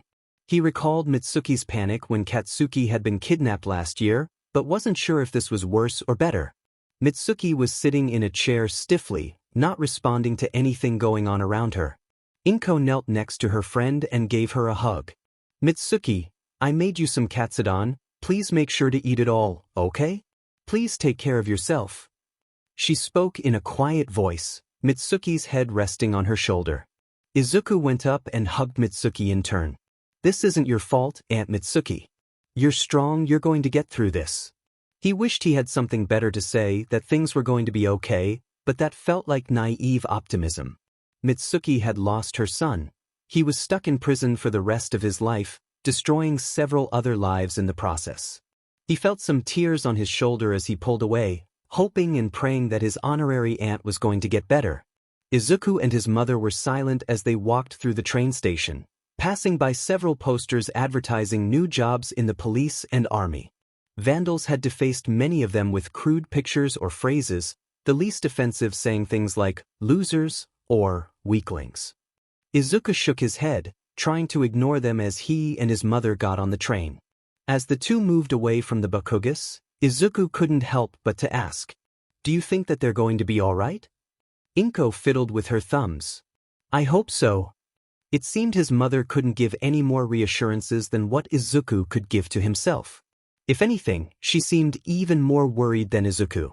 The quiet of the subway car felt too tense for Izuku. The silence was broken though by the sound of Izuku's phone ringing. Pulling it out, he saw that he had a text from Uraraka, who had volunteered to babysit Eri while the Midoriyas were visiting the Bakugas. Despite what Izuku and his mother were just discussing, when he saw what Uraraka had sent, he snorted. What is it? Inko asked, curious. Smiling, Izuku showed her the picture Uraraka had sent. Uraraka was slumped on a table, crying dramatically in defeat while Eri patted her head in sympathy. A chessboard between the two showed it dominated by Eri's white pieces, while a dry erase board behind the two showed Eri had won 5 games to Uraraka's 0. Midoriya, Eri's bullying me. Uraraka's text said. Oh, that poor dear. Inko chuckled. Does that mean you're going to pay her more or less? Izuku asked in jest. Izuku! Inko shouted in mock horror, and the two broke down in some much-needed laughter. Izuku and his mother relaxed as their mood became more cheerful. He looked at his watch and got an idea. Hey Mom, I know that we need to get to UA before curfew, but we do have a bit of time. Would you like to visit the market? Inko thought for a moment and smiled. You know, that might be nice. Let's do it. The two made a detour from UA, coming to Korisk Street, a wide area where lately various vendors had been setting up, slowly morphing into small businesses that dotted the street. Just a month prior, this area was just as destitute from the collapse of the hero system as anywhere else. Many of the chains that ran the country's entertainment, food, and fashion industries had either gone out of business or abandoned the country altogether. After the Japanese government's move to legalize public quirk use, though, it had led to a boom in small, privately owned businesses. Now, Japanese citizens could use their quirks for profit without repercussions. Instead of a chain of ice cream parlors run by a big-name brand, there were several ice cream trucks manned by small crews of men and women with ice-based quirks, allowing them to easily freeze their concoctions more efficiently than an expensive freezer and even make their treats last longer outside of their trucks. At one corner of Corsic there was a man showing off a comparatively weak metal manipulation quirk by taking pieces of aluminum cans and slowly morphing them into ornate bowls, statues of animals, and toys. A tailor was selling dresses customized to the taste of the buyer using a simple quirk that changed fabric color and texture. A carpenter was literally growing tables and chairs from pots of soil using a quirk that accelerated and manipulated plant growth.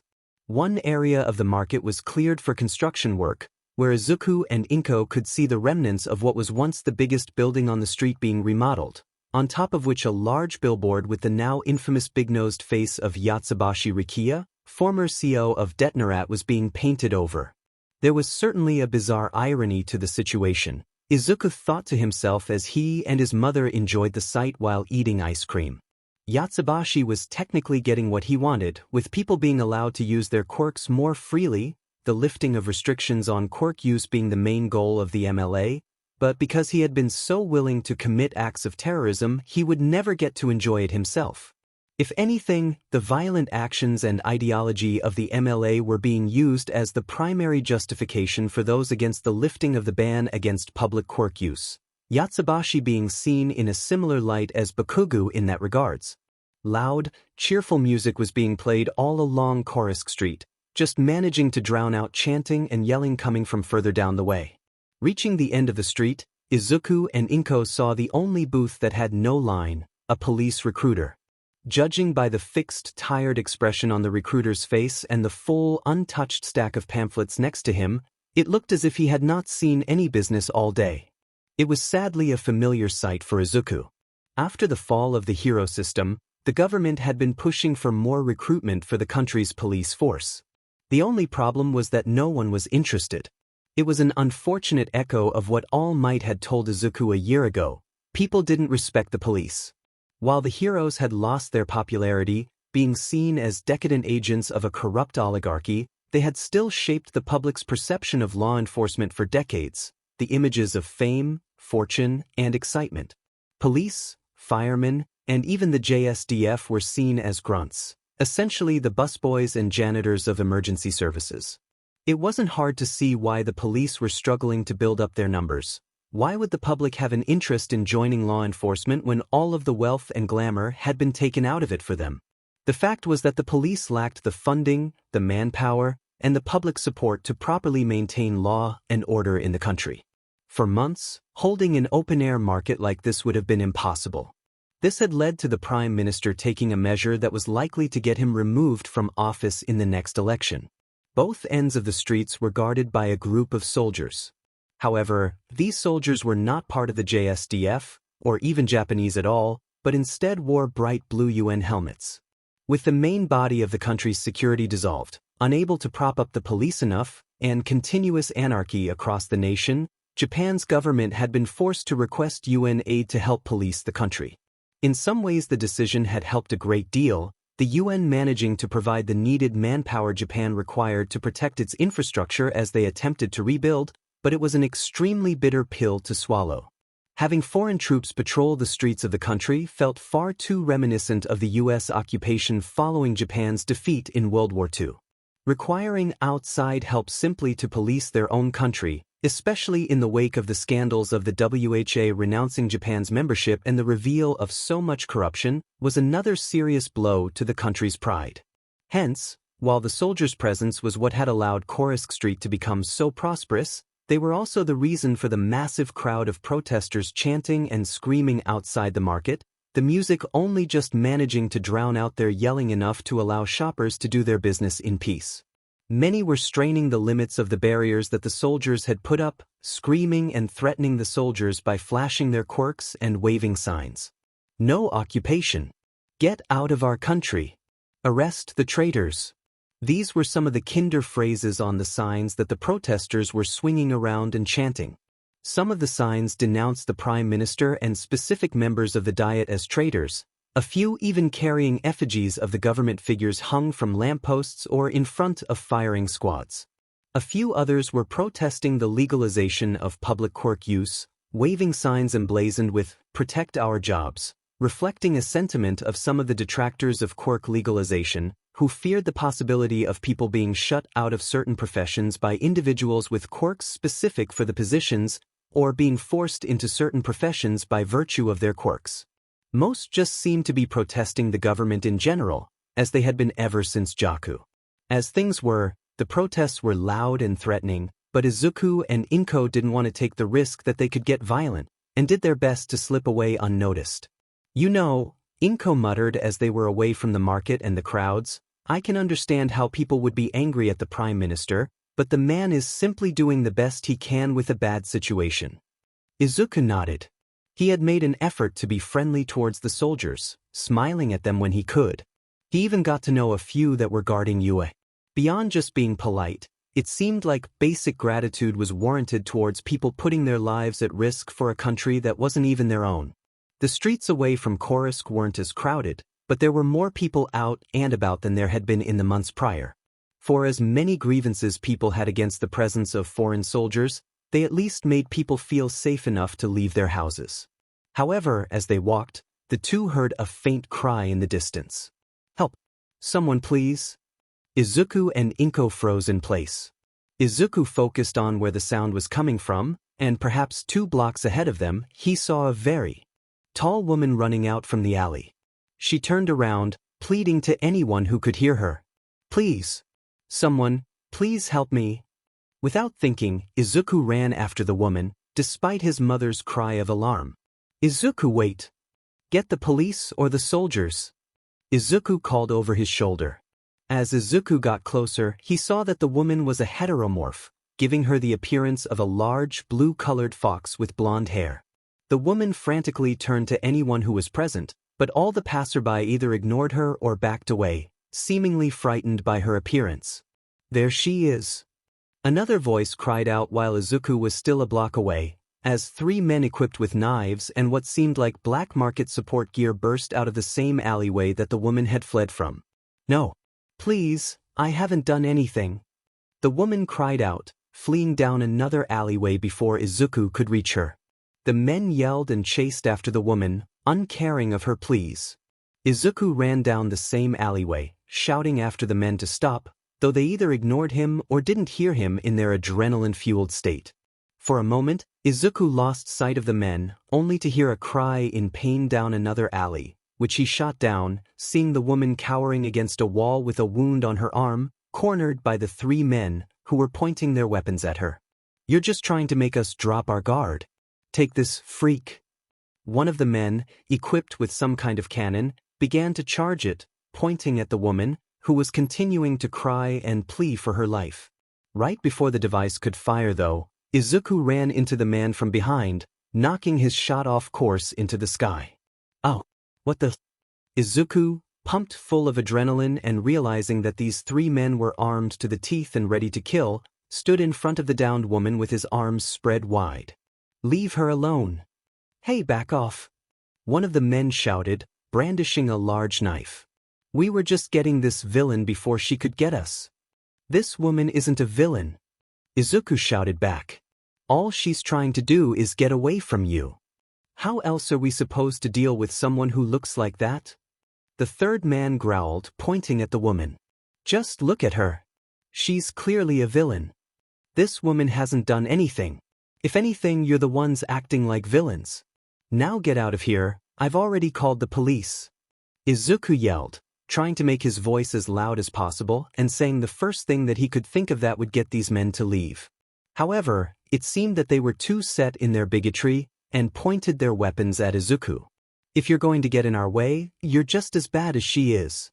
Izuku held his ground, cursing that he couldn't do more, hoping that he could at least buy this woman time to get away. Before the 3 men could rush Izuku though, another voice shouted out, joined by the sound of rushing bootsteps. Drop your weapons now. A squad of UN soldiers appeared behind the 3 men, having rushed down the alleyway, their assault rifles pointed at the men. The leader of the 3 stupidly pointed his cannon at the soldiers. Get lost. You don't have a right to. Bang. The man screamed as one of the soldiers shot him through the shoulder, making him drop the cannon and fall to the ground. Another of the men pleaded frantically. Hey, you've got the wrong idea, Shiztha. The soldiers didn't let the man finish, and slammed a rifle butt into the man's face when he didn't drop his knife, breaking his nose along with several of his teeth.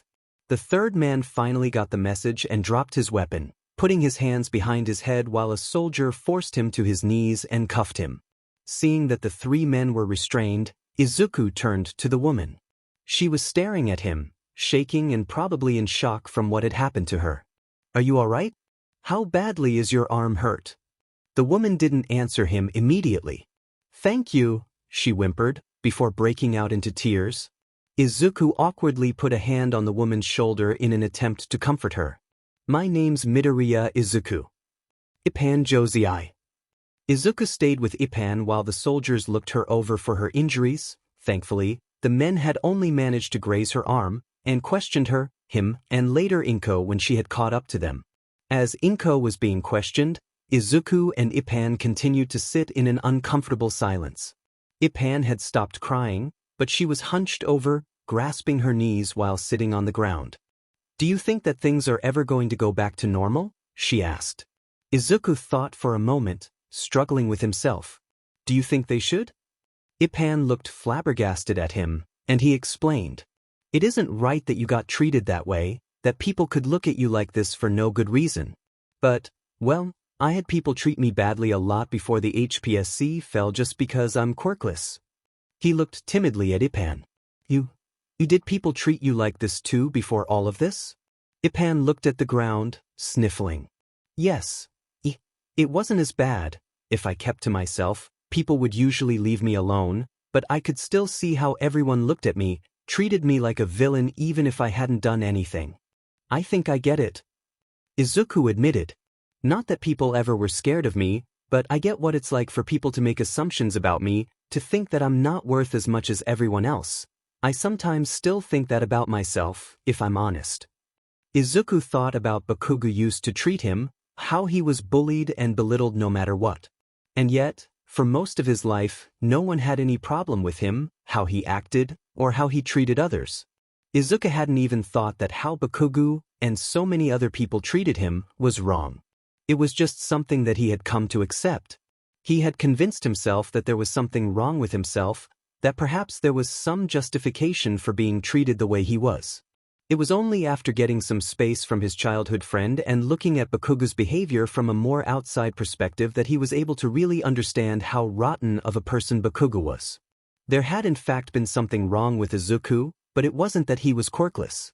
It was that he had seen Bakugo as a hero, the same way everyone else did, despite practically everything he did literally screaming how it was obvious that he was better fit to be a villain. But Bakugo had simply been one example of how messed up their thinking was. Despite how destructive Aizawa's actions as a teacher were, he was accepted and allowed to continue to influence and have power over students. Despite Mineta's perverse attitude and SXL harassment, it was deemed as not something worth getting upset over. How many other people like that existed in this society? How many simply accepted them, simply because they were put under the label heroic? How many people were hurt because they were put under the label villainous or weak? There was so much that Izuku had come to accept only to realize how wrong it was. He pointed down towards the street. "Have you seen those protesters at the market? The ones protesting the UN soldiers? I can understand how they're angry about the soldiers being there, but the thing is, I also didn't see any of them at the police recruiter's booth either. They're not doing anything about the reason why the soldiers have to be here. A few months ago, people were angry at the heroes for what happened at Jakku and what the UN found out about the HPSC, but then, they got angry at the heroes that quit. The way that people are thinking, getting angry about heroes not being there to protect them, but not being willing to do anything to help anyone else, that's just wrong."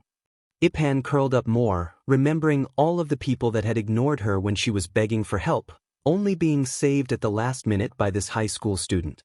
And the way that everyone seems to think about certain people, like heteromorphs like you or quirkless like me, that us getting hurt or looked down on is alright. There is just something wrong with the way we all think. There's been something wrong before the HPSC fell. Having the heroes back wouldn't fix that. I think that we need to change a lot more than just having people who make us feel safe." Her face still in her knees, Ippan turned her eyes towards Izuku. "What do you think we should do then?" Izuku sighed. "I don't know. It's something that we're going to have to figure out." But Izuku took out a small rabbit sculpture made by one of the merchants at Korisk. The sculptor made his work out of shredded pieces of green soda cans. It had quite literally been made from trash, but Izuku had found the trinket to be so fascinating and cool, the detail that the man had put into his work, not to mention the ideas behind it, that a man had found a way to take something that would have otherwise just become another piece of leader, and because of the new law, and with a little time and effort, had managed to turn it into a piece of art. Even if things aren't good now, maybe things can get better than they were before. I know that it's hard for us to accept, but I feel like everything that's been going on is making us take an honest look at ourselves. Izuku handed Ipan the sculpture, an offering to try to cheer her up. I think that it's going to be really hard for a while. We've been hurt badly by what's happened, and it feels like the whole world thinks we're terrible people for letting things get so bad. But, well, now that we know how badly we messed up, maybe it'll make us all work harder not to make the same mistakes. Ipan took the sculpture, and despite everything that had happened to her, and the tears still in her eyes, she managed a small smile. Izuku and his mother made sure to keep in touch with Ipan after her experience, offering to escort her while she was out shopping next time. She seemed to appreciate it, a bit like how Izuku imagined he acted at UA when he found people that liked to hang out with him. Over the next few days, the Midoriyas got to know the young woman a little better. She lived in Takoba, working as a librarian. Ipan was particularly excited to hear about Izuku's interest in Asimov, and convinced him to also give the Wheel of Time series a look. The two Midoriyas quickly grew fond of the sweet and kind young woman, which made them much more worried for her when they realized the state that Takoba was in. The district was already pretty destitute and wrought with crime before the HPSC fell, filled with gangs, muggers, and trigger addicts. Ipan was mostly able to live there because few common thugs were interested in picking on someone her size, and she had managed to live in a relatively safe apartment owned by her grandfather. Unfortunately, her grandfather had died the previous year, and even the tenuous safety that heroes provided the district had vanished. The strained police had all but vanished from the area, meaning that the only people trying to maintain any sense of order were vigilantes, making things even more dangerous for a heteromorph like Ipan. Ipan wasn't ignorant of her circumstances and was trying to find somewhere else to live, but housing options were limited to people her size and appearance even at the best of times. The answer fortunately ended up being quite simple. Izuku did what he did for his mother and convinced Ipan to apply for a librarian position at UA. At first, the young woman only agreed on a whim, doubting that someone like her would be accepted at such a famous school. The truth, though, was that UA's prestige was practically non-existent at the moment. With the scandals of the school's failures to rein in Bakugo and Aizawa, the revelation that Todoroki, one of their top students, had been abused by his top graduate father, in addition to the hero system that UA was built on being dissolved, many of UA's staff, particularly those that weren't teachers and handled more of the infrastructure, were leaving. True, all Izuku could really do was tell Nizu Ipan's name, but the fact was, Nizu was desperate to maintain the integrity of the school and needed to replace a lot of staff quickly. There was a chance that taking Izuku's suggestion of interviewing Ipan would be the last action he could take before the Ministry of Education decided to remove him from his position. To Ipan and the Midoriya's delight, Ipan was given an interview. The two waited anxiously outside of Nizu's office for an hour, after which, Ipan Josei walked out. She turned to Izuku, smiling, with tears in her eyes before enveloping him in a hug. "Midoriya Izuku, you are my hero." That was probably the moment that Izuku's crush on Ipan started. Moving out of her grandfather's building was emotionally difficult for Josei. True, Takoba wasn't a nice place to live in general, but it had been her home even after her grandfather had died. A portrait of Ipan Otoko, who resembled Ipan Josei, with his large size and fox traits, albeit with orange fur, was one of the last things she packed, wanting to have the keepsake safe for the travel. Thankfully, the physical aspect of moving wasn't that difficult due to the UA moving vans Nizu had provided. She still anticipated that it would take some time to unload everything, but that was just something that she had to deal with. When she had arrived at the UA apartments with the moving vans, though, Josei was surprised to see the Midoriyas waiting for her, along with a little girl and several students. She realized that the little white-haired, horned girl must be Eri based off of the Midoriya's talks about her, and she was able to recognize 4 of the students. 1. A tall girl with a black ponytail was the gold medalist of the second-year sports festival, Yaoyorozu Momo. Another girl with a red ponytail was Kendo Itsuka, whom Yaoyorozu had defeated in the final round, but who defeated Shoji Mizo, the tall dupli-armed student beforehand, standing by Yaoyorozu.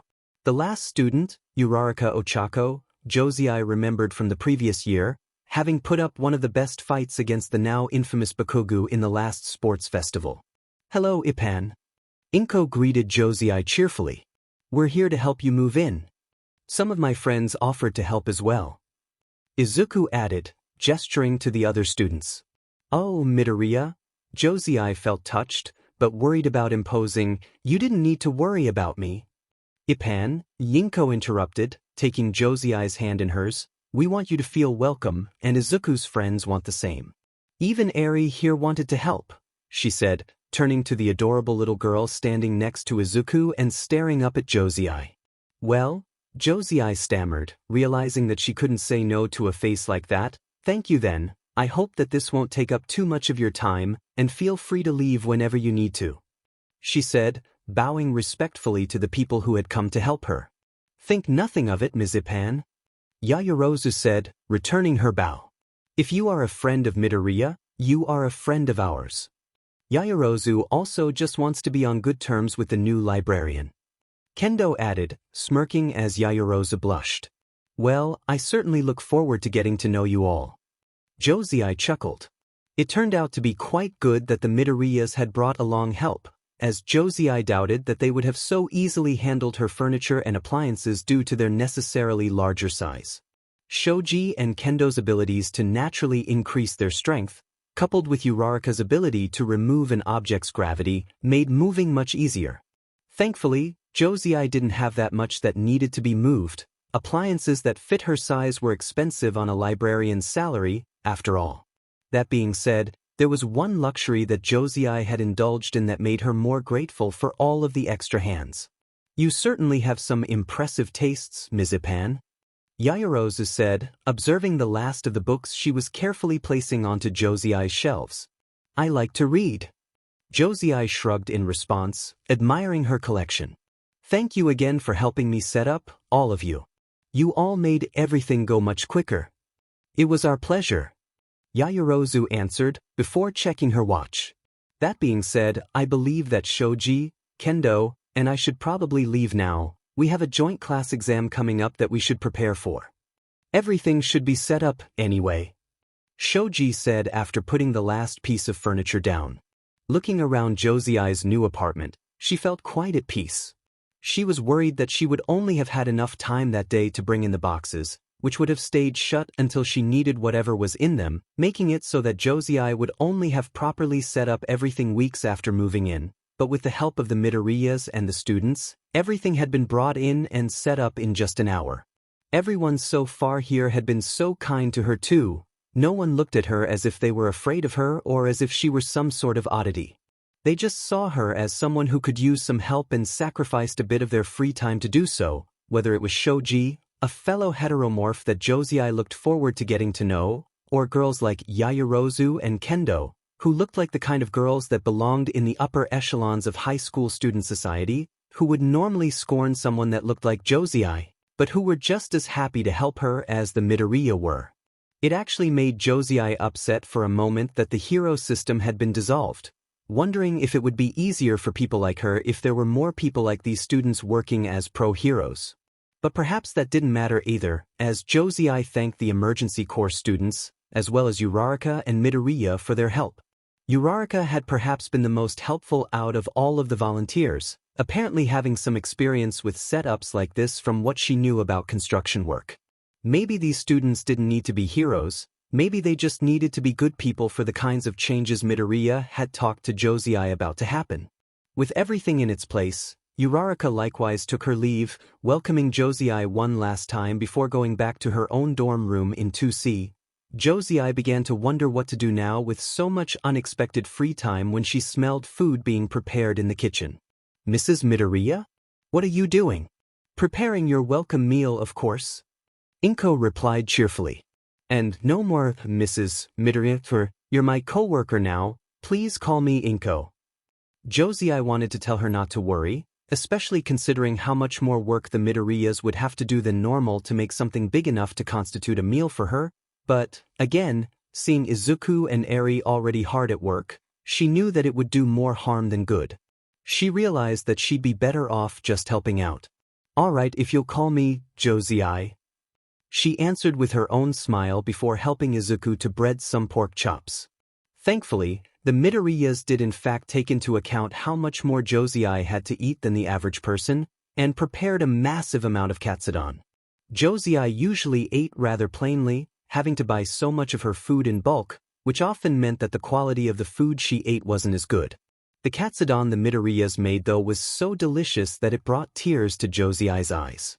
Eri had been quiet throughout most of the day, simply trying to help move some of the smaller items when everyone was helping Josei move. As they were eating though, Josei noticed Eri staring around the apartment.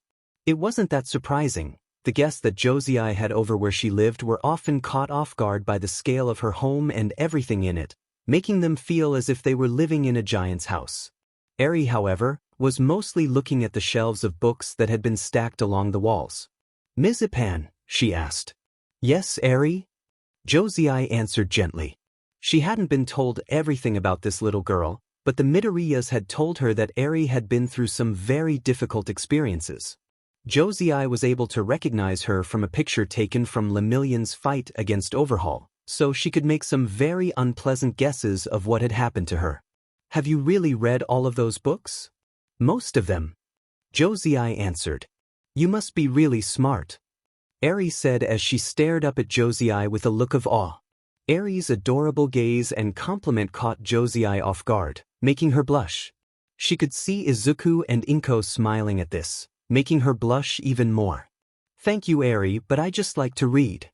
I don't know, Ipan, I don't think you could read all of this and not be smart. Izuku commented. Izuku writes a lot, and he's smart. Eri pointed out. So, you're probably smart too. Both Izuku and Josei blushed at being complimented in front of others, though this made Inko laugh. That's something that I've noticed, actually. Inko pointed out. Most people who read as much as you just use a tablet, but you seem to like using hard copies like Izuku does, don't you, Josei? I suppose so. Josei smiled fondly at her collection. It's just not the same reading through a screen. I know, right? Izuku said. When Josei looked at him, Izuku stammered and hurriedly went back to his meal, perhaps not meaning to say that out loud. Still, she smiled at him, glad to know someone else who appreciated the simple pleasure of turning a page. Is that why you're a librarian, Ms. Ipan? Because you like to read? Eri asked. That's a big part of it. Josei explained. I first started to hang out in libraries when I was younger because they were quiet. She pointed at the orange ear muffs she wore on the side of her head. When I was younger, I was still getting used to how sensitive my hearing was, which is why I always have these with me in case I ever go somewhere that's too loud. It could get overwhelming when I was your age, so being somewhere quiet like a library was relaxing. Also, libraries are one of the few places that are naturally built in a way that someone my size can fit in, so I started to spend a lot of my time in the library. From there, I suppose I just fell in love with reading. Josei smiled fondly again at her books. I like how books talk about interesting ideas, how they let you think about places or things that you'd never get to experience otherwise. Sometimes books talk about things that could never exist in the first place, but somehow someone came up with a way to describe them. Eri's eyes got wider, and she seemed to look at Josei's books with a new appreciation. Eri, if you want, you could borrow one of my books. Josei suggested. Really? Eri gave Josei a look that tempted her to just give the entire library over to this precious unicorn child. I'd be happy to share. Josei smiled back. The group was almost finished with their katsudon when Eri asked another question. Ms. Ipan, how did you meet Izuku and Mrs. Midoriya? Oh, did you not tell her? Josei asked Izuku as she looked surprised at the Midoriyas. It felt like I would have been boasting, Izuku answered, shrugging awkwardly. Josei shook her head fondly before turning to Eri.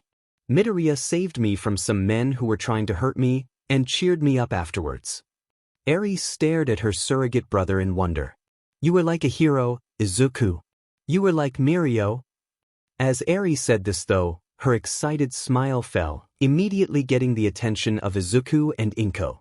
This was something that the Midoriyas hadn't told her, but it didn't take a genius to guess from the photograph of Lemillion protecting Eri from overhaul to know that the little girl would have thought the world of the hero that saved her. He sounds like he was a really great hero. Josie said, wanting to make sure Eri's memories were good ones. Were you close to him? Eri nodded sadly. I bet he'd be really glad to see that you're doing so well. Josie pointed out. Eri lifted her head somewhat and managed a small smile. The change was not unnoticed by Izuku and Inko, who smiled gratefully to Josie. Eri suddenly turned to Izuku, excited. Can I show her the picture? For a moment, Josie noticed Izuku blushing again, but he fought it back and nodded. Sure Eri, I bet Ipan would like to see it. Eri ran off to the front door where she had left a small backpack, from which she took a photograph. Looking closely at it, Josie had to restrain a squeal of glee, slapping her hand over her mouth and nearly crying from the precious sight. Eri was with Midoriya and Togata, surrounded by kittens, while Midoriya was dressed in a cat costume, with a kitten sleeping on his head. Oh my gosh, Midoriya! That is so precious! That's from when Mirio took me to a cat cafe that Izuku and his class were running. It was really fun, the kittens were so cute, and the food was so nice. Izuku was putting up a brave front, managing not to cringe at a picture of him dressed up in a silly outfit, all the while his mother was squealing with glee like Josie was. Is this where you met Eri? Josie asked Izuku. No, Izuku cleared his throat, trying to fight his blush down. Togata had introduced me to Eri a week or so before, asking me to help Eri with her quirk. Josie blinked, confused. She knew Izuku was knowledgeable about quirks, but it was strange that Togata had come to him, a high school student of all things. Yeah. Eri exclaimed excitedly. Izuku's really smart. He helped me control my quirk, and he's helped a lot of the hero students. Eri blinked, frowning as she thought to herself. The emergency students, I mean with their quirks, too. Josie looked at Izuku, impressed. What do you mean, you're helping the students with their quirks? You know these notebooks that I carry around? Izuku brought out one to demonstrate. I use them to write observations about people's quirks, their strengths, weaknesses, different uses, and how they could be improved. Yamada showed one to Principal Nizu, and he's been helping me use my analysis to help the emergency students improve their quirks. Tsuragami has also been letting me help him come up with how the students could use their quirks with the new curriculum. He smiled shyly. It's just something that I've found that I can do to help people. Inko, for her part, was looking at her son in pride, while Izuku was clutching the back of his head, embarrassed to be the center of attention. Hearing this though just made Josie's opinion of Izuku even higher. He had put himself in harm's way to protect her, a stranger, even going as far as to comfort her after he had his life threatened. But even though he lacked a power of his own, he was smart enough that Nizu of all people was willing to train him, and was using his intelligence to help students in one of the most difficult curriculums in the world. On top of all of this, he was still kind enough to clown around just to make a little girl smile. Midoriya Izuku was a brave, intelligent, and kind man. You really are a hero, aren't you, Midoriya? Josie said with a smile. Eventually, they got tired of embarrassing each other and finished eating their meal in peace. So, Josie, Inko said once they had finished cleaning the dishes. We still have quite a bit of time left in the day. Is there anything else you'd like to do to celebrate your new job? Josie was stumped for a moment. She didn't often have company over. Well, I don't have much set up, and I don't think I've got many games we could play. How about a movie? That sounds nice. Izuku said, smiling. What would you like to see? Josie hummed to herself. With Eri there, it would be best to pick something age-appropriate, so she turned to the little girl. How about you, Eri? Josie asked. Is there anything you'd like to watch? You don't need to worry about me, Eri said shyly. Eri, Josie knelt down so that she wasn't towering over the little girl as much. It wouldn't be fair if we picked a movie that we could watch but you couldn't, and I'm sure you've got some good ideas. Well, I like Don Bluth movies, Eri answered, unaware of the look of horror appearing on Inko's face, but I started watching the sequels and they're not as good. Josie nodded. Well, a lot of the movies that I like to watch are based off of books that I've read. Is there any story you've read that you liked? Eri's eyes lit up a bit. Well, I just read The Wizard of Oz and we watched the movie for that a few days ago. Eri suggested, Inko relaxing much more at the suggestion. Josie answered, excited. That's a good one. And it gives me an idea. Did you know that there's a sequel? For a movie that's so old, it's got some really good effects. Eri commented, munching on some popcorn as Dorothy and her friends were being chased by growling, claymation gnomes merged with the wall trying to grab them. I know, right? Josie answered. It just goes to show what people can accomplish with a bit of imagination.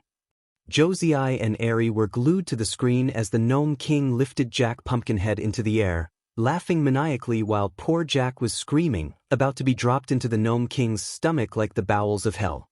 The thing is, this was probably pretty advanced technology for the day. Josie pointed out. So, in a way, it's even more impressive that it holds up so well hundreds of years later. Thankfully, Dorothy and her friends managed to defeat the Gnome King and send Dorothy back home, eliciting cheers from Eri. They beat that mean Gnome King and Dorothy's home safe, she shouted, lifted her arms into the air in childish joy. Much to Josie's surprise though, Eri ran up to her and hugged her around her leg. Thank you for showing us this, Ms. Pan. Josie was caught off guard by the show of affection, not used to people being so comfortable around her, especially considering what the Midoriyas had told her about what Eri had been through, though this made her all the more grateful that the little girl trusted her. Gently, she knelt down and hugged her back. You're welcome, Eri. Eri cuddled in closer to Josie. You give really good hugs, Ms. Pan. Josie felt her heart twang at Eri's innocence, almost making her blink a tear out of her eye. So many people were put off by Josie's appearance, and yet Eri so easily accepted her. That settled it, she was going to spoil this little girl silly. If you want Eri, and if Mrs. Midoriya is okay with it, I'd be happy to watch another movie or read a book with you again. Eri gasped in excitement, her eyes lit up. That sounds like fun. Can we do that, Mrs.? Eri turned to the Midoriyas but paused, confused. Inko was as still as a statue, staring at the screen with her eyes wide, crushing her son in a hug. Mrs. Midoriya? Are you okay? Josie snapped her fingers next to Inko's ear. It's his head, you can't have it. Eri gripped her backpack nervously. Her own mental state wasn't helped by the fact that despite their efforts to remain calm, she could tell that Izuku and Inko were also nervous as they waited for the bus. Today was going to be her first day of school. So far, she had been taught either by tutors that UA had been able to bring in or by Izuku and Inko when they had free time available. Unfortunately, there wasn't anyone who didn't seem busy nowadays. Izuku had his own classes and studies to handle, on top of the quirk analysis that he was doing for the emergency course, and Inko had her nursing duties. She did her best to help with Eri's schooling, but this was also on top of simply handling every other aspect of Eri's care, such as making sure that she was fed, comfortable, and otherwise happy. Lately, Ipan had been helping out some, providing Eri a quiet place in the library to study or to do online classes. However, the Midoriyas had told Eri that they thought it would be best if she got the chance to get to know other kids her age and to study in a normal classroom, or at least as normal as was possible nowadays. Eri, though, was scared. Sometimes she felt like she struggled with her studies, not understanding things as quickly as she liked. While Izuku hadn't told her much, she had started to understand that his own time in school before UA hadn't been good. What if it was like that for her? What if people thought she was dumb because she was behind? Izuku and Inko had told her not to worry, that if she was having a hard time compared to the rest of the class, they would give her whatever help she needed. This was something, though, that Eri knew that the Midoriyas weren't entirely sure about. By listening carefully and guessing what was going on outside of UA, Eri realized that a lot of kids her age hadn't been going to school lately. Without heroes, People were afraid to send their children out alone where they could get hurt in a villain attack or a riot. Now that the UN troops were in Japan though, the government was trying to make things go back to normal. According to Izuku, usually kids would just walk to school when he was her age. Now however, they were waiting for a bus at a stop near UA. Across the street, Eri recognized one of the UN soldiers that guarded this area. He had a dog head like Mr. Tsuragami, only his head was like a German shepherd. Izuku and Inko had talked to him a bit. Apparently his name was Joe, and while he didn't speak much Japanese, Izuku could understand him because he spoke English. Izuku had taught Eri a few simple phrases to say to Joe if she ever needed help, like, "I'm lost," or, "There's a bad guy chasing me." Joe seemed nice even if Eri couldn't understand everything that he said. Finally, the bus arrived, escorted by a big metal jeep with the UN symbol on it. Inko knelt down to talk to Eri. "Okay Eri, this bus is going to take you to school. Do you still have your stress ball?" "Yes, Mrs. Midoriya." Eri pulled out the ball she carried with her in case she ever lost control of Rewind. "Good. Remember though, if you're holding something in your hand that isn't living, like a pencil or a sheet of paper, that will work just as well if you don't think you can get your ball fast enough, okay? I don't think that you'll need it, but we need to be safe. We've talked to your teacher ahead of time, so she knows about your quirk and what to do if anything bad happens." Inko gave Eri a hug, making her feel a bit more confident. Izuku knelt down as well, putting his hands on her shoulders. "You're going to be fine, Eri," he said. "You're smart, and if there are problems, I know you're going to be able to handle them. But if you need any help, just remember that my mom, Yamada, me, and even Ms. Ipan will be there to help you." He gave Eri one last hug. "I hope that you have fun." Eri hugged Izuku back before nodding. She needed to be strong and brave like Mrs. Brisby, or Dorothy, or Mirio. She imagined Mirio giving her a thumbs up before the bus opened its door to let her in. Getting on the bus, Eri looked for an open seat, but most of them were already filled. The only one available was one in the back, next to a girl with green hair and wide eyes. "Excuse me, can I sit here?" she asked. The girl didn't quite look at Eri, but she nodded. Eri sat down, worried that this girl didn't like her. The bus was quiet. The girl next to Eri wasn't the only kid not speaking. From what Eri had seen so far, most of the kids looked scared, staring out the windows, their heads on a swivel as they were trying to see some unknown threat, though quite a few were looking at the armored UN vehicle in front of them in either fear or suspicion. It didn't make Eri feel comfortable talking, and she and the girl next to her sat in silence until they got to their elementary school.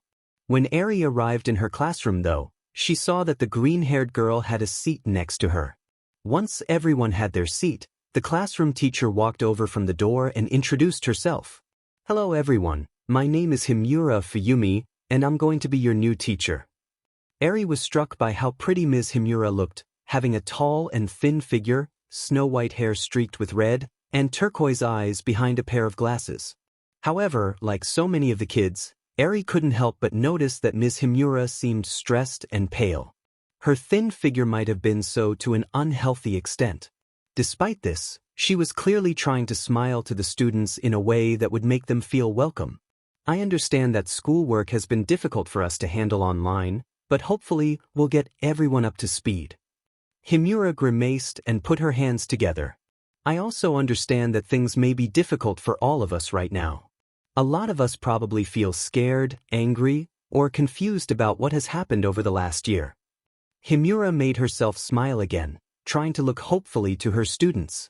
"But as much as I am able, I want to help all of you as you grow up into adults and make better lives for yourselves." What Ms. Himura was saying sounded like something Izuku would say, making Eri smile. Ms. Himura seemed to notice this and brightened up some more, clapping her hands together. "Now that we're finally all together, I think that it would be a good idea for us to introduce ourselves.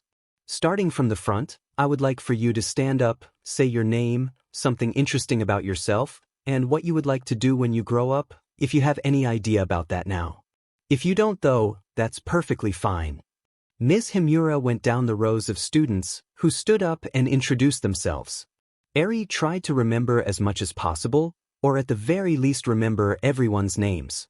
Some of her classmates though seemed nervous about doing this, and didn't want to say more than their names, though Ms. Himura didn't press them any further if they didn't want to say anything else.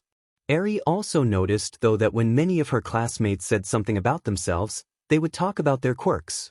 Izuku would have loved it. One boy had a quirk that let him control electricity, another had antlers that could grow and shrink in any way he wanted so that they acted as extra limbs, a girl with feathery hair could mimic any voice she heard and make whoever heard the voice automatically see her as whoever she mimicked. However, as it got closer to Eri's turn, she felt nervous.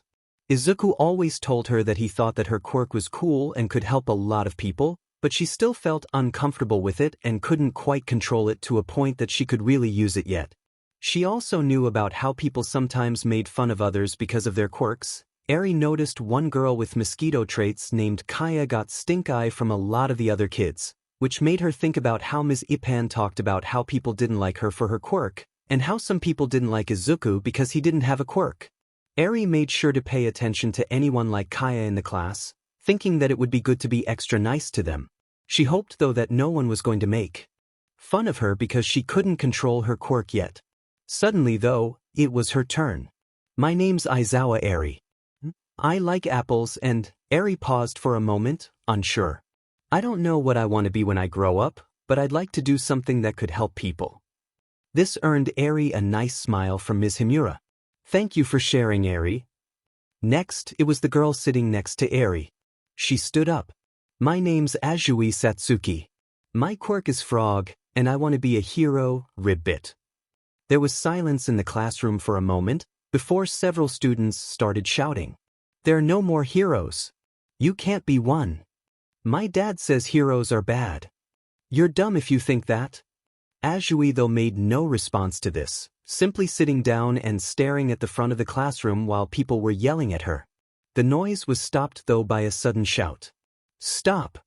The class's attention was snapped to the front of the classroom, where Ms. Himura was glaring at the students that had shouted at Azui.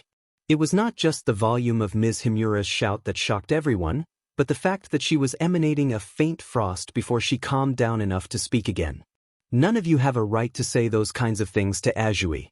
She has just as much right to her own goals as anyone else." Some of the students glared and looked as if they wanted to argue back, but Ms. Himura, despite initially seeming so demure, stared them down. "I'm not going to tolerate bullying in school, understood?" She turned to Azui. "Thank you for sharing, Azui." Azui though didn't respond at all, simply staring back at Ms. Himura until she had the next student speak.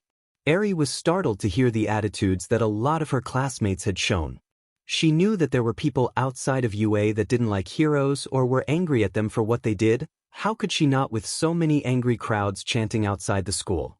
But it was still shocking to see just how angry some of the students that shouted at Azui were, and the way that they were still glaring at the girl when they thought Ms. Himura wasn't looking. At least some of the students that hadn't shouted looked uncomfortable, looking uneasily at the ones who had yelled at Azui. Eri though was impressed by Azui to be so bold about her opinion. Once the students had introduced themselves, Ms. Himura had them start some classwork. Despite the somber mood of the classroom and Eri's own nerves about the subject, surprisingly she had a much better handle on the work than she had expected. She didn't seem to have any issues reading. Eri would have to thank Ipan later for getting her so interested in her library, and while some of the math problems could be tricky, when Eri took the time to work them out, they were easier than expected.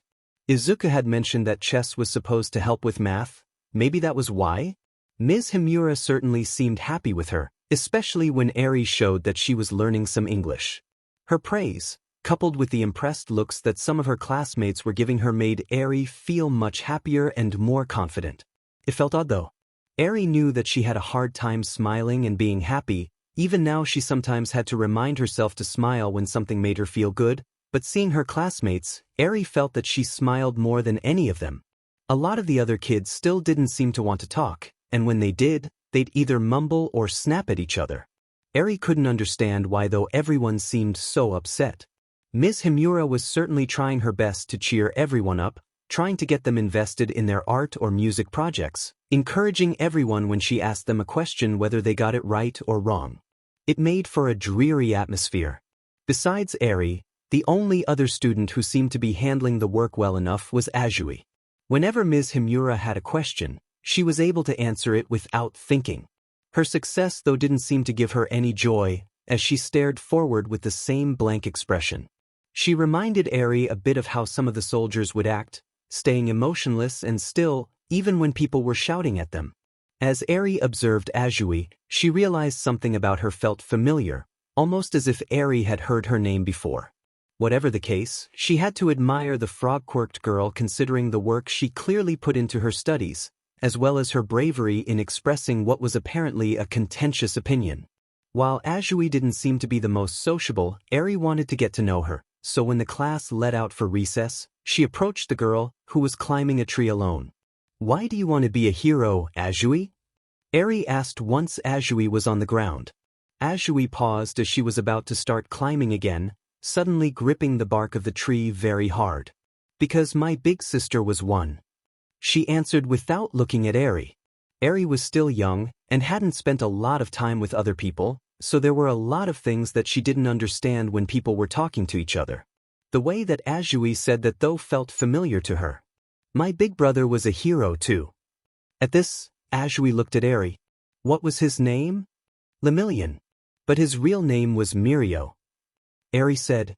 Azui stared at her for a moment, recognizing the name, and perhaps wowed or doubting that Eri claimed Lemillion, perhaps one of the only heroes still universally seen in a positive light in Japan, as her brother. "He wasn't my real brother," Eri admitted, "but he saved me and let me call him that. He took me to where I live and helped me feel safe. He and my other big brother helped me feel happy for the first time that I could remember." Azui continued to stare at Eri, perhaps realizing that she was telling the truth. "What was your sister's name?" Eri asked. For a moment, Eri thought she could see a tear in Azui's eye. "Froppy. Her name was Tsuyu." Now Eri realized where she recognized Azui's name. She was talking to the little sister of one of the girls that had been killed at the USJ. "I'm sorry," Eri said. Azui wasn't looking at Eri, instead facing the ground like she didn't want Eri to see her face. This made Eri worried. She didn't want to upset Azui. "Do you want to?" Eri was about to suggest a game of some kind, but before she could complete her sentence, Azui ran away, making Eri feel dejected. She sighed and walked over to sit on one of the swings. Everyone was so sad here, and Eri didn't know how to help them. If Mirio were here, he might try to make everyone laugh, but Eri didn't know how to do that. Izuku. Eri remembered what Izuku had told her at Mirio's funeral, that sometimes people needed to be sad. Maybe the only thing she could do was try to be there for others. Hopefully Azui would give her another chance. Eventually, one of Eri's classmates joined her on the other swing. It was a boy with yellow hair and eyes. Eri remembered his name was Vansu. Vansu though seemed to be as interested in talking to Eri as Azui was, idly swinging back and forth without looking at anything around him. Eri wasn't even sure if Vansu knew that she was there. As he moved though, his sleeve began to shift down his arm, and Eri felt her breath stop. There was a grouping of black bruises on his wrist. Eri felt her heart rate pick up and her body chill as she remembered seeing those kinds of bruises on her own arm back when Overhaul was experimenting on her, whenever he or one of his goons grabbed her too hard to drag her to or from the lab. Eri felt a twinge in her horn, and almost by reflex, she pulled out her stress ball and started squeezing it. Thankfully, the feel of the soft material giving way under her hand helped her calm herself enough that the twinge in her horn went away. Vansu was still swinging numbly back and forth as if he hadn't noticed Eri. "Vansu?" Eri asked, making the boy flinch and snap to attention at her, another reflex that Eri couldn't help but remember. "Are you okay? Your arms hurt." Vansu immediately went pale, grabbing his sleeve and shoving it back over his arm. "I'm fine," he shouted, jumping off of the swing and running away.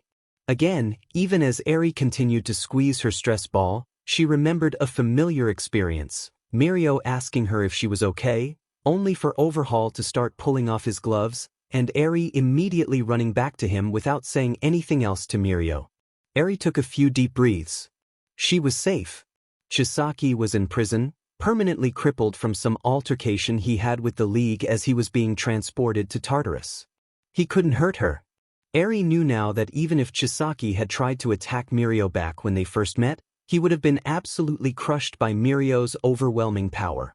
Sometimes, she chastised herself for not trusting Mirio enough back then to stay with him before he could get another chance to rescue her a few days later. The thought galvanized Eri's resolve, and she ran back into the school. Eventually, Eri found the teacher's lounge, where to her luck, she found Ms. Himura. Her teacher seemed to be the only one present, though she was talking to someone on her phone. My mom's doing as well as she can. Kigo, Tatsuo and I talked to her a bit the last time we were at the hospital. She spoke in a somewhat subdued tone. Ms. Himura? Eri spoke up, getting her teacher's attention.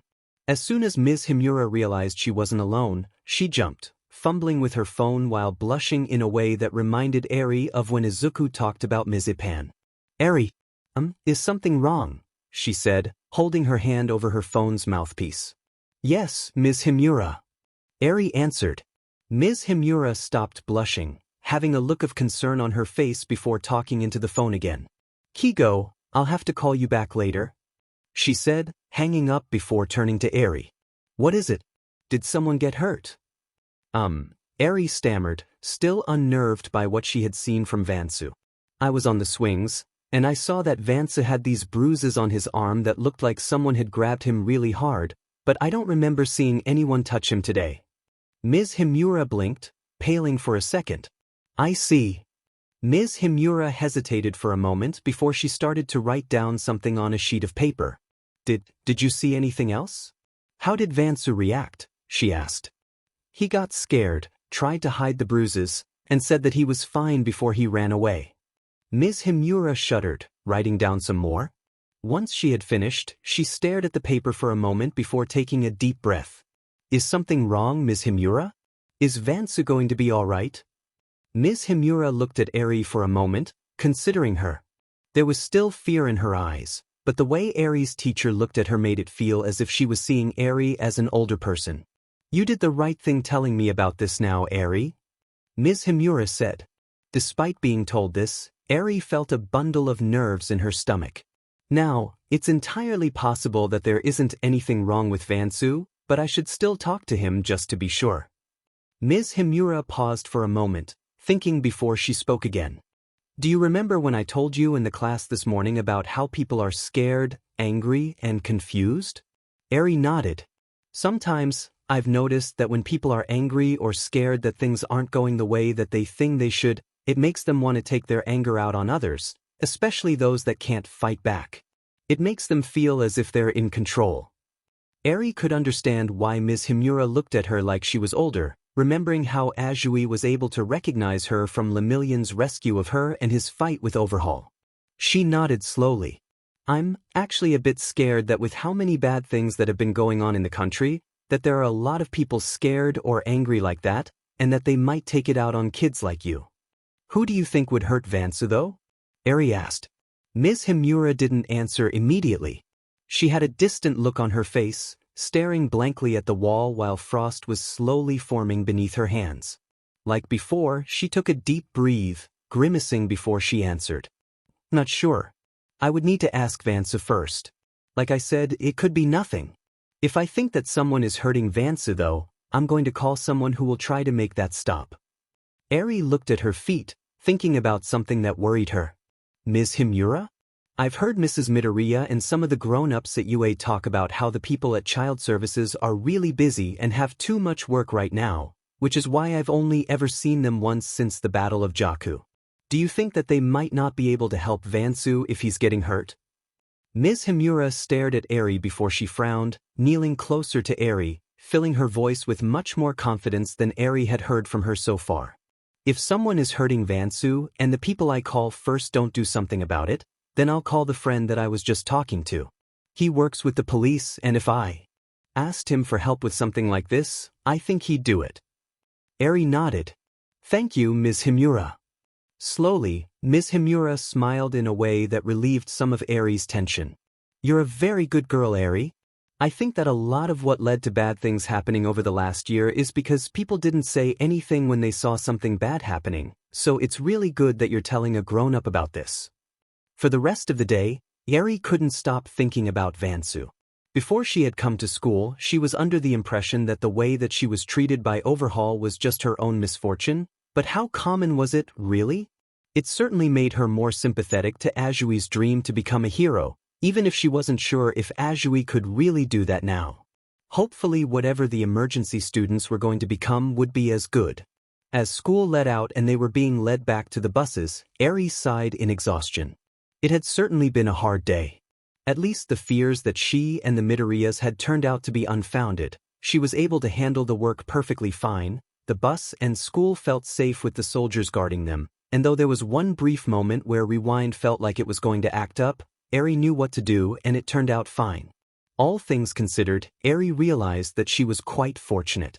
She didn't feel perfect obviously. She still missed Mirio dearly, she wasn't completely comfortable with her quirk, and she could tell that there were a lot of sad and angry people in the country, but herself, where her life was, she felt safe and as happy as she thought she could be expected to be. But in a way, that was also disheartening. She felt fortunate, but it felt as if so many other people around her were struggling even more with their own problems. Perhaps this was how Izuku felt sometimes. As she was walking to the bus though, someone called Eri's name from behind her. Eri? Yes. Eri asked, seeing that it was Ajui. The frog-quirked girl was looking at the ground, uncomfortable. I wanted to say sorry for how I acted earlier, Ribbit. You were just trying to be nice, and I acted mean to you. It's okay, Eri said, waving her hands. I shouldn't have asked you about stuff that bothered you. Ajui didn't move after Eri answered, and was still facing her. Eri? Do you like heroes like I do? Yeah. Eri answered excitedly, finally glad to think about something happy. Heroes rescued me and they've been taking care of me ever since, like Yamada, and Uraraka, and Mirio. Eri frowned slightly at Mirio's memory, but thinking about him smiling at her and playing with her cheered her up quickly. I think heroes are really cool, and I want to help people like how they do. Do you want to talk more about heroes on the bus? Ajui asked. Sure. Eri answered, hopping excitedly. She realized at that moment though that most of their classmates had moved almost all the way down the hall. Oh, we should get going, she said, taking Ajui's hand and running to catch up. While the day at school had been sad for Eri, the bus ride home was much more cheerful. Ajui's expression still seemed blank for the most part, but as the two talked about their favorite heroes, Ajui favored aquatic heroes like Selkie and Gang Orca compared to Eri's favorites of Ryukyu, Fat Gum, Sir Night-Eye, Eraserhead, and of course Lemillion. Every now and then Eri thought she could see the corners of Ajui's mouth twitch up some. As they were getting closer to where Ajui said that she lived though, she became more reserved. Is something wrong, Ajui? Eri asked. She was startled to see Ajui's eyes had gotten watery. Eri, I know that I'm not easy to get along with, she sniffled. But, could you call me Satsuki? Eri blinked. Satsuki looked like she had been holding her tears in for a while, and it was hard for her to control them. This felt familiar to her, and it took a moment for her to remember why. She scooted over to Satsuki and gave her a hug. Sure, Satsuki. I'd like that. Satsuki hugged Eri back, rib-biting between her sniffles. By the time that she walked off the bus, she was able to give Eri a small smile. Eri didn't know how to make Satsuki or anyone else feel better right now, but she could at least do what Izuku did for her and be there for her new friend. Alright, this is the most comprehensive text on fungi available here, Ipan said, handing Izuku the extremely thick catalog. Izuku could only be grateful that he had started joining Kagaya on some of his workouts, otherwise he wasn't sure he'd be able to lift this. Thanks, Ipan, he said, flipping through the pages, recognizing some of the species from earlier studies. This will be a big help with Komori's quirk. Ipan smiled from behind the checkout desk.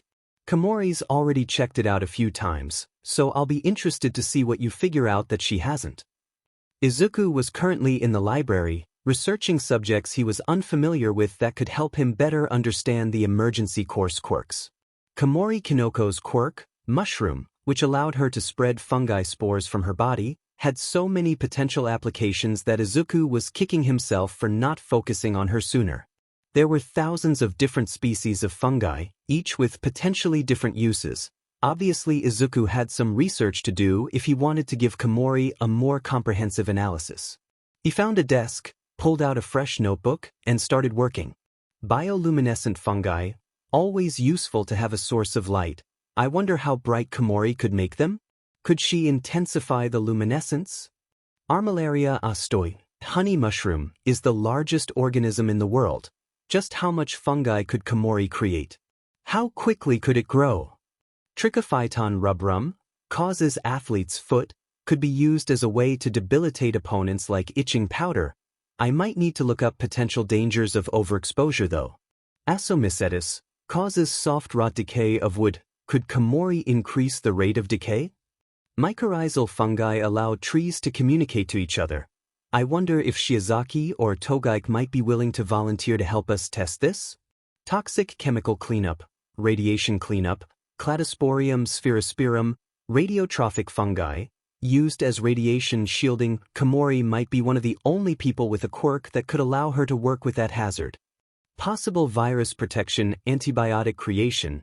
Maybe Komori should study with Recovery Girl or intern at a hospital?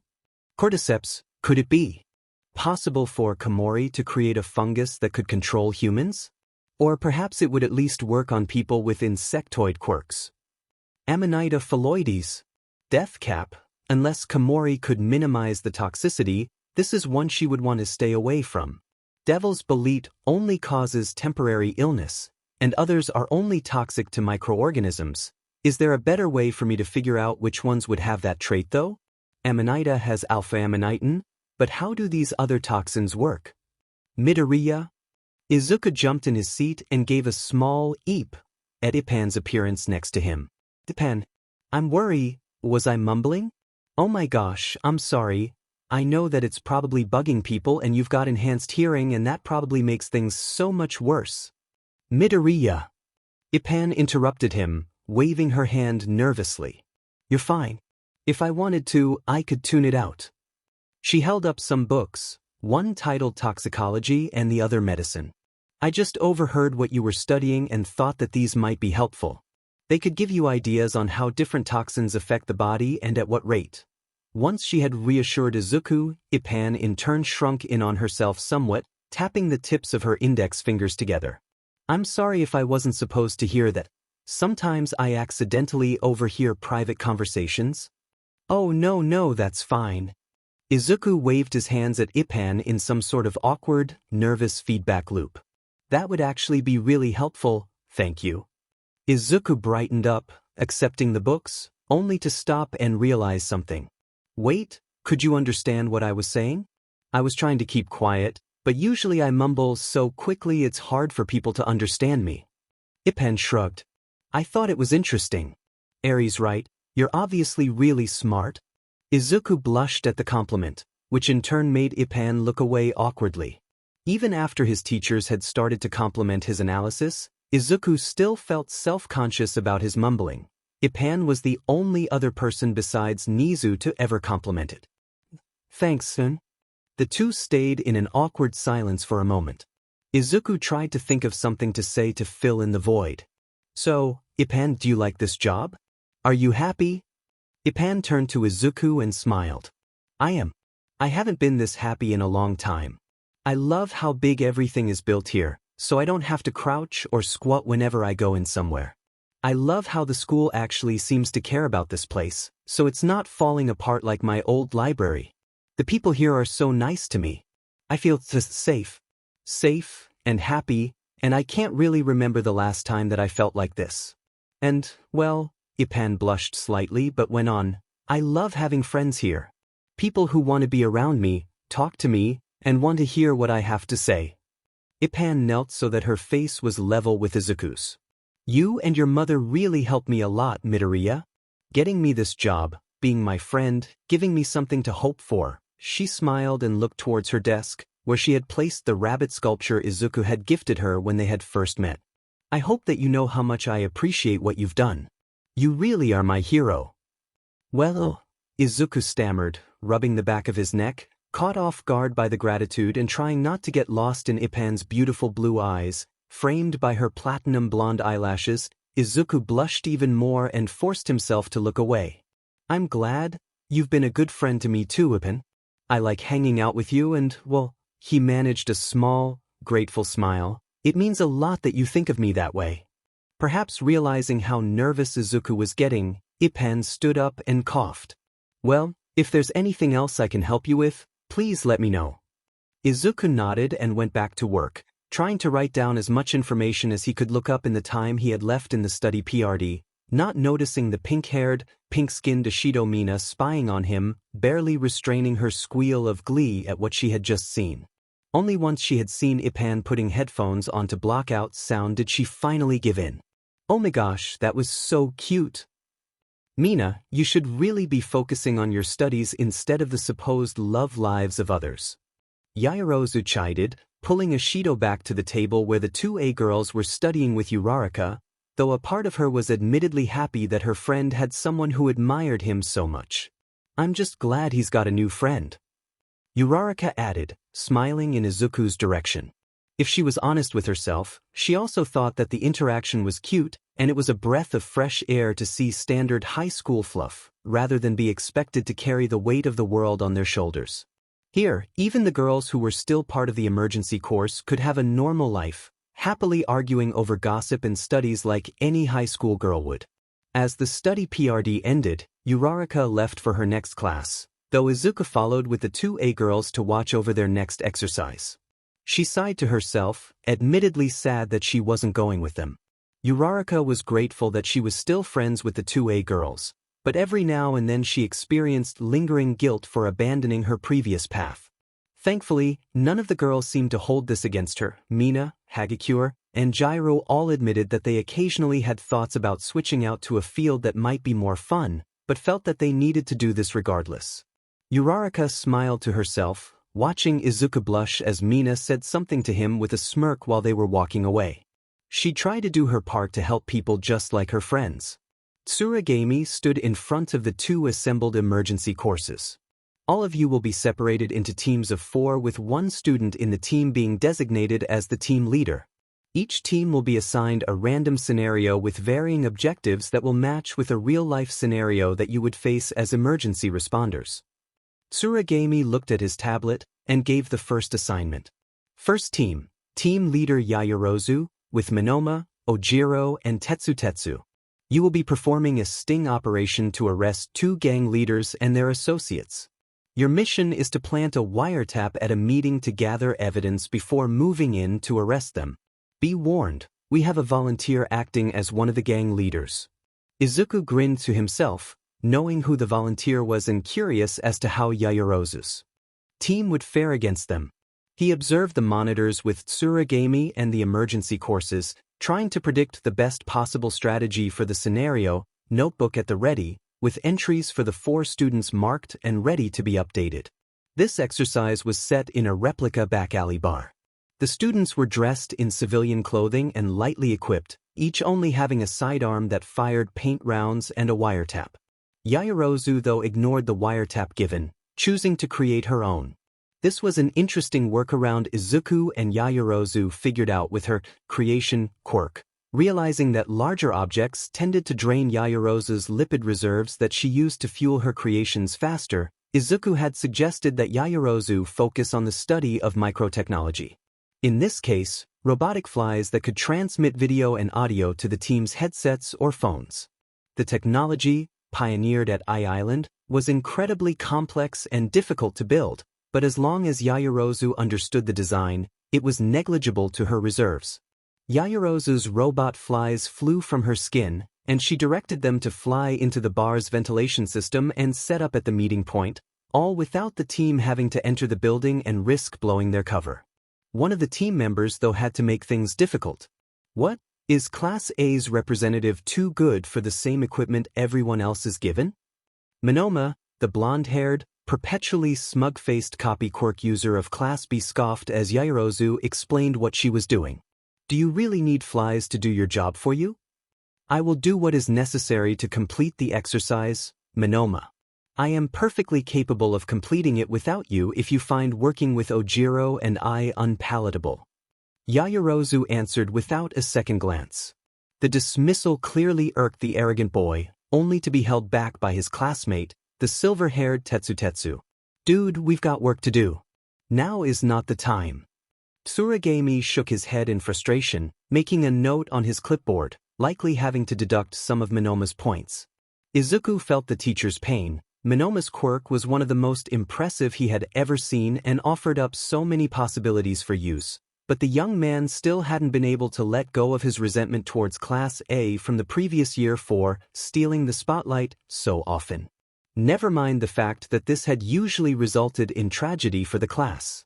It seemed that Minoma was still operating under the assumption that the classes were in competition, and it was a mindset that Tsuragami and Vlad King were struggling to fix. The setup was rather simple. Yaoyorozu paired with Minoma to bust into the meeting once they had the evidence and had Tetsu and Ojiro guard the main alleyway leading towards the bar to catch anyone trying to escape. While she had time for setup though, Yaoyorozu also rigged some of the smaller alleyways out with bubei traps, rubber pellet bombs and taser mines, as well as specialized foam bombs that could be used to seal off certain areas, all rigged with miniature motion sensors and cameras that would alert her to enemies and allow her to trigger the traps remotely. Finally, as the team settled into their positions, the gangs entered the bar. In addition to the volunteer, whose identity was concealed from the observers by a hoodie, the opponents were robots. Unlike the training bots used in the old entrance exam though, they were designed to mimic human opponents, equipped with different weapons meant to replicate quirks. The robots started a conversation similar to what the students would hear in a standard trigger deal. Several other mannequins had positioned themselves in or outside the bar to act as guards. One of the leaders is closer to the door than I expected. Yaoyorozu observed through the image transmitted to the glasses she was wearing to monitor the sting.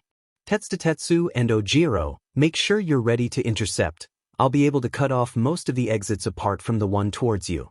Be advised, there are several guards still in your area as well. Roger. Thankfully Minoma was responsible enough not to try to needle Yaoyorozu while they were listening in on the conversation. The volunteer brought out a suitcase and flipped it open, revealing black vials that were supposed to be trigger.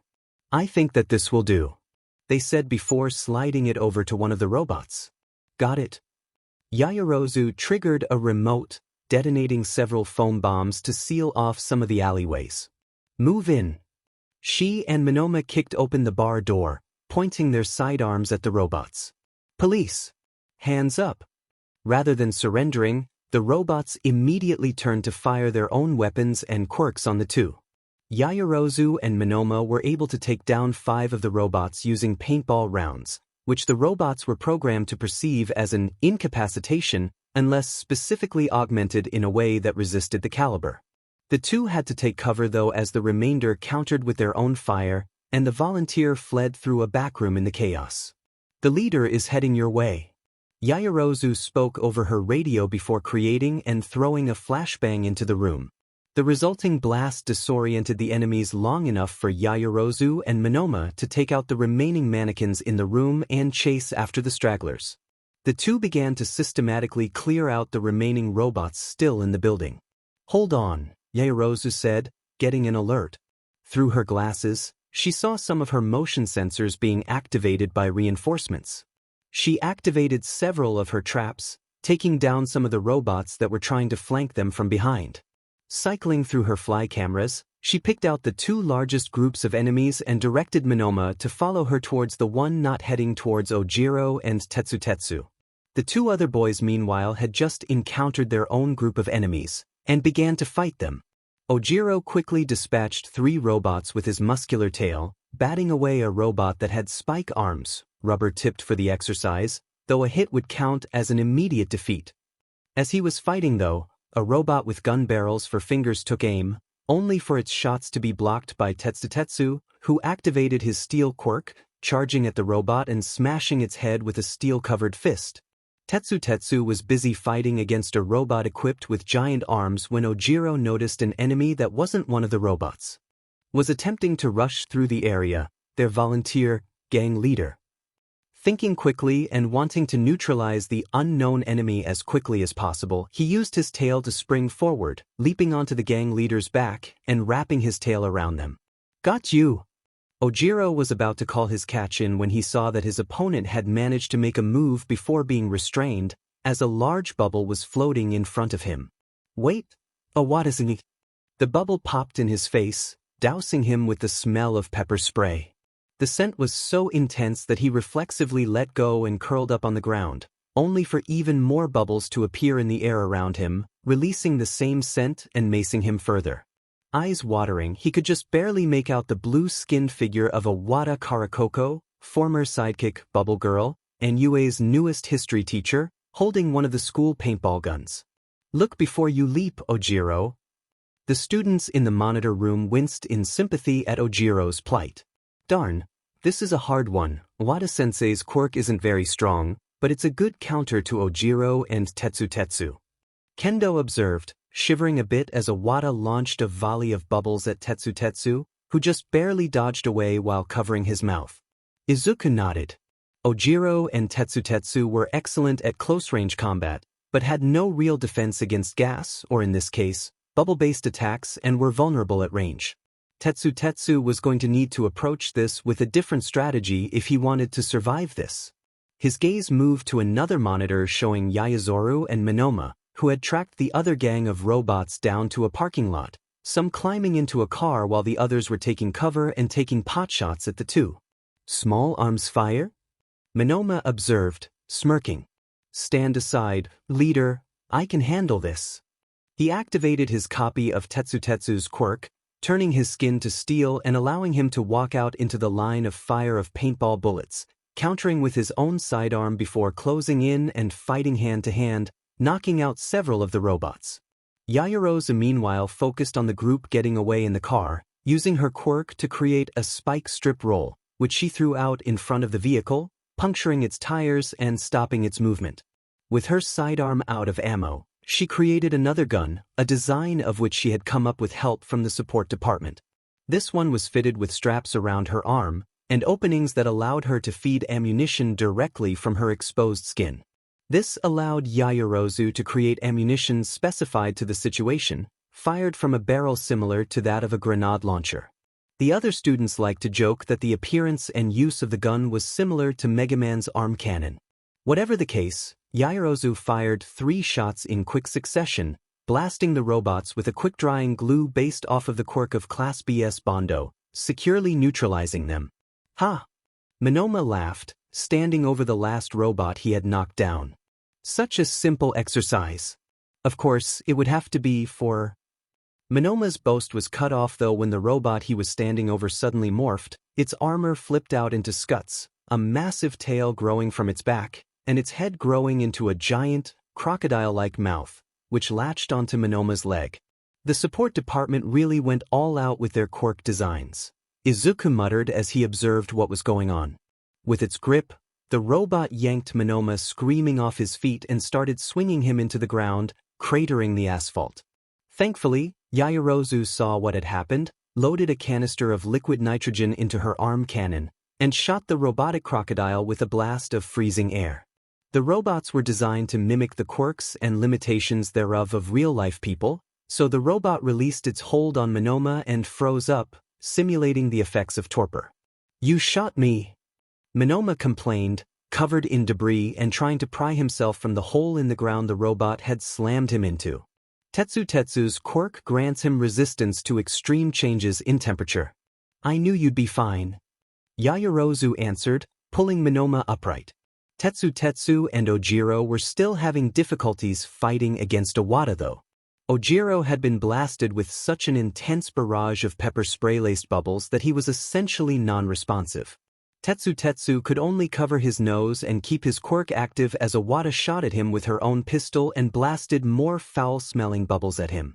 "Dang it, it's just like the summer camp," Tetsu growled to himself. He looked over at Ojiro, curled up on the ground and stunned. Every instinct in him told him that he needed to help his fellow hero, to take the pain like a man.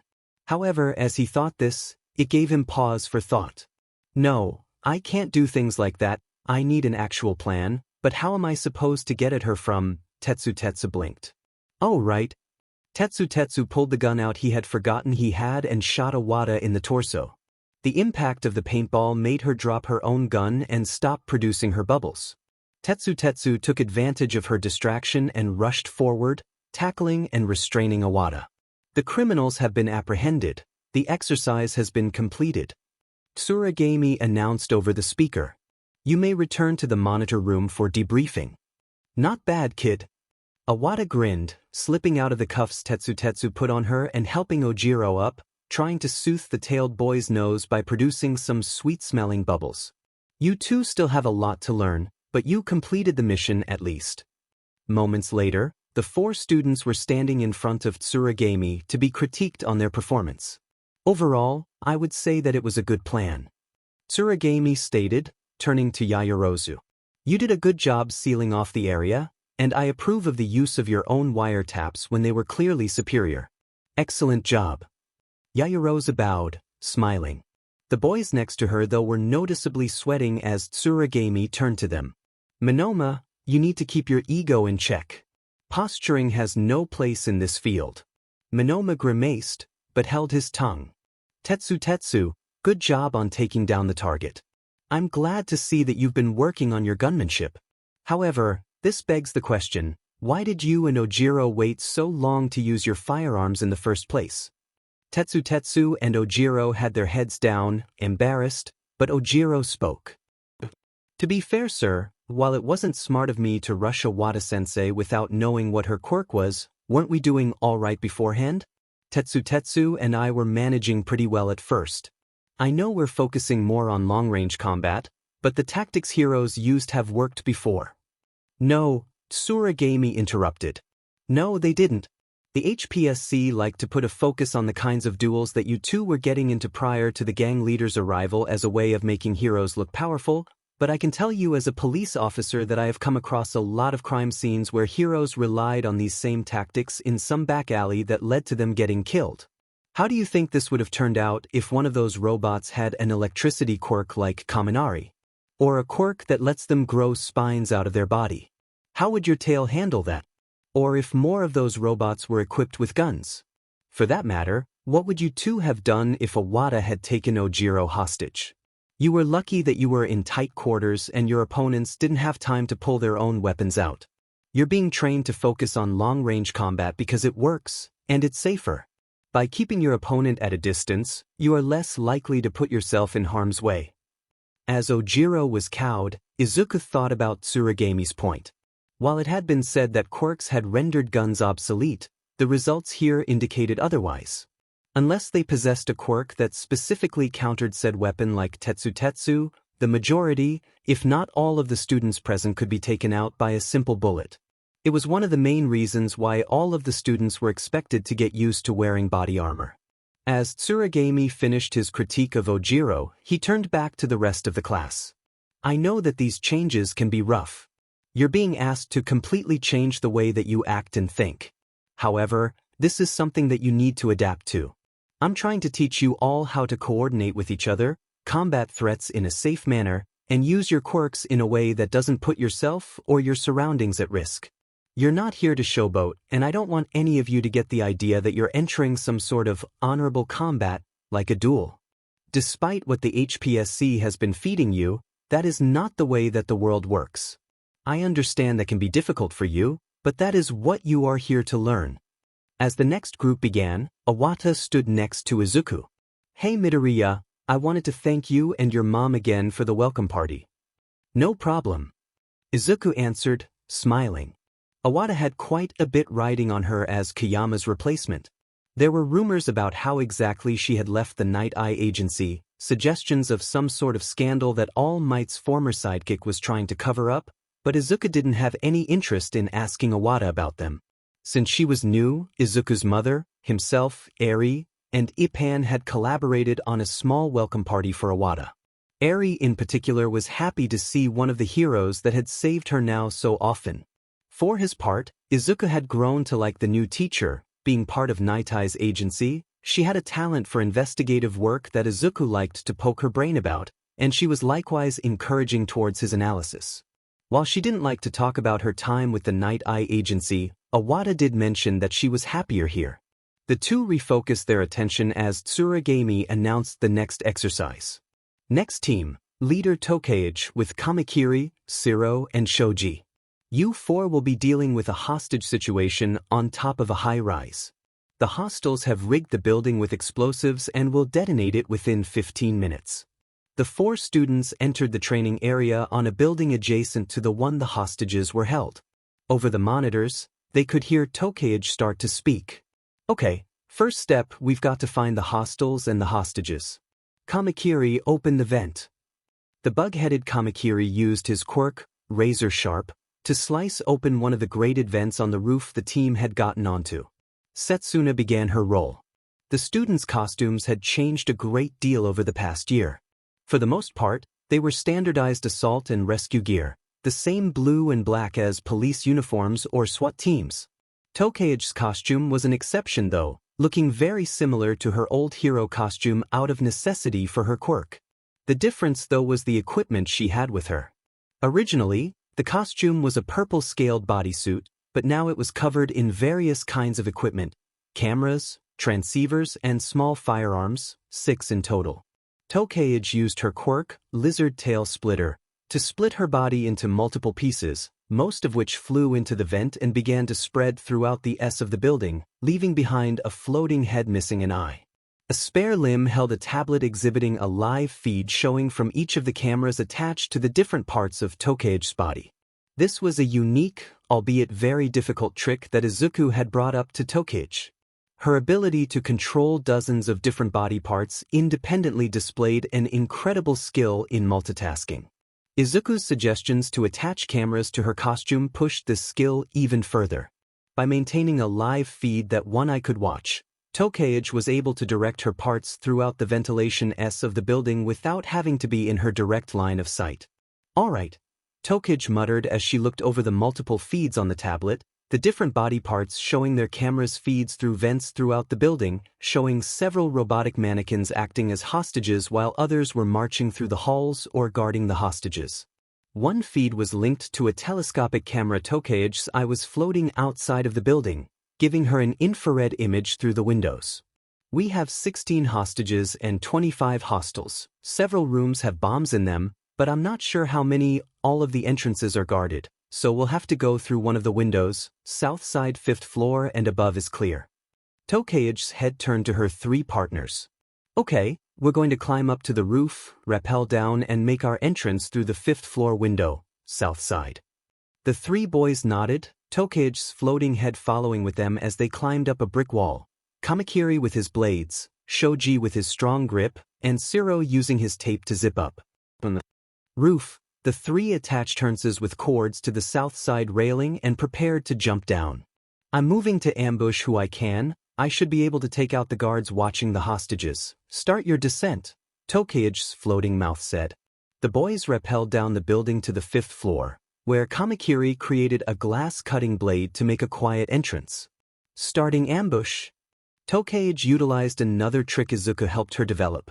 The parts of her body that had gun holsters attached pointed their barrels through the vents at the guards, while a floating finger or finger-sized piece pulled the trigger, ambushing multiple hostiles throughout the building at once with paint rounds. 7 hostiles down, but I saw 2 heading your way. Shiro nodded and took point to give himself a clear line of fire. The 2 robots rounding the corner weren't able to react in time before being wrapped in his tape from the other side of the hallway. Izuku and the emergency students watched as Tokage guided the team through the building, clearing out rooms of hostiles.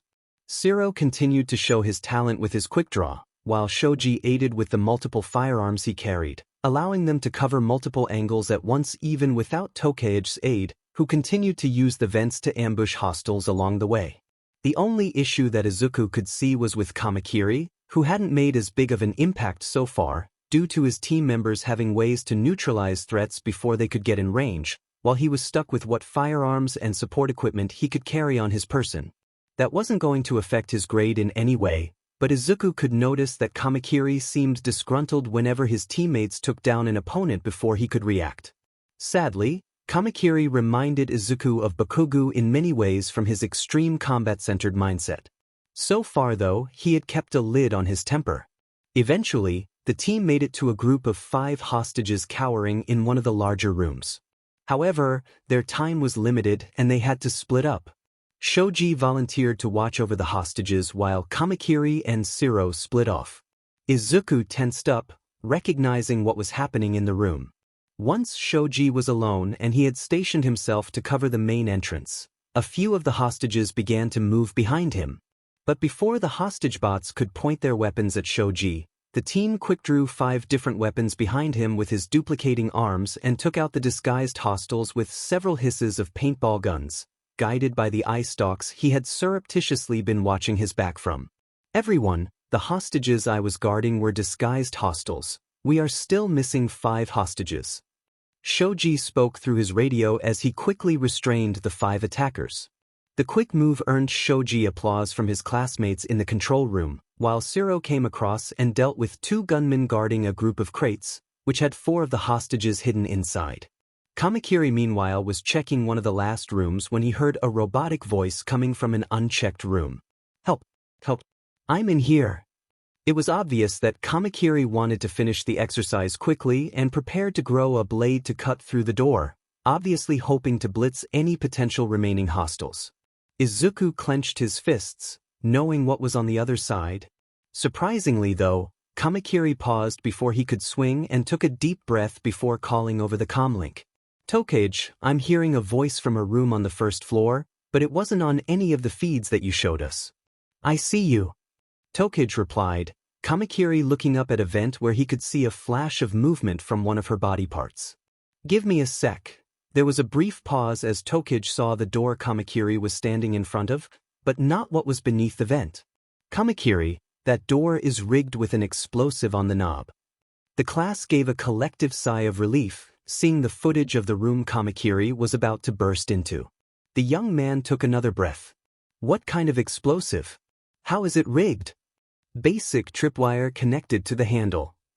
"Right," Kamakiri answered, shrinking his blade into a much smaller and thinner shape, which he carefully slid through the doorframe, before pulling through, cutting the tripwire without triggering the explosive, really just a bag of paint.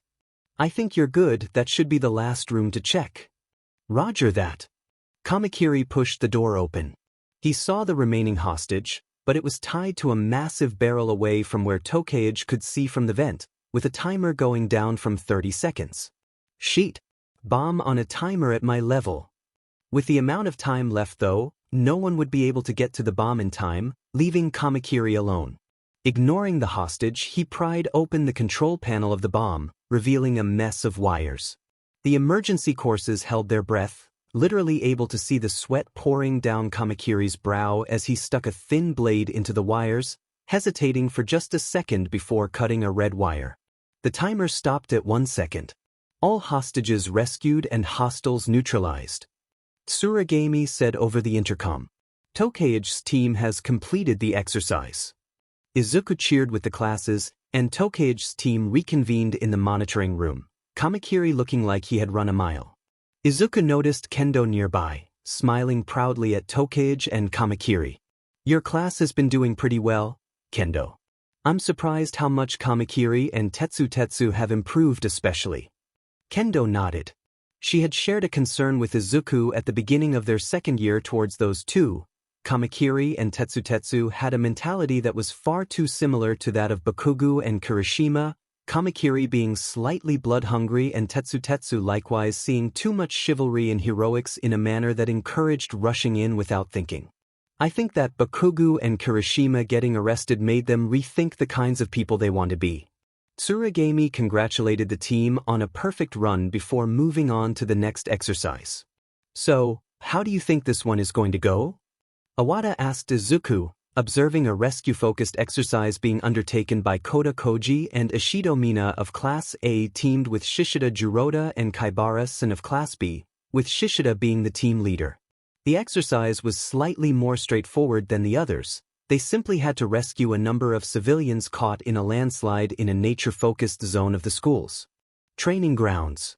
Hard to say, Izuku mused. Ishido's acid and Kaibara's gyrate could be useful in digging through the rubble as long as they're careful not to overdo it. Shishida's enhanced senses in his beast form could help him locate the injured, though he can't stay that way too long or risk going berserk. Honestly, the smartest move might just be to— oh, wait.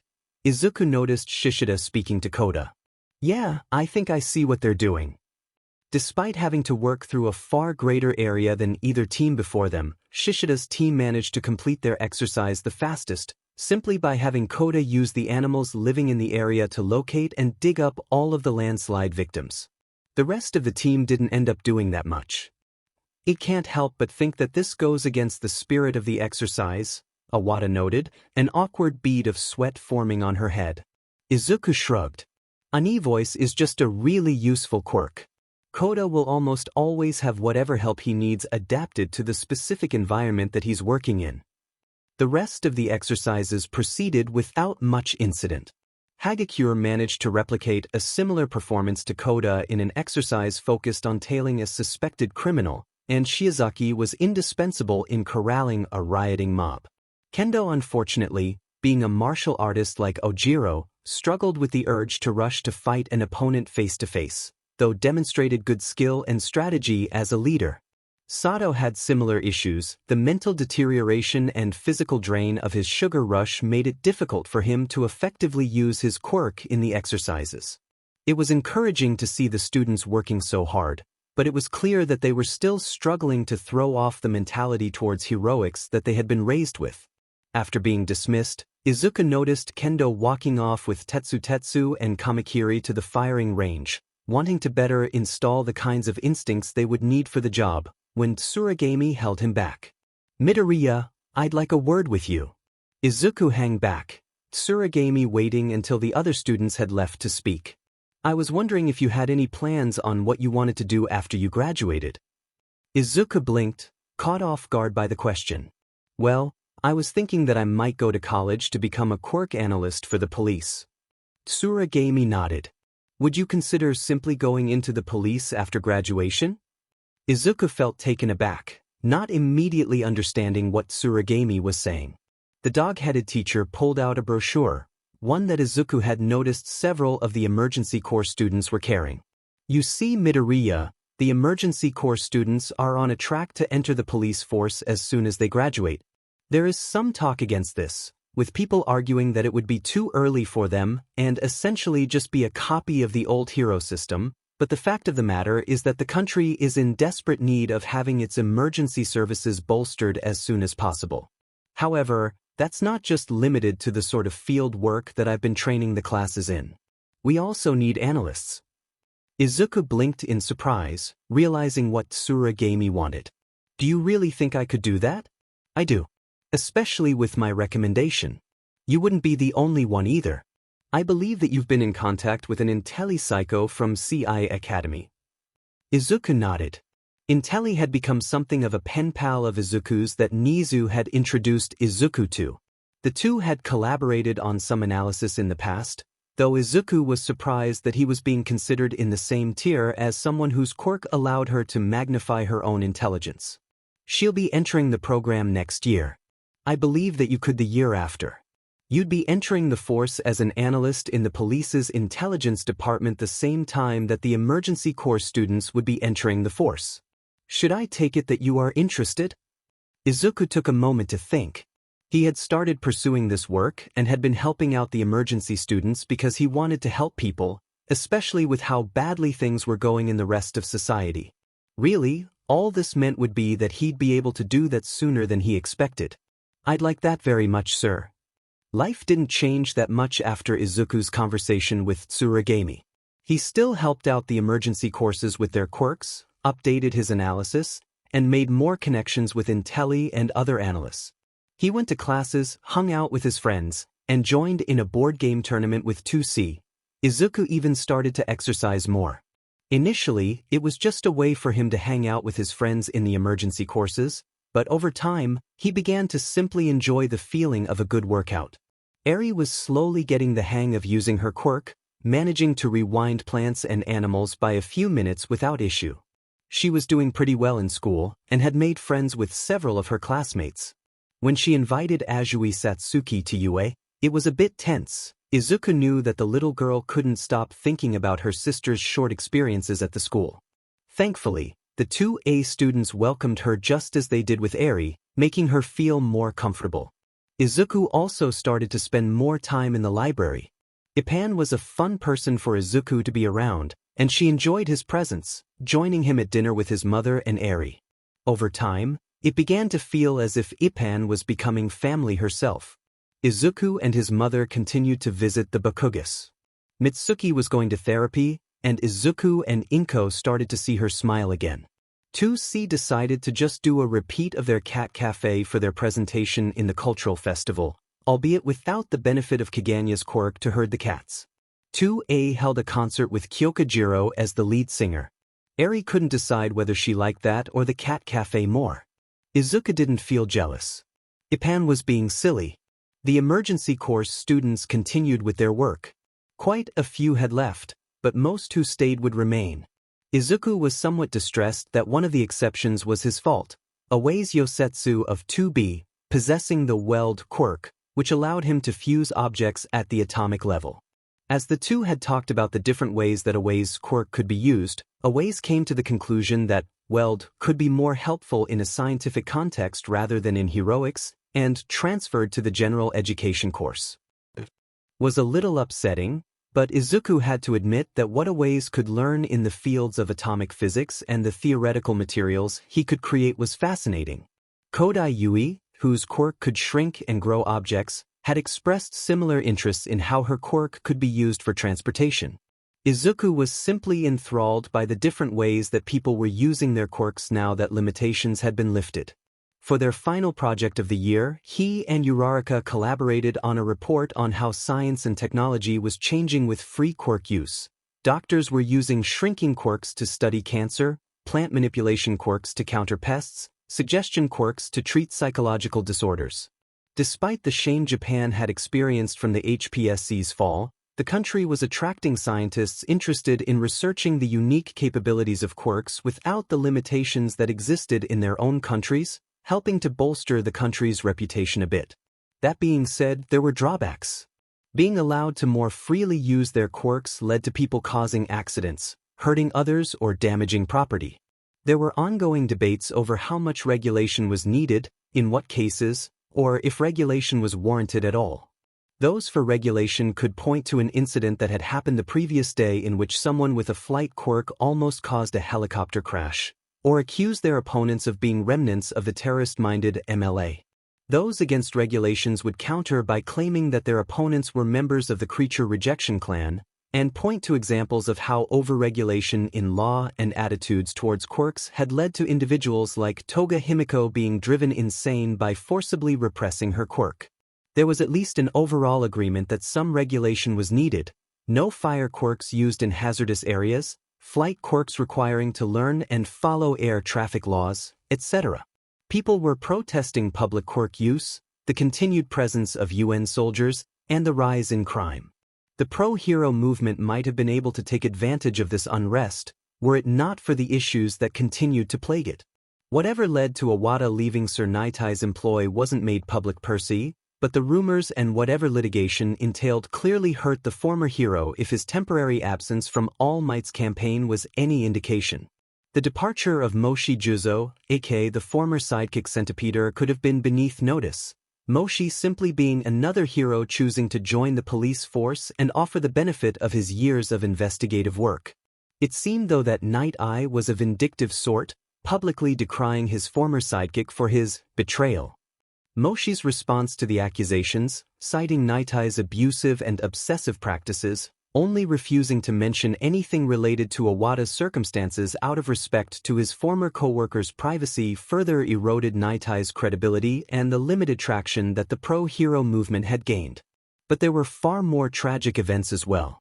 Around the end of Izuku's second year at UA, the former number 5 hero Mirko was hospitalized after a year of vigilantism, permanently crippled from the continuous fights without support. Mirko had been offered to join the police force after the fall of the HPSC, but had rejected joining something so regimented. In many ways, Mirko was an inspiring woman, strong, brave, tenacious.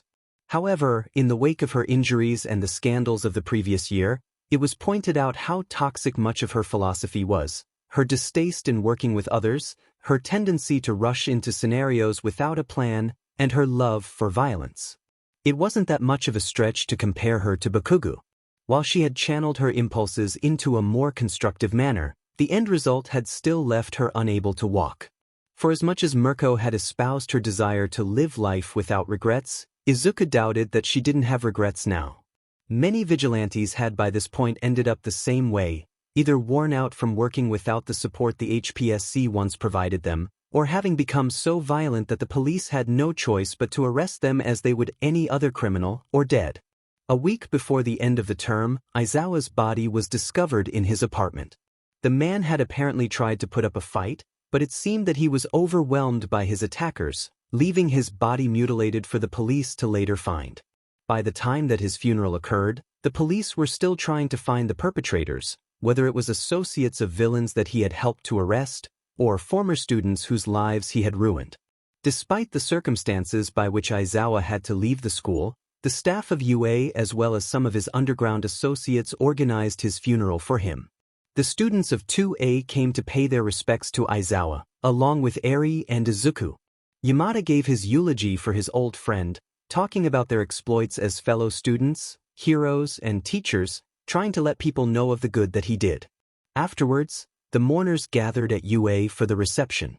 While there though, Izuku noticed that Eri was bothered by something. It was to be expected considering the circumstances, and it wasn't like how she was at Mirio's funeral at least, as when she went up to Aizawa's coffin to pay her respects, she cried openly.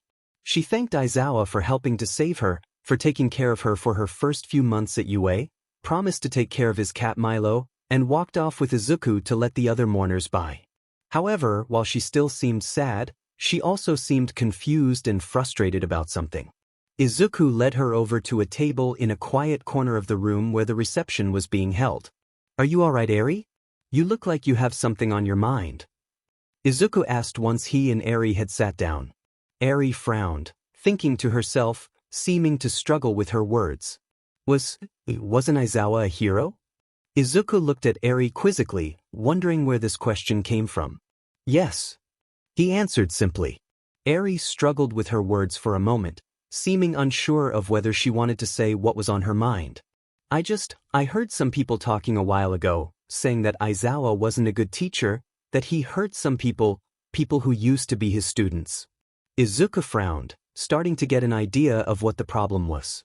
"They said that he did something where he expelled students, but let them come back later, but they still got hurt by that? And that maybe the people who killed him were some of his former students? But I don't understand that. Why would Aizawa do that, and why would that make anyone mad enough to want to kill him?" Izuku sighed. He tried to get his thoughts together, hoping to explain this in the proper way. "From what I understand, Eri, Aizawa would expel students that he thought weren't taking their classes seriously, but then would re-enlist them in the hero course. But why would people still be angry at him for that?" Izuku chewed his lip for a moment before answering. "You see, Eri, when someone is expelled, they get this thing called a black mark. It's something that goes on your permanent record. When someone wants to get a job, whoever is hiring them sees their record, and for a lot of people, if they see a black mark, it makes it so they don't get hired. So, even if these students got through school, it would make it really hard for them to get a good job, since people wouldn't take them seriously, and it makes life really hard for them." Eri stared at Izuku in horror as she thought about the implications of this. "But that's horrible. Why would Aizawa do something like that? He was a good guy. He was a hero," she cried. Izuku stammered, putting his hands on Eri's shoulders to calm her down, noticing some of the other mourners looking their way. "I'm not sure if Aizawa knew what black marks did or how damaging they could be. I don't know how he wouldn't, since he was a teacher, but it feels to me like this is just something him and other people ignored until it was too late." Izuku could feel Eri shaking in his grasp, tears flowing out of her eyes in sadness, anger, or some combination of the two. "But he was a hero. He got hurt trying to save me. He couldn't have been a bad guy. He couldn't have." "I don't think that he was, Eri," Izuku explained. "I think he was a good guy too. He helped a lot of people." "Then why did he hurt so many people too?" Eri whimpered. "Sometimes Izuku stammered, unsure of what to say at first. Sometimes, Eri, people don't do bad things because they're bad people. Sometimes they do bad things because they're wrong about what's right. It sounds like Aizawa did some bad things, but I don't think that he meant to. Eri's outburst got the attention of Inko, who came over to check on Eri in concern. Seeing Eri crying, Inko sat next to her and hugged her close. Behind her though was Yamada, worrying Izuku that he was upset at Eri. Fukukado, who was with him, turned to the rest of the crowd to distract them and shoo them away. When Yamada got to Eri though, he wasn't angry at all, and instead knelt in front of her. "Hey little listener, I'm sorry you're feeling upset." Eri curled up in herself, the fact that she had shouted out loud during a funeral finally dawning on her. Yamada though continued to speak gently. Sho saw some really bad things happen to heroes and wanted to keep the same things from happening to the kids he taught. He just didn't realize that the way he was doing this could hurt people just as badly. Then there were times where he should have done more, but believed that the students needed to figure it out on their own, not realizing that the only way they could deal with a problem was if he helped them. Yamada grimaced, taking a moment to collect himself. He was my friend and even I can't explain everything he did or didn't do. It might have only made sense to him. Maybe I should have made him think about this stuff more. I don't know, maybe he wouldn't have listened anyway. He was pretty stubborn. Izuku had heard Yamada tell him something like this before, but it still felt as if he was intruding on something private. Yamada was sharing personal experience from his life working with Aizawa, with someone who could have come to see Aizawa as a father. Still, Izuku and his mother stayed sitting next to Eri, trying to help her come to terms with both the loss of someone she had come to care about so much, but also the realization that he wasn't as perfect as she had imagined him to be. I can't ignore the fact that he did some bad things. Yamada went on, things me and other teachers should have tried to stop. It really upsets me because I always thought he was such a great guy, and it hurts to have to deal with that. But I want to try to remember the good he did too, like the people he helped like you, and the good times that I got to spend with him. I can understand if that's hard for you or for the other people here though, so I don't blame you for being upset either. Eri looked down, embarrassed, sad, and confused. I'm sorry, she said softly. Fukukado though stepped in, patting Eri on the shoulder. Hey kid, it's alright. Everyone's feeling upset, it just happens at these things. There's no real fun in funeral. Eri calmed down some, but still didn't seem to want to look at anyone in the eye. Say though, if you want, I could tell you some stories about Sho and me that might cheer you up. Would you like to hear them? She asked. Eri nodded, though Izuku wondered if it was just to escape the awkwardness she must have been feeling at the time. Thankfully, no one seemed to be too judgmental towards her as Fukukado led her and Izuku's mother over to where some of the food was being served. As Fukukado and Inko led Eri away, Yamada sighed, looking like a man with the weight of the world on his shoulders. You know Midoriya, with the way that you're able to talk to so many of these kids and make them feel better, you really make it look easy. Are you okay, sensei? Yamada sat in the chair next to Izuku, putting his head in his hands. Not really, Midoriya. Not really. I've been telling myself what I said to Eri over and over in my head, and it's not making things easier for me. It's just something that I'm going to have to deal with, I guess. Izuku looked at his teacher in concern. Perhaps it was inappropriate to act so familiar, but he patted Yamada on the shoulder. You don't have to deal with it alone, sensei. Whatever Fukukado was saying to Eri and whoever else was listening, she had managed to elicit a few chuckles. For her part, Eri still wasn't smiling, but she didn't seem as sad as earlier. Izuku hadn't gotten to know Aizawa that personally, but he liked to think that would have made the former hero a little more content. 2 months after Aizawa's death, Izuku found himself in a courtroom. It was an intimidating place, painted white and lit by bright lights with the only deviating color coming from the polished wood of the judge and court seats. The accuser and defendant tables were arranged to face each other, and Izuku could only imagine how one would feel if they were made to sit between them and beneath the gaze of the judge. This was a place where people had their fates sealed, and whether it was to be sent to prison or be granted a lucky release, anyone in this room would likely revisit it in their nightmares for years to come. which made it an extremely welcome contrast with how everyone present actually felt. Seated behind Izuku were a group of people including Uraraka, Yamada, Ippen, Amajiki Tamaki, and Heido Nijire. The last two were holding hands, and from what Izuku had been told, Nijire would soon become Amajiki Nijire. Apparently, despite Amajiki's normally timid nature, the past year had convinced him and Nijire to not put off a chance to be happy. All were either grinning widely or crying in happiness, though none of them could match the volume of tears that Izuku's mother was creating. Happiest of all, though, standing in front of the benignly smiling judge was Eri, barely able to contain herself with excitement, holding onto Izuku and Inko's hands as they waited for her caseworker to finish her statement. While Midoriya Izuku is not a licensed quirk specialist, the fact is that with his help, Eri has managed to gain control of her quirk to the point that it no longer poses a threat. Midoriya Inko has been caring very well for Eri's physical, mental, social, and emotional needs, and I have no objections to this adoption being made official. The judge nodded to the caseworker and had Eri step forward. Inko clutched Izuku in a teary hug, possibly happier and more excited than he had ever seen her before.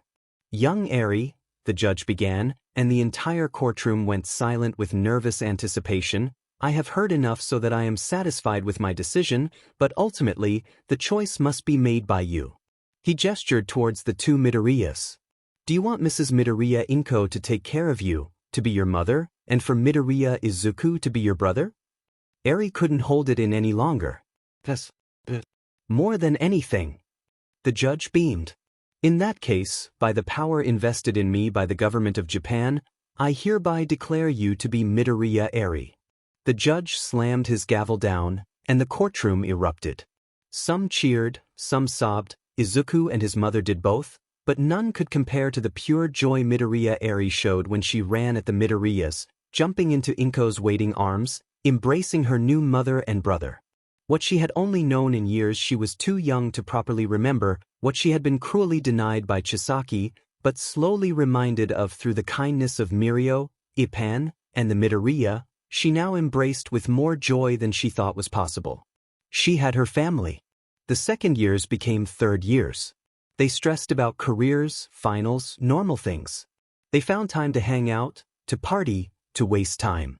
UA had its sports festival, and like Yamada had predicted, it was a much smaller affair, but in hindsight, Izuku and the other students, including the emergency courses, had a lot more fun with it than their first one. There was no need to worry about looking good for a camera, there wasn't the overhanging threat of how this could make or break their careers, and no gladiator-style fights with powers that they had only just begun to learn how to use. It was just a bunch of teenagers having fun with creative games, for the sake of having fun.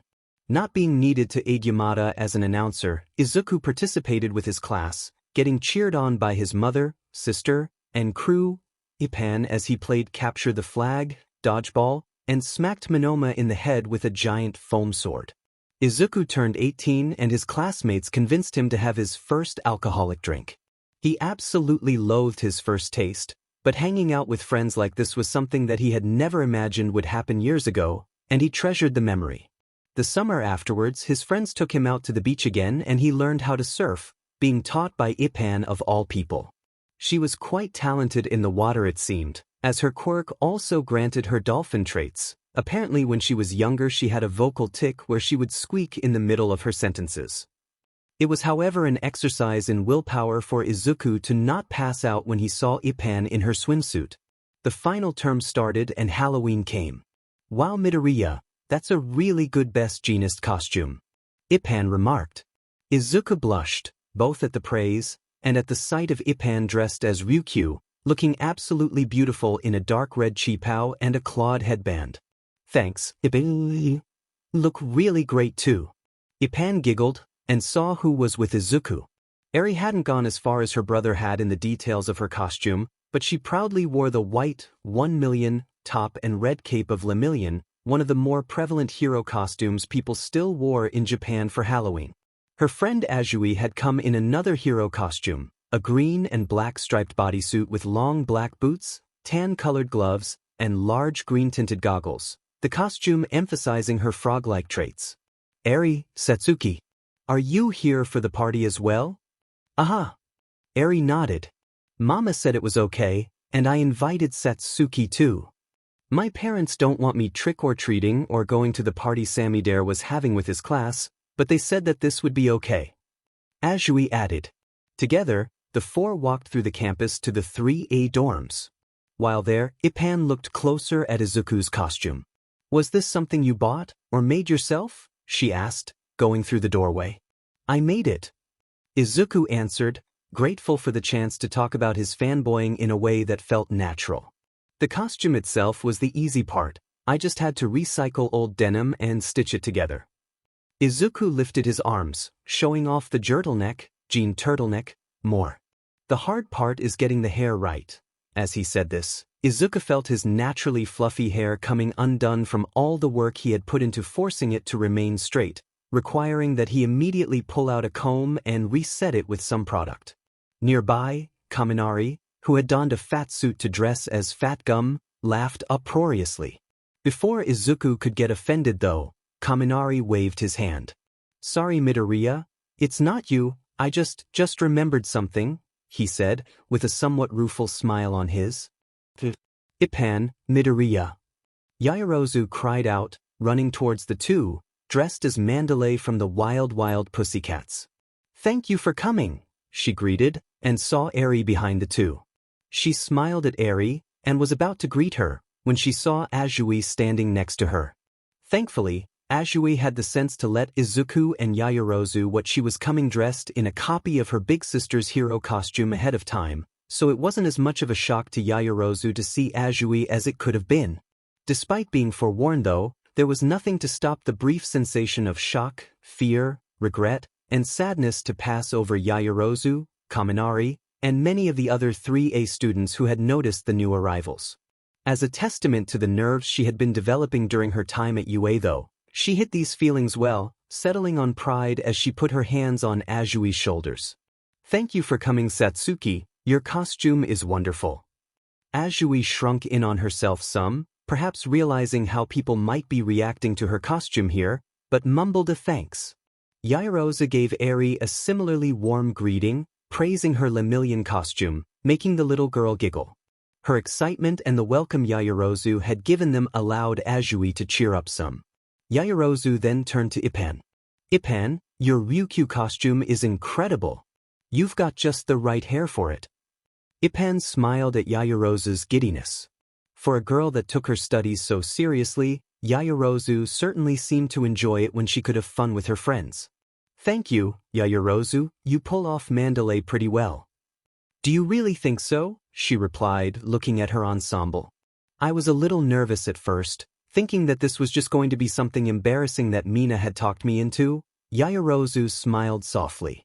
But it feels good to honor the pussycats this way, especially with how much they went through for our sake. Yeah. Ashido squealed, popping up next to Yaoyorozu in her own pussycat costume. Behind her, Hagakure and a somewhat reluctant Jiru were dressed likewise so that the 4 3A girls composed the complete set. Yamamo, let's show them what we practiced. The 4 proceeded to strike a series of poses. Rock on with these sparkling gazes. We've come to lend a paw and help.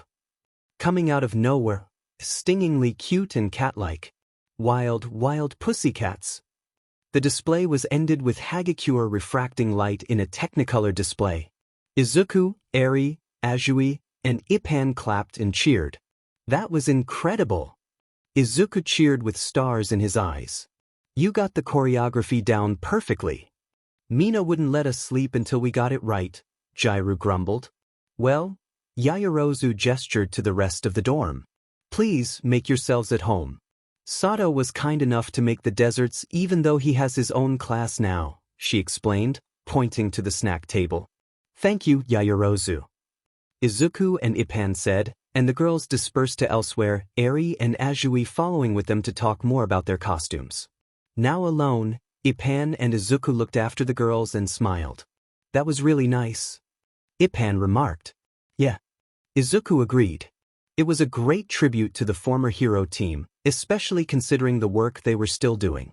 Despite dropping their official branding, the Wild Pussycats had been some of the heroes who had not only stuck with rescue work even after the dissolution of the HPSC, but had continued to excel in their work. Even Shiratoko Tomoko, formerly known as Ragdoll, who had retired from hero work after having her quirk stolen, had ironically re-entered the force after the fall of the HPSC, her depth of experience in the field coupled with that of the other former Pussycats having made them indispensable in emergency services. The two made their way through the party, eventually getting to the punch bowl. There, sulking by the corner though was Shinso, dressed as Eraserhead. The way that he glared at his classmates made it seem as if he wanted them to challenge him on it. Izuku couldn't hold it against him. Shinso had been one of the few students that Aizawa had actually taken the time to train. "Hey Shinso, great Eraserhead costume." Izuku greeted his old classmate. Shinso's gaze passed over Izuku. "I'm glad you think so," he replied, somewhat moody, before lightening up some, looking over at Eri. "How's your new sister been doing?" "Great, actually." Izuku noticed that Mina had guided Eri over to the class's bobbing for apples game. His little sister frowned after pulling out one of the apples, which had a noticeable brown spot on one side. "Just watch," he said, pointing towards her. Eri focused, and a faint white light enveloped the apple, albeit only for a few seconds. Once the light faded, the apple was a pristine red all over, and Eri took a happy bite. "Good for you too." Shinso nodded, truly looking just like his inspiration. "Well, you have fun," he said, before wandering off. "Cosplaying as a hero has become surprisingly contentious, hasn't it?" Ipan asked. "Yeah." Izuku agreed, looking over Class 3 as costumes. Each of them were dressed as heroes, but most were dressed as heroes who were currently still active in the police or rescue force. Tokoyami had gone as Edgeshot, Siro as Kamui Woods, Uraraka had shown up as 13, Koda had managed to get together a good gang orca costume. They were former heroes who were mostly able to keep the respect that they had prior to the fall of the HPSC and had continued to work to uphold society. Ryukyu was actually my second choice for a costume, Ipan admitted, playing with her claw headband. "I was originally going to go as Mirko." Izuku was suddenly very glad that the turtleneck covered most of his face, as the thought of Ipan dressed in Mirko's leotard made him blush so much he nearly passed out. "But I thought that might be in bad taste considering what she's going through right now." "You know," Izuku squeaked, startling Ipan, making her flinch and her ears flatten at the sudden high pitch of his voice. Izuku cleared his throat and went on. "You know, my mom's friends from her old hospital told her that Mirko has been studying while she's going through her rehab. Seems like she's going to apply for college." "Oh," Ipan remarked, her ears sticking up again in relief. "That's good to hear. I was worried how she would be handling what she went through. I had heard that she had lost a lot of the money she made as a hero having to deal with her medical bills without insurance." "Yeah," Izuku rubbed the back of his head. "I was worried too, but it seems like a bunch of her fans started a GoFundMe page for her treatment." Izuku knew this of course because he was one of the donators. Part of him felt guilty, thinking that Mirko wouldn't want charity from others, but he wasn't going to stand by when someone needed help. "But I also get what you mean about not knowing what costume is okay to wear." Izuku looked at his sleeves. Best Jeanist had been one of the most commercialized heroes, earning him a great deal of ire after so many scandals of the HSPC had been revealed. Despite this, he had stuck with his work, helping the police to the best of his ability, even disregarding his fashion business. "When I was younger, I bought a Hawk's costume on a sale, even though it was 2 sizes too big for me. I was waiting to wear it someday, but now, with how he worked for the HPSC, it kind of worries me how people might interpret it." Ipan looked back over towards Shinso, who was sulking in another corner. "Maybe it just comes down to your own opinion," she suggested. "Some of the heroes did bad things, but if you're wearing their costume to honor them for the good things they did, then no one's got a right to judge you." Izuku looked up at Ipan and smiled. That's a really wise way of thinking about it, Ipan." Ipan smiled back. "Well, I've got my own hero. I've got to appreciate them now, don't I?" Ipan giggled as Izuku blushed again. "Hee hee." Izuku laughed awkwardly and tried to distract Ipan from teasing him some more. So, what do you think was your best Halloween costume? Ipan's eyes lit up. Well, back in high school I didn't have a lot of friends, but one of the friends I did have liked to act, and one Halloween she convinced me to do a costume with her. I dressed as a ventriloquist, and she was my possessed dummy. Ipan laughed, trying to keep the punch she was drinking from squirting out of her nose, miming herself carrying a girl in the crook of one arm while other was resting on her friend's back out of sight. The whole night I was carrying her around in my arms while she was dressed in this creepy doll costume, just staring at everyone. Ipan made her eyes bug out of her head, freaking Izuku out and making him double over the punch table in his own laughter. That year, Japan experienced a massive cold snap which dumped snow across the country for months, locking entire districts down and requiring constant plowing of the streets. In a strange way, this ended up giving the country a respite from the chaos and contention that they had been dealing with for the past year and a half, criminals and rioters finding it simply too cold and too difficult to work through the snow to bother causing trouble for the next few months. Christmas came along, and a clandestine team that Izuku couldn't prove, but knew was led by Ishido Mina somehow managed to trick him into being under a sprig of mistletoe with Ipan. The two were later seen blushing like cherries, but it was another treasured memory for Izuku. New Year's came, the students all had their own parties, though this year Izuku was able to participate with Inko and Ipan drinking champagne to ring it in. Eri got apple soda. It felt quite momentous, as it would be the year where Izuku and all of his friends would graduate, and the year that Izuku resolved to finally tell Ipan how he felt about her, at least once he had graduated. Snow came hard and fast. Izuku recruited an unbeatable snowball team composed of Shoji, Hagakure, and Uraraka, fighting a season-long epic battle against Yaoyorozu, Sen, Tokoyami, and Tokichi. Ipan's birthday came in January. Izuku was so close to confessing to her, but didn't want to put her in an awkward situation of a student at a school she was working at asking to be in a relationship with her. She seemed happy anyway, hugging Izuku, Eri, and Inko in gratitude for everything that they had done for her, the least of which being the giant cake the two had baked for her. The last finals came.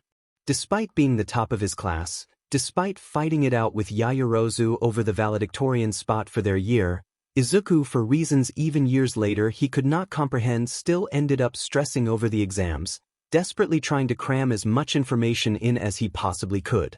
The sentiment was spread across the year, though Izuku and Yaoyorozu were still kind enough to help tutor those who needed it.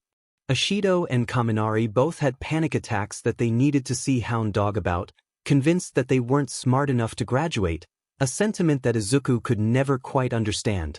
If they had gotten into UA at all, that clearly indicated that they were smarter than most people.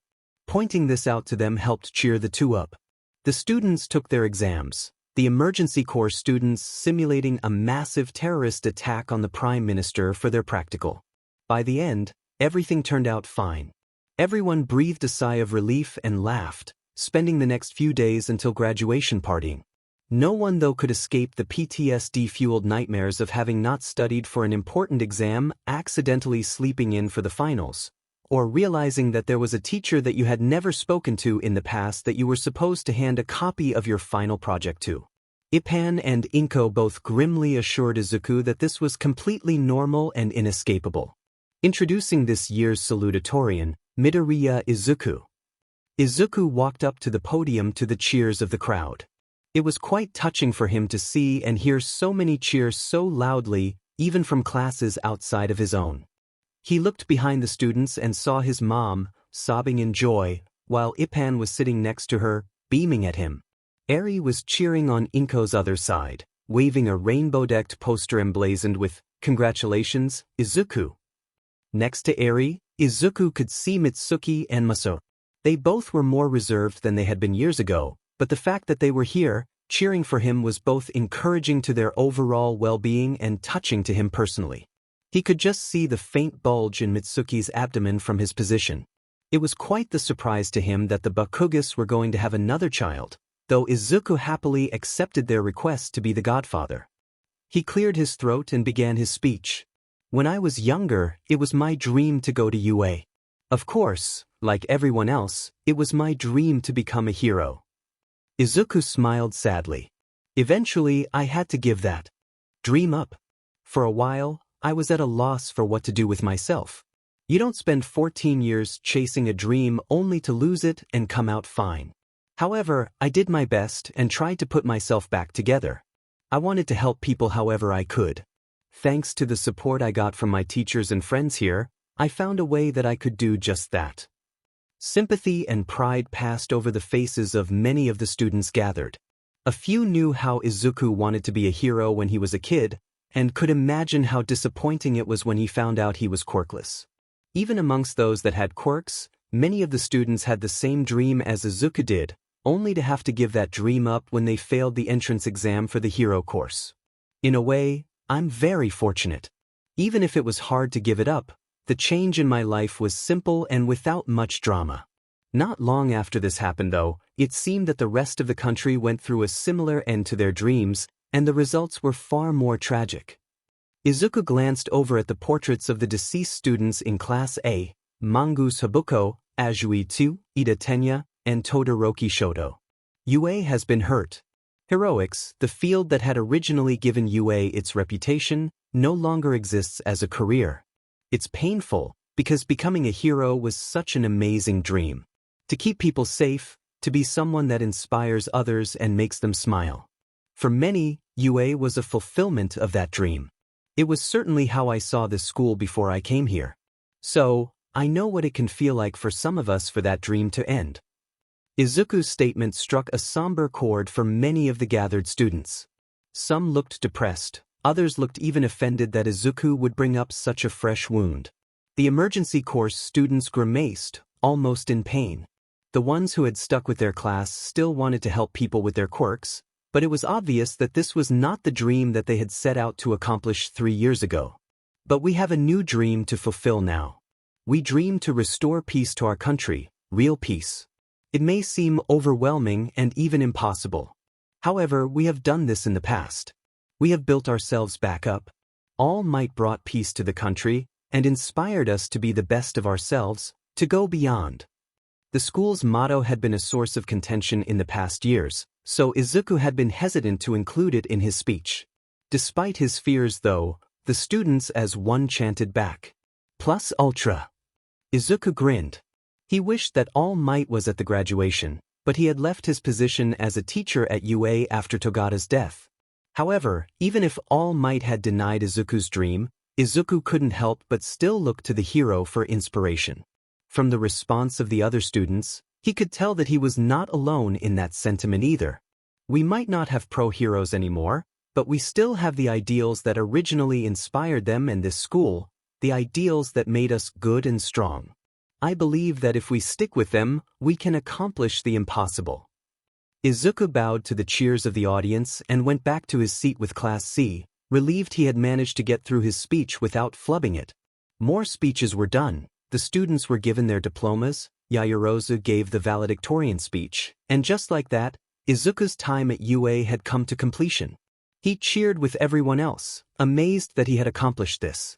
The students milled around, Kaminari and Ishido dancing in joy and relief at having pulled their grades together well enough to graduate.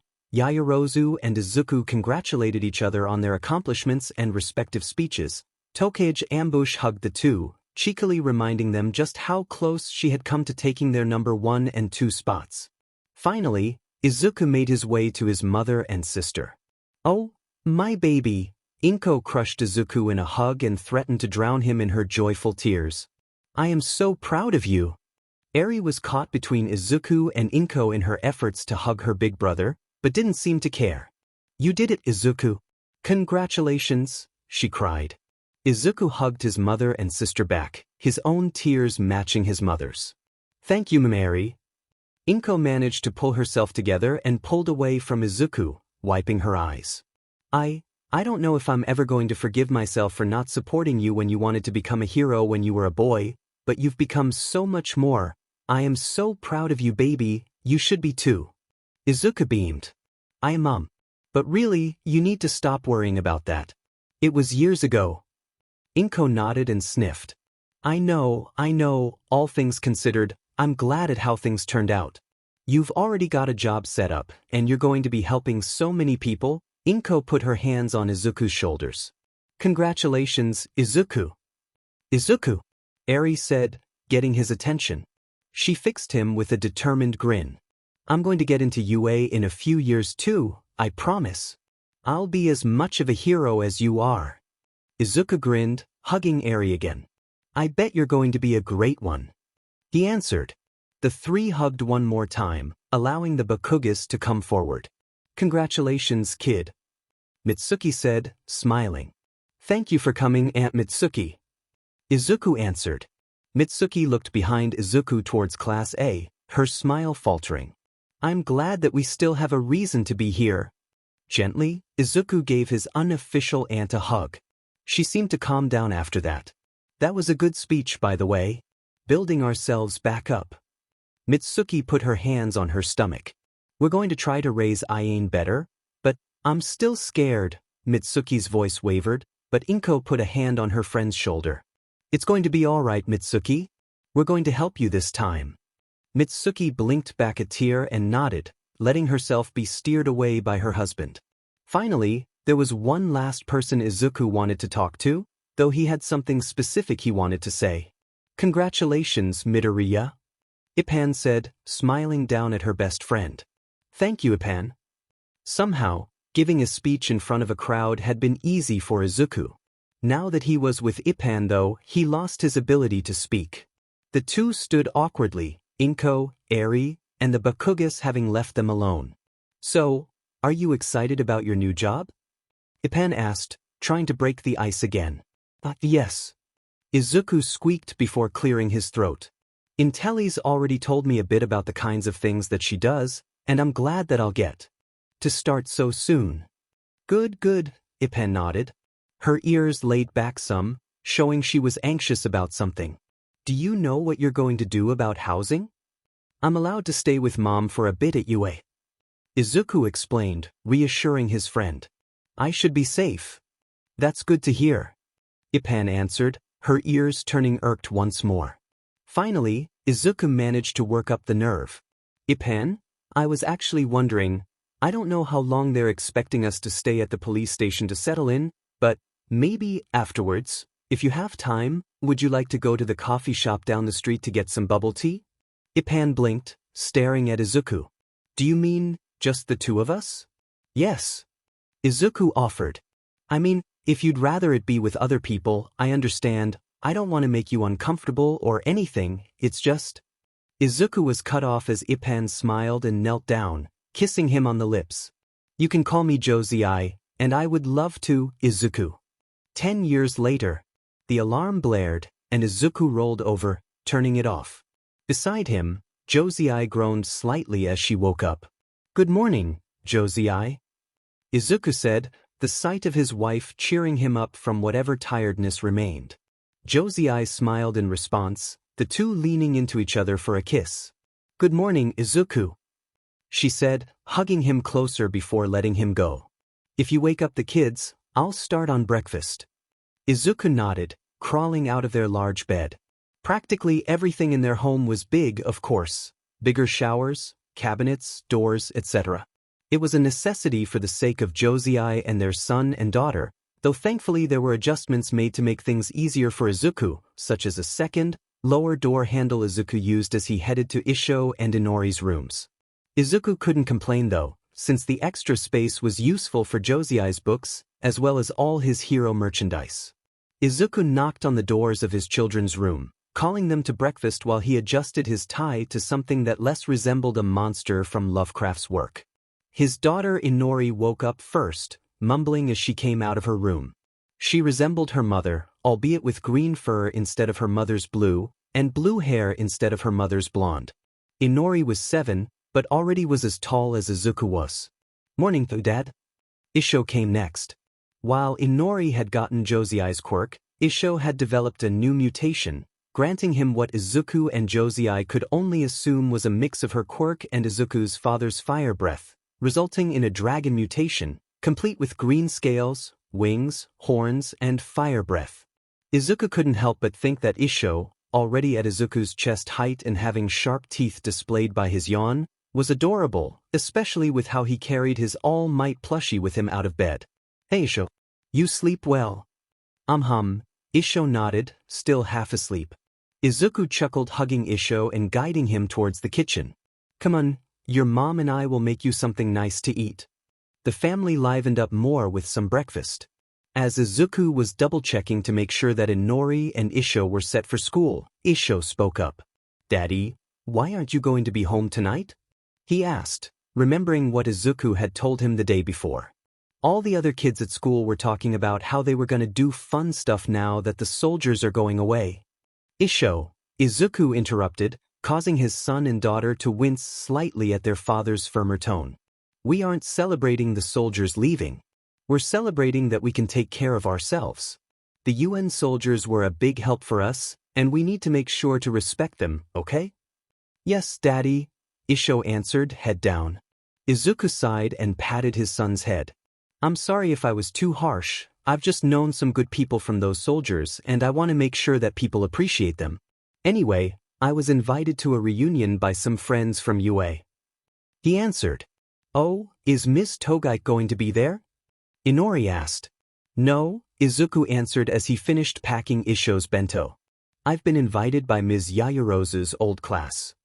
But we thought you were in Ms. Togite's class? Isho pointed out. I was, but I was really good friends with a lot of people in Yayarose's class, and she told me that they would like me around. Izuku handed his son and daughter their lunches, but also saw their downcast expressions. He put his hands on their shoulders. I know you're upset, but I feel like I need to do this. Ms. Yayarose's class went through some really hard stuff, and I want to be there for them. I promise that we'll get to do something fun next week, okay?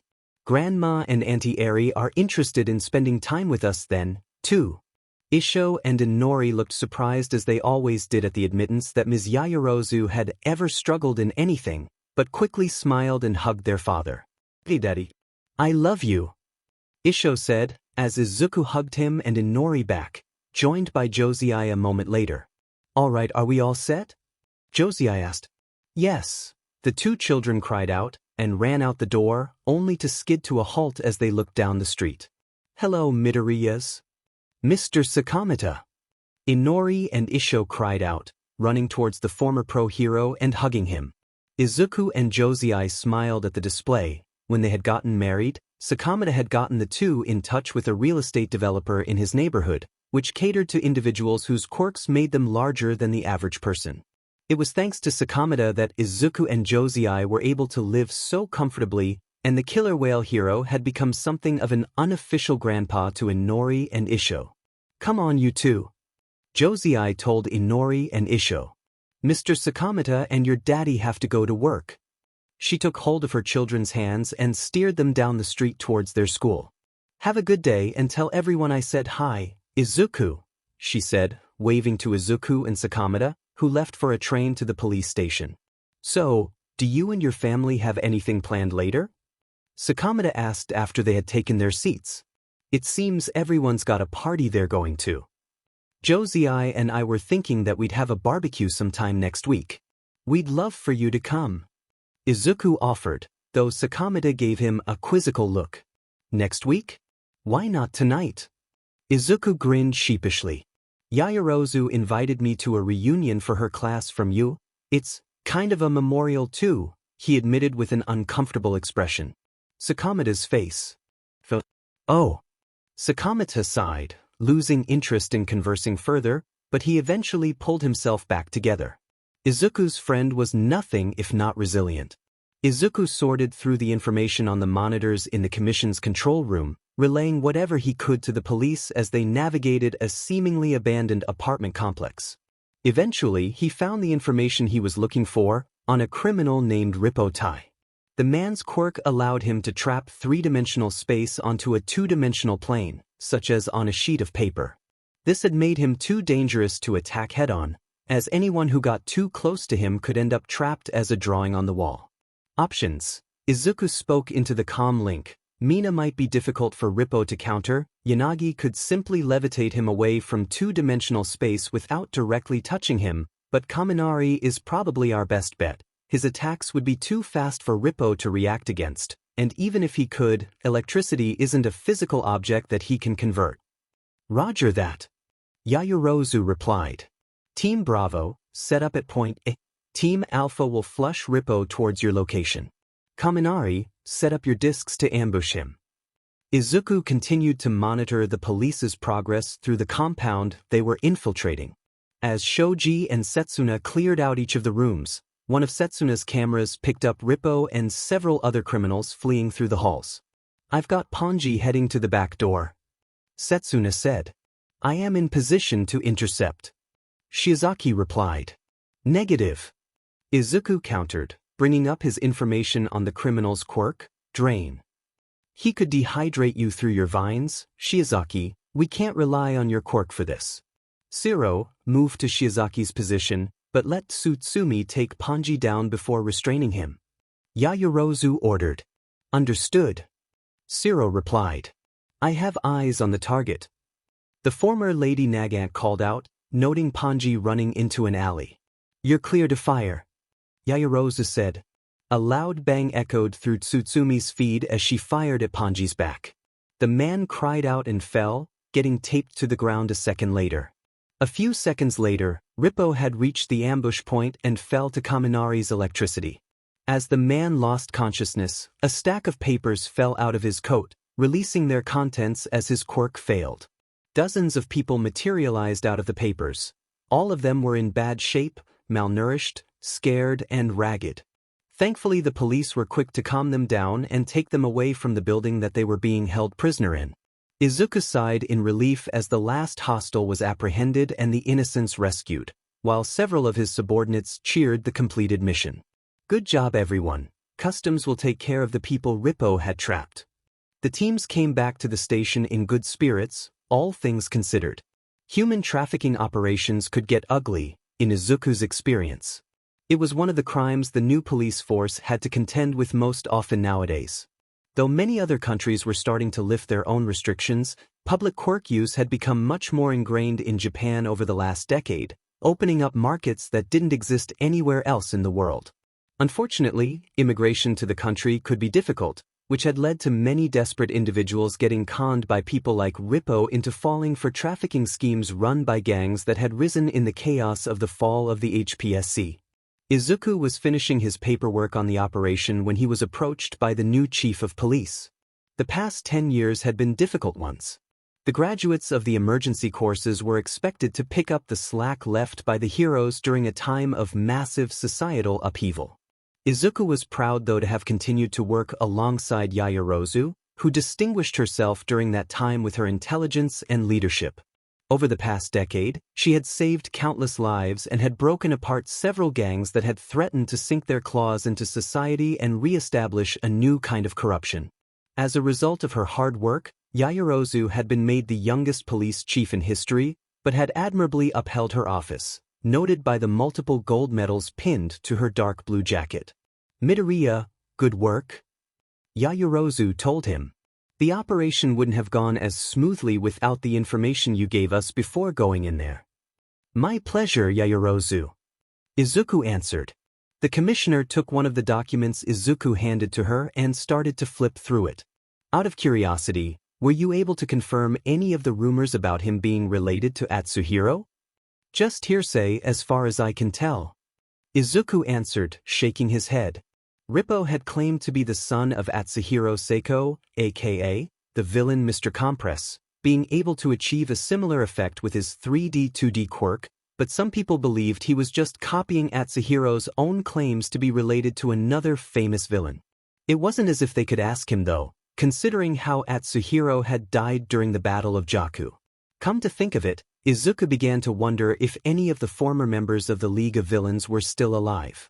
Yaoyorozu shrugged. I suppose it doesn't matter, just a foolish man trying to leech off of the atrocities of another foolish man. Izuku nodded and followed Yaoyorozu out of the building. As they walked, Izuku thought about the fates of the League.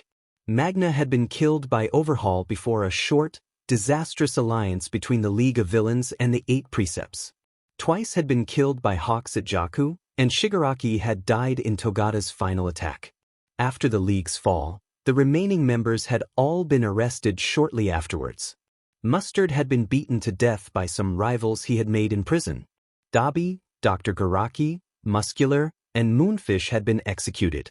Toga had committed suicide a year after her arrest. The villain, All for One, had apparently died in his cell in Tartarus a few years ago, though he had spent a few years before that in a catatonic state following the death of Shigaraki. Spinner was still alive. Izuku remembered an interview he had read that man had given from prison, explaining his motivations and those of his compatriots. It was sad, certainly, the villains being comprised of people abused and neglected by the hero system in society for mental illness, the negative stigmas associated with their quirks, or being made a pawn in an effort to obtain greatness. Even Shuichi, though, admitted that over time he came to realize how pointlessly destructive and evil the League was, and how foolish he had been to assume that they adhered to any kind of noble ideology. There was also, of course, Kurojiiri, but thankfully that identity was essentially erased and he now went by the name of Shirakumo Oboro, who after several years of intensive therapy, was working with the police. Izuku shook his head. The League may have revealed the corruption of hero society, but they themselves weren't people worth focusing on. The reunion was held at the kind of upscale restaurant that people not friends with Yaoyorozu would visit only once or twice in their lives, if at all. Everything in the building was made of pristine marble or furnished with gold. The food was both delicious and impossible for someone not versed in other languages to pronounce. Izuku felt distinctly underdressed for the occasion, wearing the same dark gray suit and green tie he wore for work, but at least judging by the initial awkward expressions everyone from the former class A had, he wasn't the only one who felt that way. They had all gotten used to Yaoyorozu's eccentricities by this point anyway, and broke into conversations catching up with what had happened over the past decade. Mina, Kaminari, Shoji, Siro, Tokoyami, Shinso, Kagaya and Hagakure had come in uniform with Yaoyorozu, Shoji having achieved the rank of captain. Koda had arrived, still somehow managing to look meek in his uniform for the rescue department. Izuku hadn't gotten to work with Koda as much due to him working out in the country, so he made sure to catch up with the Ani voice user, congratulating him on his promotion to lieutenant of his department. Sato had opened up a bakery, which had become popular with the police force. Uraraka's construction company was doing well. Ironically, nowadays she was one of the few people who might have gone to an establishment like this out of her own expense for something other than a wedding. Being able to take advantage of the lift of restrictions and having connections to the Yaoyorozu conglomerate had allowed Uraraka to send her parents to Hawaii and then some. Hiryu-rin had even flown all the way from China to visit his old classmates. The police welcomed Jiro, who had been with the force for a few years before the stabilization of the country convinced her that she could focus on her music career. It had been a fun night out a year ago for Izuku and his family when Jiro had given him backstage passes for one of her concerts. Sadly though, these were all who could be present. Yaoyorozu had led her former classmates and Izuku in a moment of silence to acknowledge those who weren't there, and everyone turned to the end of the meeting room where portraits of Azui, Mongoose, Ida, Todoroki, Aizawa, Ojiro, and Aoyama were on display. Azui, Mongoose, Ida, and Todoroki were all in their school uniforms. Ojiro's picture was from his police portrait, taken a few years before he had been killed in the field. Aoyama's portrait was the only one that depicted him in his hero costume, having managed to take up his previous mantle of "Can't Stop Twinkling" in France. His death was particularly difficult for his former classmates to have heard about, as he had not died in the field, but for some unexplained reason had committed suicide a few years ago. Even now, Izuku and the former Class A were trying to understand it. Izuku found himself standing next to Kagaya at this point, who shared Izuku's look of discomfort. Kagaya had earned his spot in the emergency course, being one of the few students who had kept any interest in transferring in instead of out, and Izuku had hung out with the class, but he hadn't been through what they had. Everyone else had seen their friends die, had faced psychopaths and killers far before they should have been expected to, and had been drafted into a war that none of them could have possibly prepared for. Even now, the students here still had UA's guidance counselor Inui Ryo on speed dial. And then of course there were those who weren't dead, but whose names hung in the air like a foul miasma: Bakugu, Kirishima, and Mineta, all still in prison. No one talked about them, but Izuku could guess that her old friend Kirishima was on Mina's mind, considering how the usually bubbly woman was so somber and reserved. Mineta's arrest hadn't been as publicized as Bakugo and Kirishima's, but no one was really surprised by it either when he had been arrested for SXL assault not long after he had dropped out of the hero course. Izuku felt that he had been there long enough. He thanked Yaoyorozu for the invitation, she thanked him for coming and supporting them through this, and he left. Muzutafu had gone through some remodeling in the past couple of years. It shouldn't have come as a surprise to Izuku that he lost his way trying to get to the train station. However, he realized something when he looked around. Haven't I been here before? Aldera Junior High. He had wandered in front of his old middle school. Izuku stared at the building. It looked mostly the same as when he was a student, though the longer he looked, the more dilapidated it seemed. There were cracks in the walls, paint was peeling, even some of the bricks along the gate seemed loose. Considering what had been revealed about the school, Izuku was surprised that it was still standing at all. A few years ago, there was a true crime documentary about Aldera, giving it the label of the middle school of society's last villain. The producers interviewed several of Bakugo's former classmates, who gave testimonies about the way he acted in Aldera, the things that the school let him get away with, and how they propped him up as their star pupil. Perhaps the former students wanted a bit of fame, or felt resentful towards Bakugo and the school and were taking advantage of the opportunity to drag the school's name through the mud. Izuku remembered this because the producers wanted to interview him as well, being perhaps the highest profile student to come out of the school, the only other student who had gone to the same high school as Bakugo, as well as being Bakugo's most common victim of bullying, something that they had found out about after several of the other students referenced the times that they saw Bakugo threaten or attack Izuku. He had declined, saying that Bakugo wasn't a part of his life anymore, and simply someone that it would be best to put behind him. It was probably for the best that he did, as the documentary turned out to be quite trashy, often using the students' testimonies against each other, pointing out how they would join and encourage Bakugo in his bullying.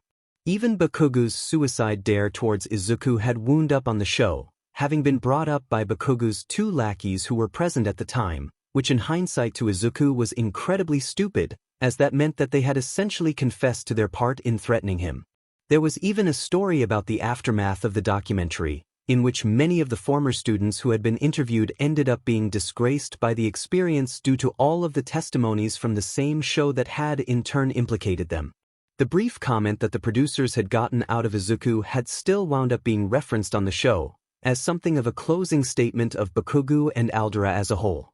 Josei had been quite disturbed to hear so many details about Izuku's past, though thankfully he had always been open to her about this sort of thing and it hadn't really changed anything between them beyond Josei hugging Izuku a bit more tightly after the fact, and reminding Izuku of how much she loved him. A few of Izuku's co-workers were likewise horrified, if not surprised, to hear about this, but Izuku hadn't been as bothered by the experience as one might have thought, mollifying many of his friends. For 3 years, seeing Aldera's front entrance from Izuku's angle as he started a new day had always filled him with dread, knowing that it would be a day of him being pushed around, mocked, and beaten. The students would pick on him, the teachers would ignore or pity him, all the while praising his biggest bully. Perhaps he should feel angry being here, or vindicated that it was falling apart, but now he just felt nothing. Yes, he had been hurt here, but it had been so long ago, and the happiness in Izuku's life definitely outweighed the sadness by this point. Izuku walked away. He wasn't afraid to see anyone he knew, but there wouldn't really be anything he could say to them if they met. On a whim though, he took a familiar path. The tunnel. It was here that he had been attacked by the sludge villain, and where All Might had saved him. Izuku paused by the sewer grate. Again, he didn't really feel anything. He wasn't having a traumatic flashback to being nearly suffocated, he wasn't bothered by the dank smell, he was just there. In a weird way, the absence of feeling could be seen as concerning, though this was also where he had gotten hero analysis for the future number 13, autographed by All Might, so maybe that balanced it out. He still had the notebook sealed away in an airtight box, only taken out to show Inori and Isho a few times. Perhaps wanting to make a full circuit of his experiences, Izuku started to head towards the building where he had seen All Might's emaciated form. Maybe it would be good for him, put to rest that bad day. He stopped by an alleyway, this was where he had helped that fox. Izuku wondered what happened to him, he was probably dead by this point, but Izuku liked to hope that the fox had a family that was still around. He smiled at the thought and kept moving. It had been a bad day, but if Izuku was honest with himself, it was also the first step to his better life. Strangely, when Izuku thought back to his conversation with All Might, a part of him couldn't agree with the hero. Granted, knowing what he did now, realizing how much of heroics back then was reliant on popularity and a system dedicated to maintaining the status quo, let alone the fact that the system was 2 years away from falling apart, it was ultimately good that Izuku had chosen a different path, but maybe it was just the principle of the thing. All Might had pointed to Izuku's encounter with the sludge villain as evidence for how he would have been unable to handle heroics, but the thing is, Bakugo had encountered that same villain moments later and had fared no better. Heck, he had fared worse considering all of the damage he had caused by recklessly blasting away at his surroundings. Izuku shook his head. There were better things to think about than resentment towards his old bully. And there it was. The building All Might had left him on, where he had learned of All Might's secret a year before the world. Izuku took a deep breath. That conversation had hurt. He could still remember the sense of devastation, of hopelessness, and maybe if he was honest with himself, wondering if he should take Bakugo's advice and take a swan dive off the roof. Thinking about it, Izuku could only shake his head in disgust and pity. What a horrible thing for his former friend to say, and what a horrible thing for him to have thought in retrospect. Things had been hard for a bit afterwards, but they had soon gotten better, and led to the best years of his life. This building here, that day, was almost the midpoint of Izuku's life, and perhaps his lowest point as well. But that also meant that there was nowhere else for him to go but up from there. He got into the top school in the country. He made friends. He had teachers who respected him and helped him. He found a way to use his natural talents to help others, talents which had previously been derided. He got a career that used his passions and helped people in desperate need. He had gained a little sister, who had herself just graduated from UA and was set to go to medical school. Eri had developed an interest in studying her own quirk and figuring out ways to replicate its effects.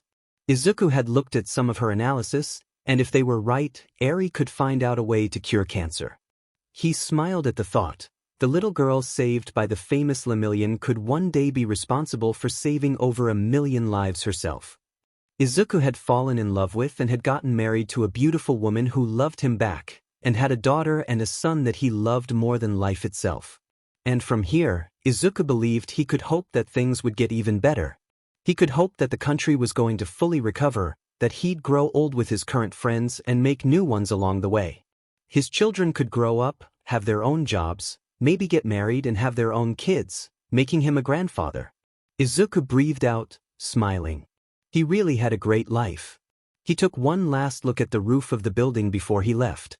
Izuku paused and blinked. Was that? He blinked again, rubbed his eyes, and looked back at the roof. As far as he could tell, he wasn't hallucinating. He recognized that wild head of blonde hair. All Might was standing on the roof of the building. Why though? Izuku looked closer. The man was high up, so maybe he was mistaken, but All Might didn't look right. Slowly, the man stepped onto the ledge. Izuku's legs moved without him thinking. Izuku's legs hurt as he rushed up the stairs and burst through the door of the roof. For a brief second, Izuku felt horror as he saw All Might flinch, worried that he was going to lose his balance, but the man was still standing there on the precipice. All Might? Izuku asked. All Might looked even more like a walking skeleton than when Izuku had first met him. He was pale, his hair limp and graying. Worst though were his eyes. When Izuku had met the hero, he seemed sad, but there was still a grim determination to him, the feeling that he still had a job to do. Now though, they looked empty, staring off vacantly. All Might, could you get down from there? It's dangerous, I don't want you to fall. Izuku pleaded, trying to remember what he knew about handling people who were suicidal. I don't know why you're here, but you shouldn't. It's you. Izuku flinched at All Might's voice. It was raspy and strained. Izuku could only imagine what state the man's remaining lung was like at this point. It's you grew up. Izuku nodded, taking a few tentative steps forward. Yes, it's me. Do you recognize me? It's Midoriya Izuku. I was a student at UA a few years ago when you were a teacher. I wasn't one of your students in the hero course, but I worked with them a lot. I still work with them. I bet they'd like to see you. I was just in the neighborhood at a reunion. All Might was staring at Izuku as if he was a ghost. It was unsettling, but at least Izuku had the man's attention. He had enough forethought to push a panic button in his pocket before coming to the rooftop. His position with the police required certain precautions be taken for his personal safety, one of the reasons why he walked to work with Sakamata, so for now, it was best if he tried to buy time for the police to show up. He took a few careful steps closer to the man. It should have been you. Izuku blinked, confused. Excuse me? What do you mean, it should have been me? All Might didn't answer immediately, and kept on staring at Izuku. Izuku tried to get closer. If I had given it to you, maybe you could have stopped it from falling apart. Izuku stopped, worried about startling the man. I don't understand, All Might. I would have loved to have helped you with whatever is bothering you. Maybe I still can? Could you talk to me about it? All Might's expression couldn't change, but Izuku could see a few tears dripping from his eyes. I'm a hypocrite. A worthless hypocrite. I'm no hero. That's not true. Izuku said, probably more forcefully than what he knew would be good in this circumstance, but he couldn't help it. He admired All Might even as a grown man. He shouldn't be talking about himself like this. You were the greatest hero. You are the greatest hero. I don't know what's bothering you, but whatever you did or didn't do, that doesn't change all of the people you saved and made happy. Izuku could hear the man's labored breathing. He seemed to choke up a bit before speaking again. You asked me if a quirkless person could become a hero. I said no, even though someone else gave me that chance. Izuku tried to process what All Might just said to him over his own racing heartbeat as he tried to keep the hero from jumping. For the time being, he decided that it wasn't important to focus on. All Might, I remember, but I got over that. I've got a really good life now. You don't need to tear yourself up about that. All Might dropped his gaze and shook his head. Izuku felt his heart stop as he realized how close the hero was to the edge. If I had given you that chance, you could have been a great hero, you could have stopped the League, you could have kept heroism going, young Togata wouldn't be dead. All Might, please get down from there, Izuku pleaded, though All Might couldn't seem to hear Izuku anymore, and was rambling at this point. It's all my fault, I killed him, because I was so pathetic, I'm so sorry, I'm so sore. All Might leaned back, letting gravity take him, just as Izuku rushed forward, reaching for the hero's shirt collar. Shoji had arrived in response to Izuku's distress call and drove Izuku and All Might to Fujiya Hospital. The former hero wasn't injured, but considering his mental and emotional state, it was believed that it would be best to keep him in a calm and quiet environment for the time being. The room he was housed in was clean, but plain, meant to help patients relax, with only a fake bouquet of flowers set in one corner of the room to add color. Yagi hadn't spoken at all since Izuku had saved him, but the green-haired man was sitting by his bed nonetheless. Izuku was stuck in awkward silence. On one hand, he wasn't sure how appropriate it was that he was there. It wasn't as if he was a close friend or relative of All Might, just a passing acquaintance from more than a decade ago.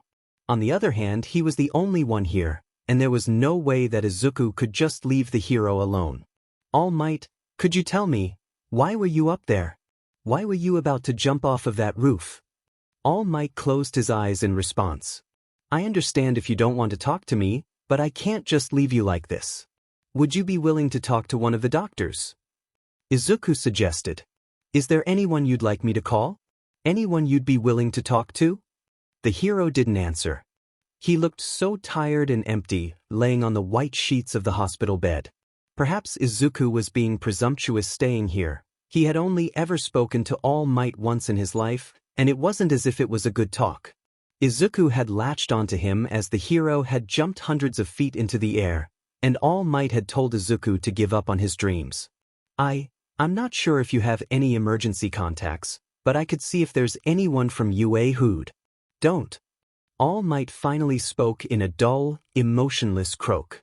Oh, I'm sorry, Izuku stammered, standing up and backing away from All Might's bed, bowing in apology. I understand if you're not on the best terms with anyone at UA. Don't, the hero croaked again, call me All Might.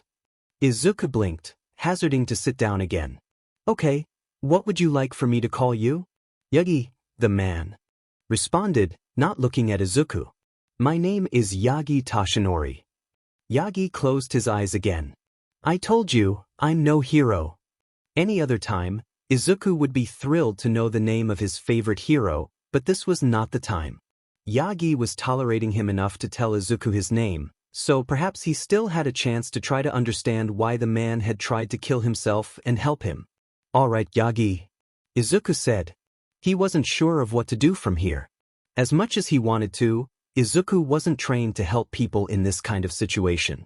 I'm sorry for presuming on you, asking you questions when we don't really know each other. I just want to be sure you're okay. If you want me to, I can leave, but is there anyone I could call? Oh. The last person I could talk to about this stuff died last week. Yagi barely whispered.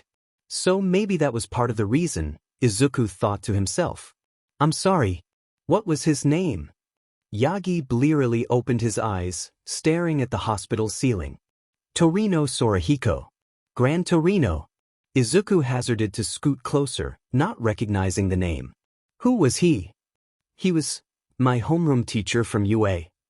It struck Izuku as odd that out of all of the people Yagi could be close to, it was a homeroom teacher. Granted, Izuku was still friends with Yamada, but he would have thought that with Yagi's years of experience and connections, he would have had more people he could talk to. The memory of Aoyama flashed in Izuku's mind though. Clearly, he didn't understand the social lives of heroes as much as he thought. Do you want to talk about him? Yagi sighed. He was my mentor's friend. When she died, he took me under his wing and prepared me for being a hero. For just a moment, Yagi's expression softened somewhat. He was also a taskmaster that gave me PTSD. Izuku wasn't sure if that was meant as a joke or not, but it seemed to make Yagi marginally less depressed. It sounds like he made a big impression on you. Yagi, though, frowned. I hadn't even talked to him that much. I just started showing up at his apartment when I felt depressed. Years of being the symbol of peace, Yagi spoke the title with a biting sarcasm, and I had to go to an old man to cry. Izuku blinked, not sure what to make of that. Oh, sorry. He tried to think of something else. What about Sir Night-Eye? I'm sure he'd... I don't want to see him. Yagi's voice was harsh, cutting Izuku off. Despite appearing to be partners in the pro-hero movement, it seemed that the relationship between Yagi and his former sidekick wasn't as good as Izuku would have thought. I used to have a friend in the police force, but thanks to Sasaki, I'm pretty sure that bridge has been burnt. That unfortunately, Izuku understood a bit. Night-Eye had become extremely unpopular amongst Izuku's co-workers. Ever since the fall of the HPSC and the country had been trying to rebuild its police force, Night-Eye had been campaigning against the police, blaming them for replacing heroes as the country's primary law enforcement agency. He'd framed them as weak, incompetent, unfit to handle the responsibilities of fighting crime in the modern day, and their restructuring as insulting to what he saw as the glorious heritage of Japanese heroes, a sentiment that had grown ever since his public split with Moshi and Owada. As the UN soldiers had been pulling out of the country, Night-Eye's campaign had increased in vitriol, likely seeing this as an opportunity to fill the void back with heroes. Any time that the police made an error, Night-Eye would publicly call them out on it to fit his narrative. While All Might had never said anything like this about the police, instead focusing his campaigning on the ideals of heroes and how they helped the country, Night-Eye had a tendency to take whatever the former hero said and twist it to fit the anti-police narrative. I could ask around if you want. Izuku suggested. If this officer was your friend, no matter what happened, I'm sure they'd be worried about you. Yagi didn't respond immediately, but Izuku didn't want to press him anymore. Eventually, Yagi opened his eyes again. He started at the hospital's ceiling before turning his gaze back to Izuku. Why did you help me? Izuku blinked. Well, why wouldn't I? No, I mean, Yagi grimaced, thinking about his question. What was going through your head when you saved me? Izuku was caught off guard by the question, but tried to answer it honestly. You just looked like you needed help. He answered, shrugging. I didn't really think, my legs just moved on their own. When Izuku looked at Yagi again, he felt a chill. The former hero was staring at Izuku as if in shock. Izuku couldn't understand how his answer could have caused this kind of reaction, but as Yagi mulled over Izuku's words, his eyes became hollow. His body was shaking, his face had the expression of a man stuck on a deserted island who had seen a boat, but one that had already long passed him. Yagi? Izuku asked after a moment, worried. No. Yagi. Izuku tensed up, his instincts warning him that something was going to happen. No. Yagi's hands clenched at his bedsheets. Shaking, he clenched his eyes shut and ummed. Diminit. Suddenly, he beat his fists on the bed. Diminit, diminit, diminit. Yagi's ums became pained shouts. Izuku stood up and tried to get a hold of the man's shoulders for fear that he was going to somehow hurt himself, wondering if he needed to call another officer. Yagi, what's wrong? Diminit, diminit, diminit. Yagi didn't fight against Izuku's hold, but slowly his shouts quieted down and he stopped abusing his body. You would have been perfect, Yagi murmured, barely audible over his sobbing. Izuku sat back down, his body still tensed and ready to call for help or to keep Yagi from hurting himself. He waited for the man's tears to subside before pressing further. Yagi, what's wrong? Is this what you were talking about on the roof? Slowly, Yagi turned his gaze back to Izuku. Izuku didn't speak, letting the man choose what he was going to say or do. I was like you. I was born quirkless. The man paused, perhaps worried what Izuku's reaction was going to be. However, Izuku couldn't understand what Yagi said. He clearly had a quirk. You say you were born quirkless, but you eventually got one. Were you a late bloomer? No. I really was quirkless, just like you. Yagi answered. I was given my quirk. Izuku's eyes furrowed as a thought occurred to him. Do you mean that villain you fought? No. The man glared for just a moment, before his expression fell back into fatigue. The one who gave me my quirk was my mentor, Shimura Nana. She was the hero, Titania. Titania? The recognition in Izuku's voice caused Yagi to look at him. I know about her. She was one of the top heroes before you, before the system got established. Izuku stared at Yagi, amazed. You got your quirk from her? How? Yagi blinked, thrown off, if not a bit touched by someone fanboying over his old mentor. He lifted his hand up, staring at it as if in memory. My quirk was called One for All. Izuku leaned back in his chair, processing the name. Yagi looked at Izuku, guessing what the young man was thinking. While it was not how I got it, the quirk did indeed come from All for One, at least partly. That villain was much older than anyone realizes. He was alive at the dawn of quirks. Analyzing what Yagi said, Izuku realized that as wild as the idea was, it could be theoretically possible if All for One had gotten a hold of a quirk that extended his longevity somehow. After Kamino, Izuku had tried to find information on the villain that had finally knocked All Might into retirement, but all he could find was the name. There was no information on his identity beforehand. He was just listed as the mastermind behind the League of Villains. He had a brother though, one thought to be quirkless, but who still tried to oppose the villain. For some reason, maybe to exert some form over control over his brother, All for One forced a minor stockpiling quirk onto him. However, the brother did in fact have a quirk, the ability to pass on his quirk to someone else. It bonded with the stockpiling quirk, turning into One for All. Yagi seemed lost in his story, as if he was reciting some kind of sacred scripture. Izuku did his best not to interrupt again, enthralled by the story but also not wanting to stop Yagi from dealing with his pain however he needed to. Back then, One for All wasn't strong enough to contend with All for One, so the brother passed it on to another holder before being killed by the villain. The next holder did the same, over and over, 7 times, until Nana gave her quirk to me.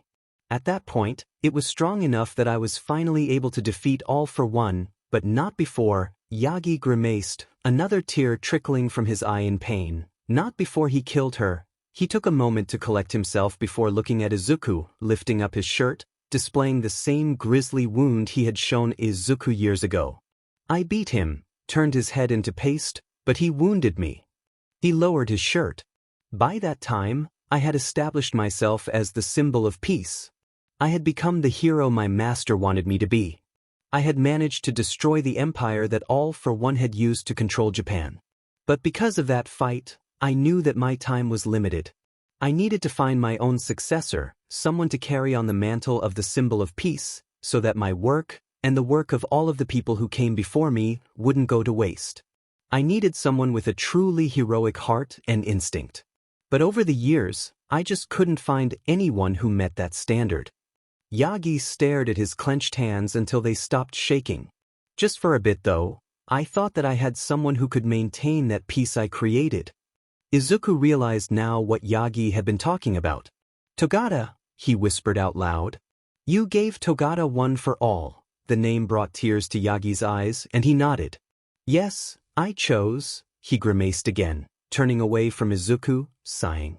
Sasaki chose him for me, when I took too long to choose for myself. He was a good choice, Izuku said, smiling as he remembered his interactions with the young man and his work before he died, the villains he had fought and all of the people he had saved, the hope he had managed to instill in Eri, truly living up to his hero name, Lemillion. No, Yagi muttered. He wasn't. Izuku recoiled slightly. Excuse me? Yagi turned back to Izuku, a pained expression on his face. There was something about one for all that I didn't know about until after I gave it to Togata. Again, Yagi clenched at his bedsheets, but kept himself under control enough to speak. Apparently, when you give a quirk to someone who already possesses one, it causes strain to their body, draining their vitality. The stronger the quirk, the greater the strain. The fourth user's body was falling apart by the time he turned 40. Another tear fell from Yagi's face. As strong as he was, Togata's body couldn't handle one for all. Combined with his permeation, it was causing his body to age much faster than normal. By the time he died at Jakku, his hair was turning gray. He had to dye it blonde to keep his friends and family from noticing. Yagi clenched his eyes, choking on his words. He only had that quirk for a year, and he barely had a few months left in him. He went to Jakku, realizing what was going to happen. I can only assume he overclocked one for all so much that he created an explosion with the impact. The revelation finally hit Izuku. Yagi had avoided the debilitating side effects of one for all because he had been quirkless like Izuku. If Izuku had been given it, Midoriya, do you want to be a hero? Izuku felt his breath stop. Senpai, he whispered.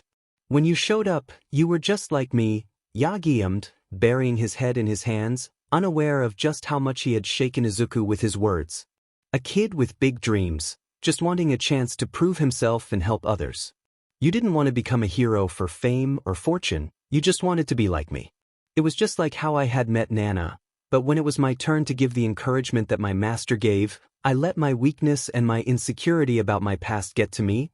I looked down on you even though you were just like me. And now, Yagi looked back at Izuku, his eyes red and tears pouring down his face. Now, I find out that not only were you one of the only people I could have given one for all to, but you had the exact heroic drive that I was looking for. The instinct to help others without a second thought. You were right there, the perfect successor, and I spat in your face. Yagi, it's all right, Izuku said as he got a hold of himself, lifting his hands up and trying to calm the man down, but Yagi was ranting to himself again. I stole a young man's life. Togata never needed one for all. He would have been an incredible hero just with his own talent. But because of my hypocrisy and arrogance, he died. Yagi broke down completely, sobbing so much he likely didn't notice anything. Izuku said or did to try to comfort him. Izuku wondered how Yagi had handled this throughout the past decade. When he was on TV, campaigning for the pro-hero movement, he had always kept a smile on his face, perhaps trying to recreate the feeling of safety he had elicited from when he was still a hero. He had spent so much time in public, in front of cameras, or meeting with Night Eye and the rest of the pro-hero movement. How often did he have a chance to vent his pain? How close had he been to Togata? And also, Izuku wondered with a sick feeling in his stomach, how often had Yagi thought about him? Izuku hadn't even heard of any other quirkless people being born nowadays. As far as Yagi would have known, Izuku could have been his last chance to safely pass on one for all. When he had thought about his confrontation with All Might in the past, Izuku had convinced himself that the hero had likely forgotten about him. The idea had made Izuku felt bitter, though he had gotten over it, but perhaps that meeting had come to Yagi's mind far more than either of them would have liked.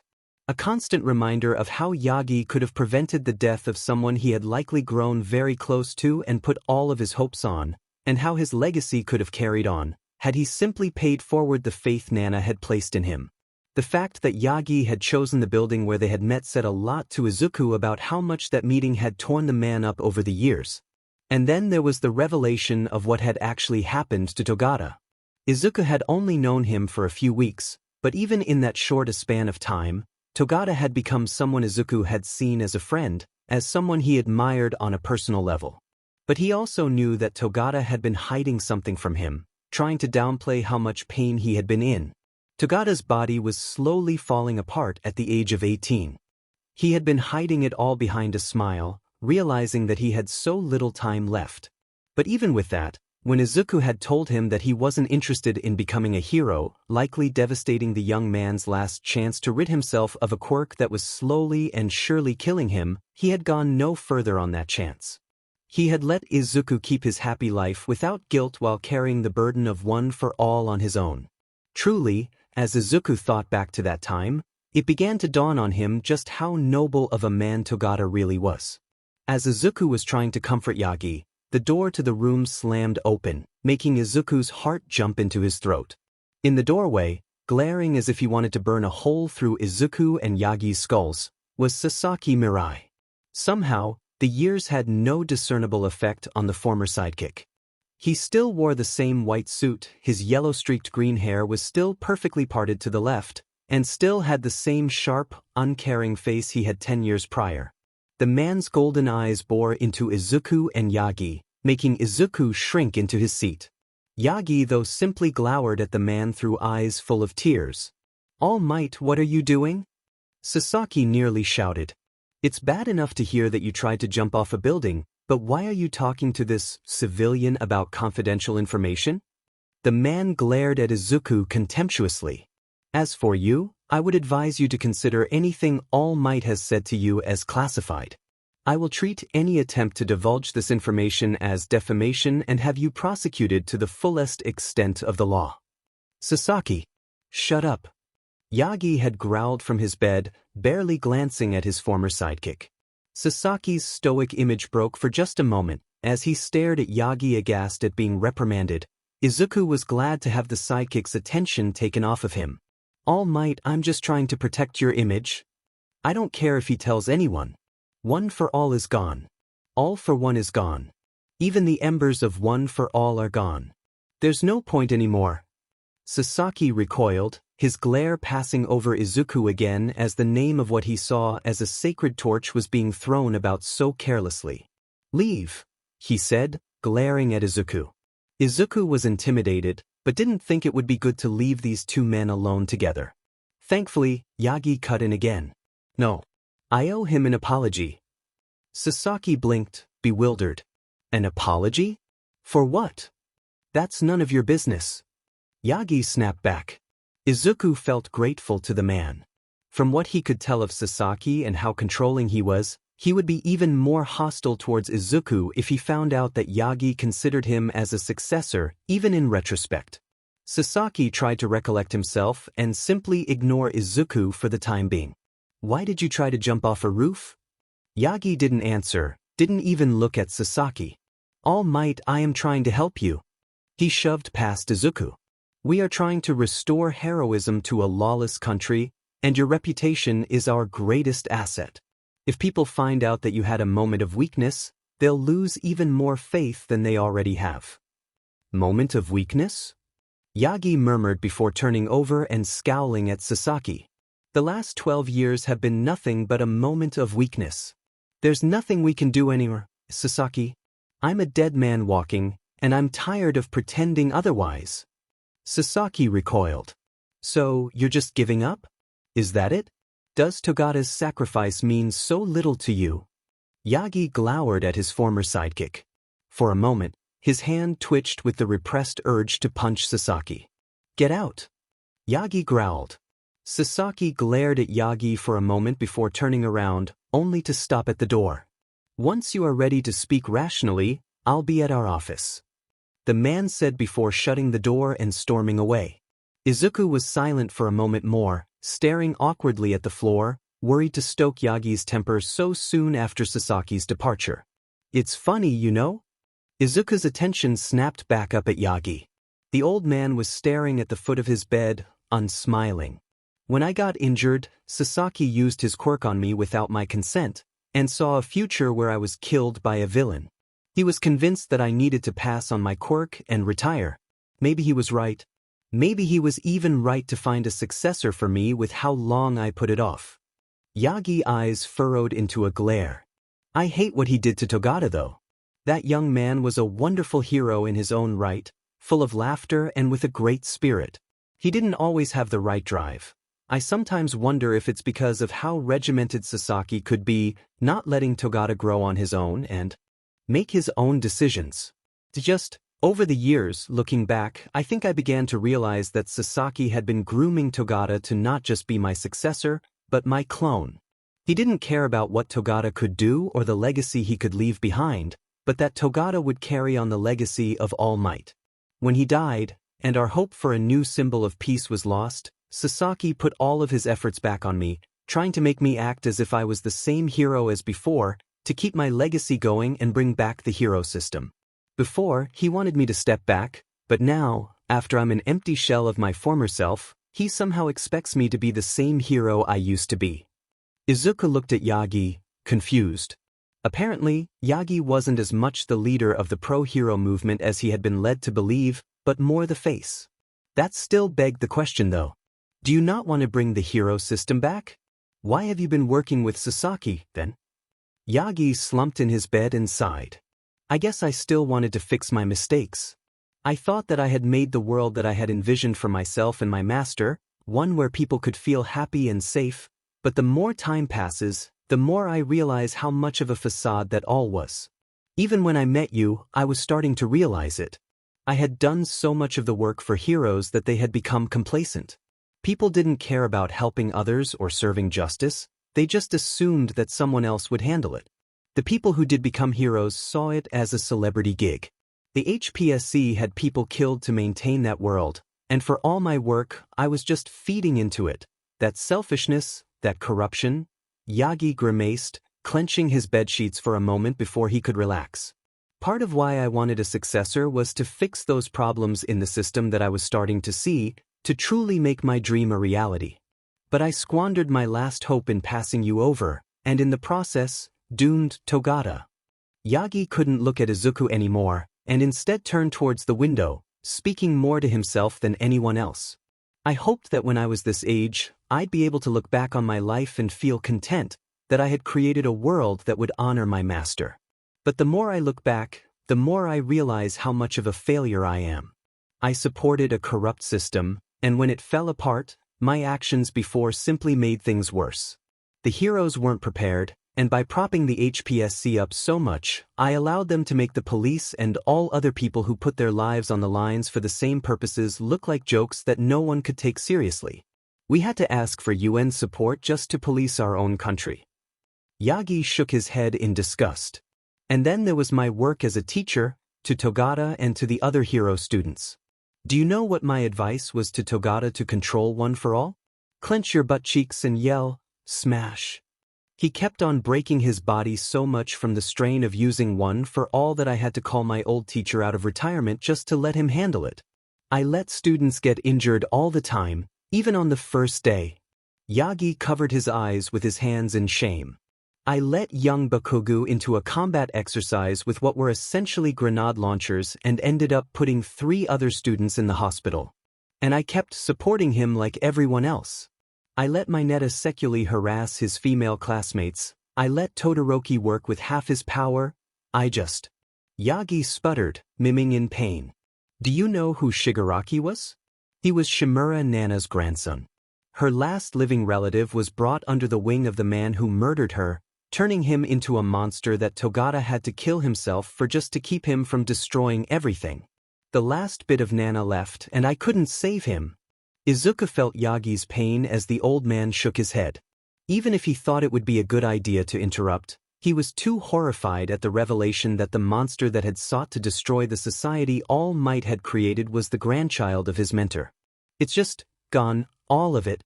Every hope that I had made for myself, what I had hoped my master could one day see, it's all been turned to ash. The society I helped create was a lie. When I tried to train up new heroes to take my place, I failed them. Any hope that I had in fixing it is gone. I lost my power and killed my successor with it. The entire system of heroes is dead.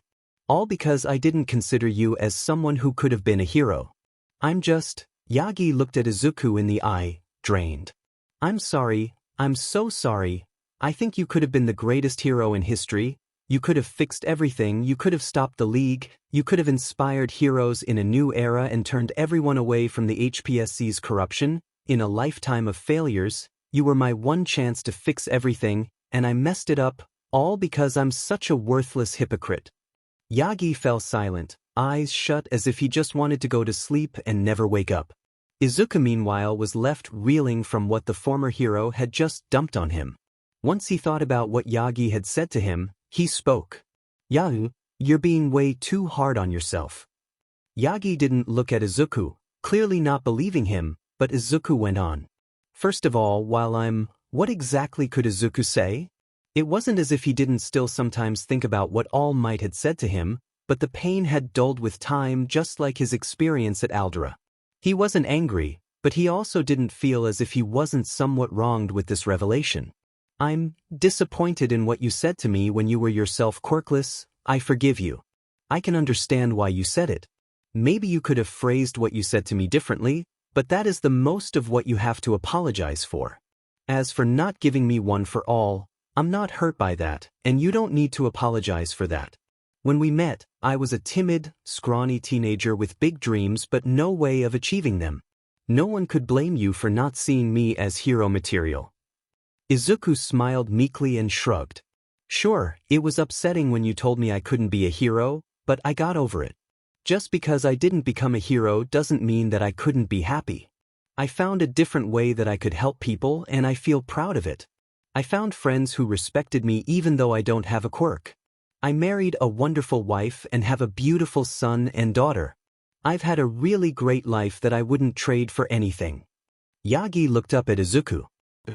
Least he had the man's attention from this, but what he would say next required more thought. Izuku took a breath and frowned. Look, I wish I could have helped my friends who got hurt in the hero courses. I wish I could have been at the USJ and helped Azui and Mongoose, that I could have stopped Ida from going through with his stupid plan for revenge. I wish that I was at Jaku, that I could have saved Togata, Todoroki, Kiyama-sensei, and all of those other people who got hurt. Izuku noticed Yagi crying silently again.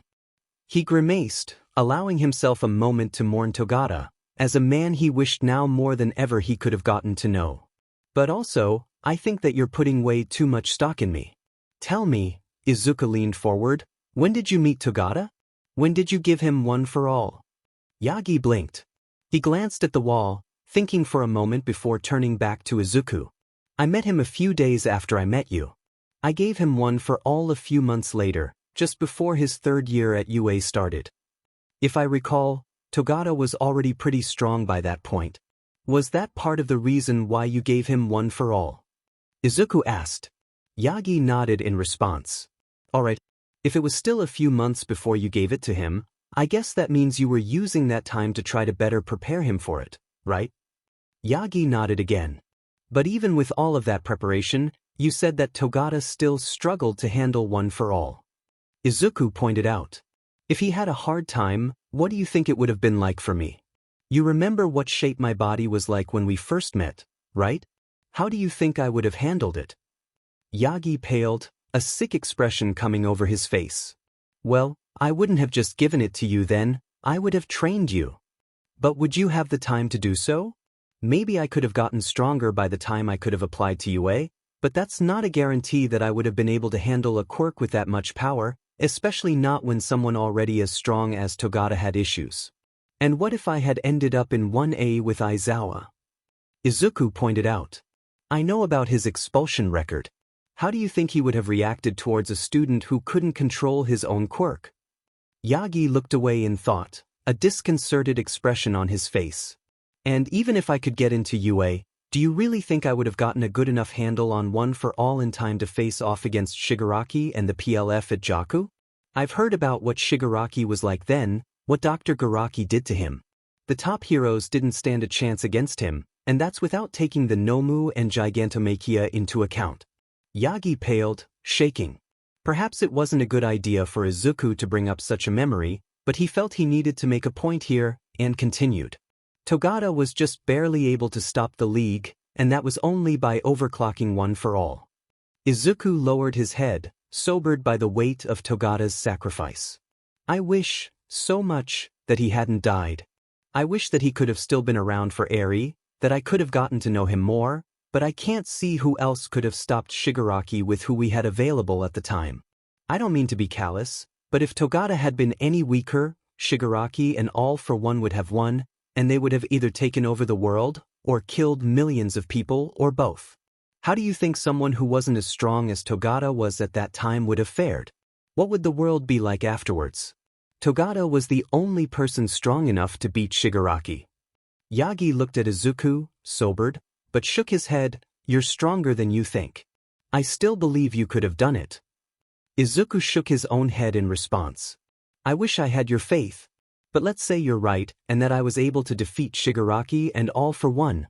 I still don't think that me becoming a new symbol of peace would have fixed what was wrong with hero society.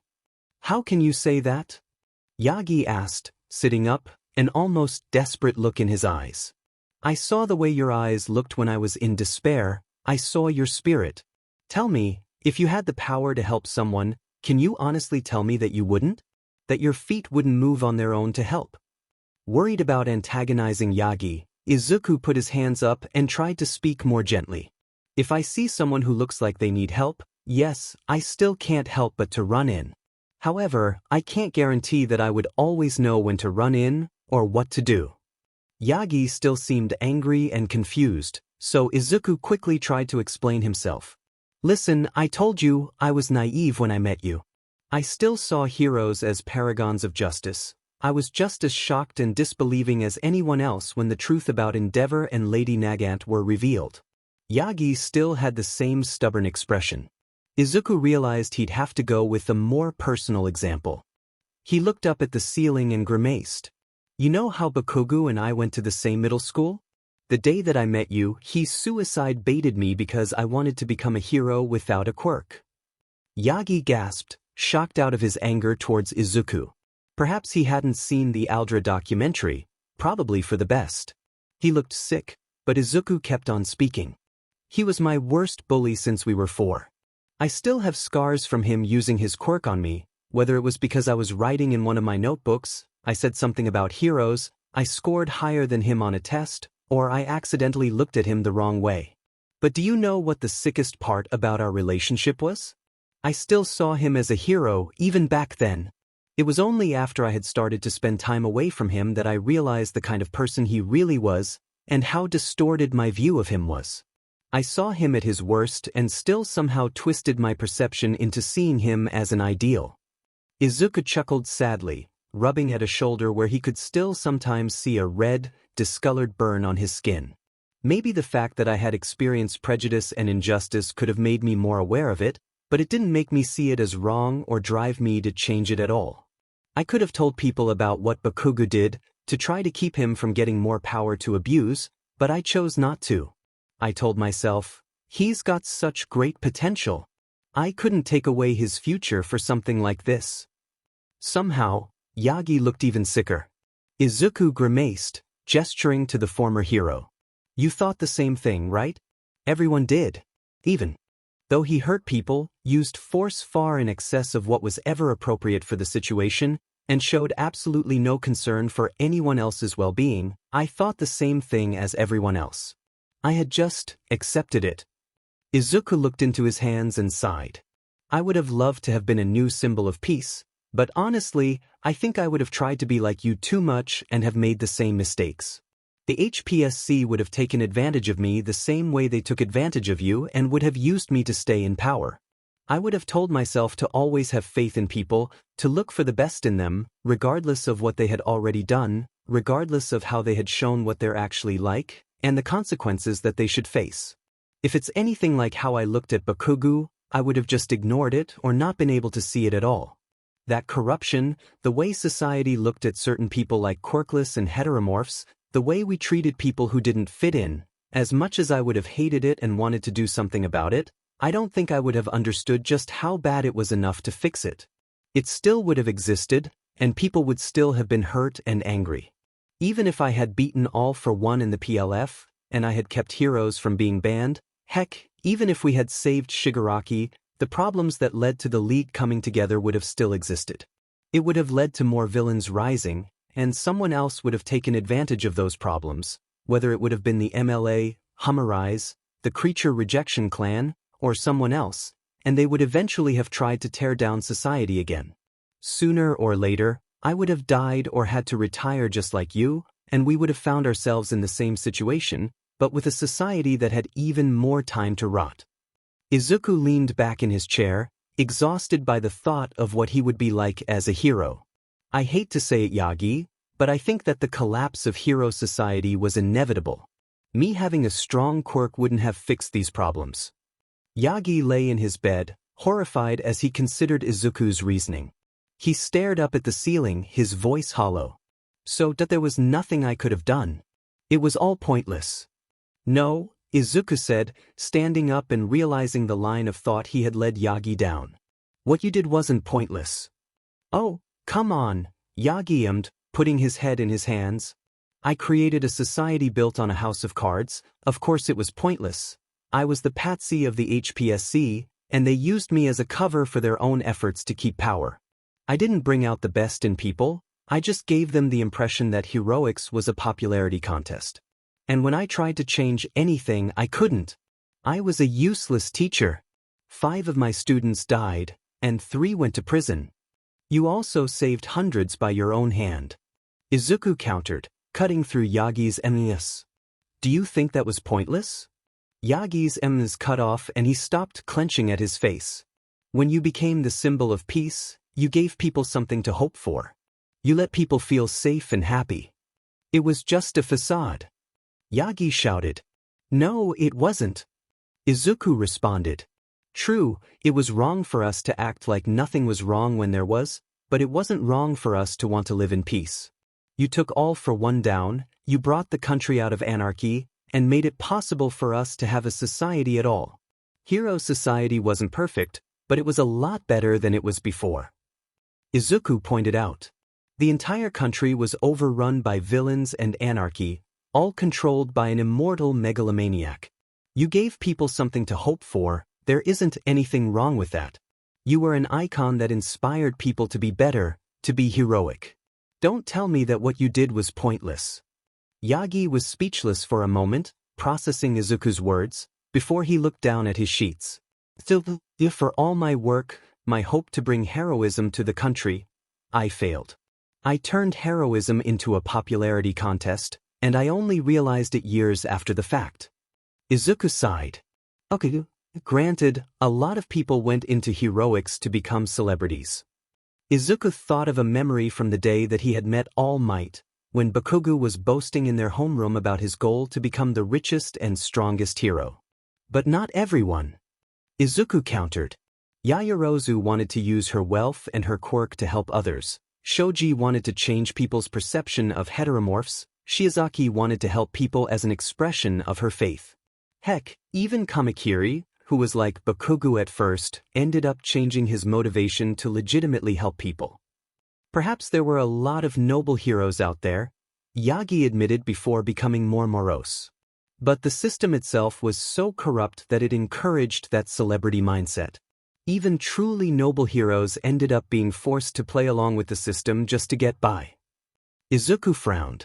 He thought about MT Lady, a woman who, while she had dropped out of heroism into modeling and later public relations, had shown herself to be truly heroic on several occasions, standing up against daunting odds at Kamino and Jaku. Sadly, when she had been starting out as a hero, she had been forced to play up her sexuality to handle the expenses her quirk ensued. There was also Sakamata, who had been continuously voted as #1 in the top 10 heroes who look like villains list, despite being one of the heroes that Izuku had come to admire the most for his professionalism and dedication, as well as the care he showed for Izuku and Josei's children.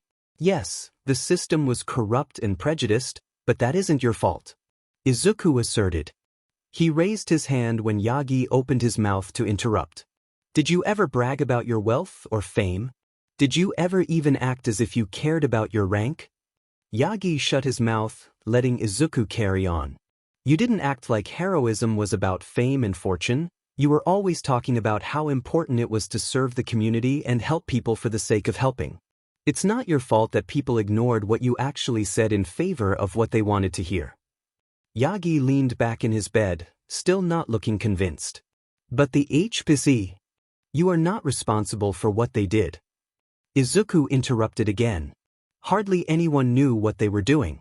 Had you known, wouldn't you have stepped in for Lady Nagant and Hawks? Yagi frowned, likely upset at a reminder of 2 more heroes that he had failed from his perspective, 2 aspiring young people with dreams of helping others, their idealism quashed by the HPSC. Izuku sighed again, realizing that he might have made things worse.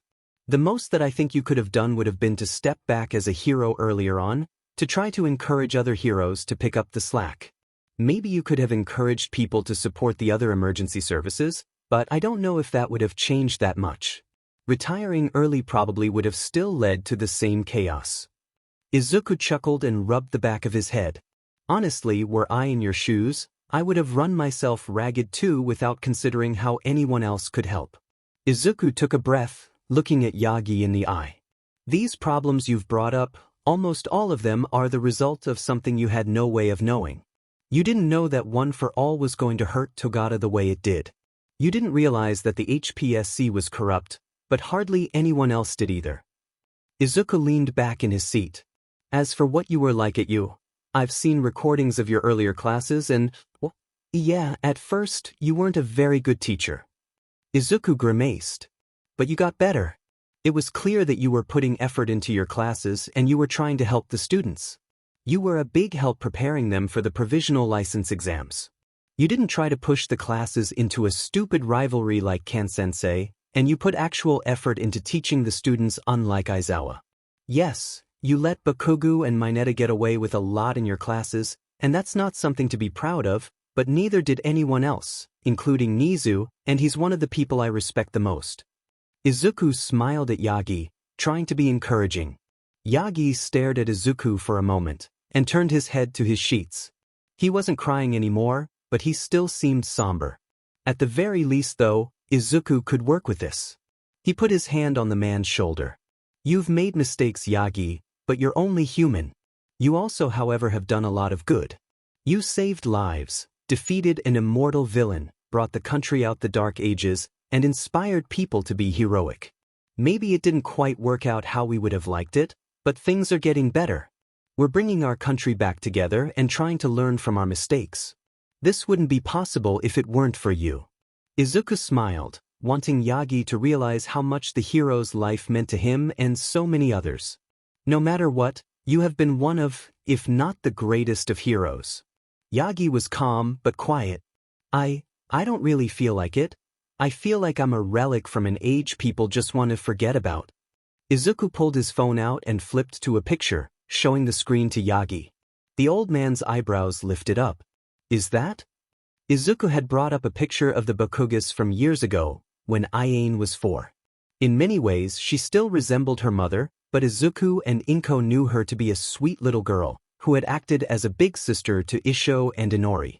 Here, she was wearing one of Izuku's old All Might onesies, gleefully chasing Mitsuki around with her fist in the air. My goddaughter Ayane. Nowadays, she wants to become a fashion designer like her parents, but I also know that she still has an All Might action figure I got her for one of her birthdays. Izuku flipped to another picture, this time of Isho and Inori wearing onesies, back when they were still shorter than him. They, along with Izuku and Josei, were watching some old hero movies in Izuku's collection, and Josei had decided to commemorate the moment. Are those your children? Yagi asked, sitting up straight. He didn't know that there were even onesies that size. For a moment, he looked at Izuku anxious. I don't mean to be insensitive, Izuku just chuckled.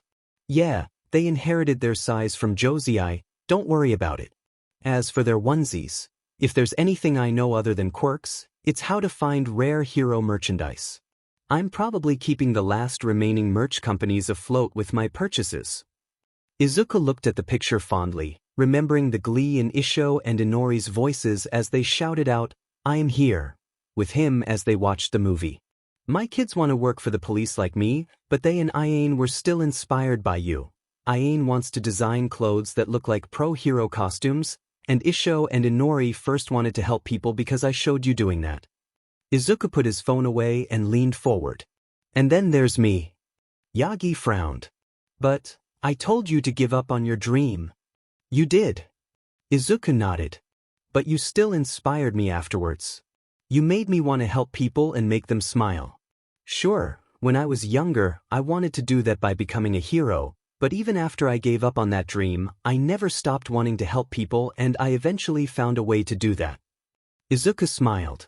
I know you inspired others just like you did for me. Maybe it wasn't always the way you intended. I got caught up in a dream that I wouldn't have been able to fulfill in a society like this. Others got caught up in the drive to be number one, and some got so fixated on mimicking what they saw as becoming the perfect hero that they forgot you're a human being like anyone else, but you did at least point people towards helping others. That's something you should be proud of. Yagi was quiet. He stared at Izuku, but he didn't seem lost in his misery anymore. Tentatively, Izuku started to breathe a bit easier. What should I do now though? Yagi asked. I can't be a hero anymore, and I don't feel right going along with Sasaki's plan to reinstate them. Just because you aren't a hero doesn't mean you can't help people. Even if people don't look at heroes the same way anymore, you're still a national icon. You could use your fame to campaign for causes that you think are important. Izuku suggested. You could also go back to UA. Tsuragami told me a few times what a shame it was that you left, considering the experience you could offer and the advice you could give on controlling powerful quirks. Even if you're not confident in yourself being a teacher, you could at least be an aide. Izuku shrugged, trying to think of something else. What kinds of things do you want to do? What makes you happy? Yagi thought to himself. I did like teaching, at least later on when I think I got a better handle on it. I liked thinking I was helping kids to use their abilities to help others. The moment, a ghost of a smile appeared on his face. Honestly though, I think that my happiest memory, apart from when I was with Nana, was when I was with young Togata, cleaning up Dagoba Beach. Wait, Dagoba? Togata cleaned that? Izuku asked. Yes. Yagi nodded, his smile growing as he was lost in happy memories. That was how I first trained him. I wanted to build his body up as much as possible, but I also thought that it would be a good way to serve the community. Young Togata cleaned the entire beach in less than a year. He said proudly. Togata cleaned the whole beach in a year? Izuku repeated incredulously. My family loves that beach.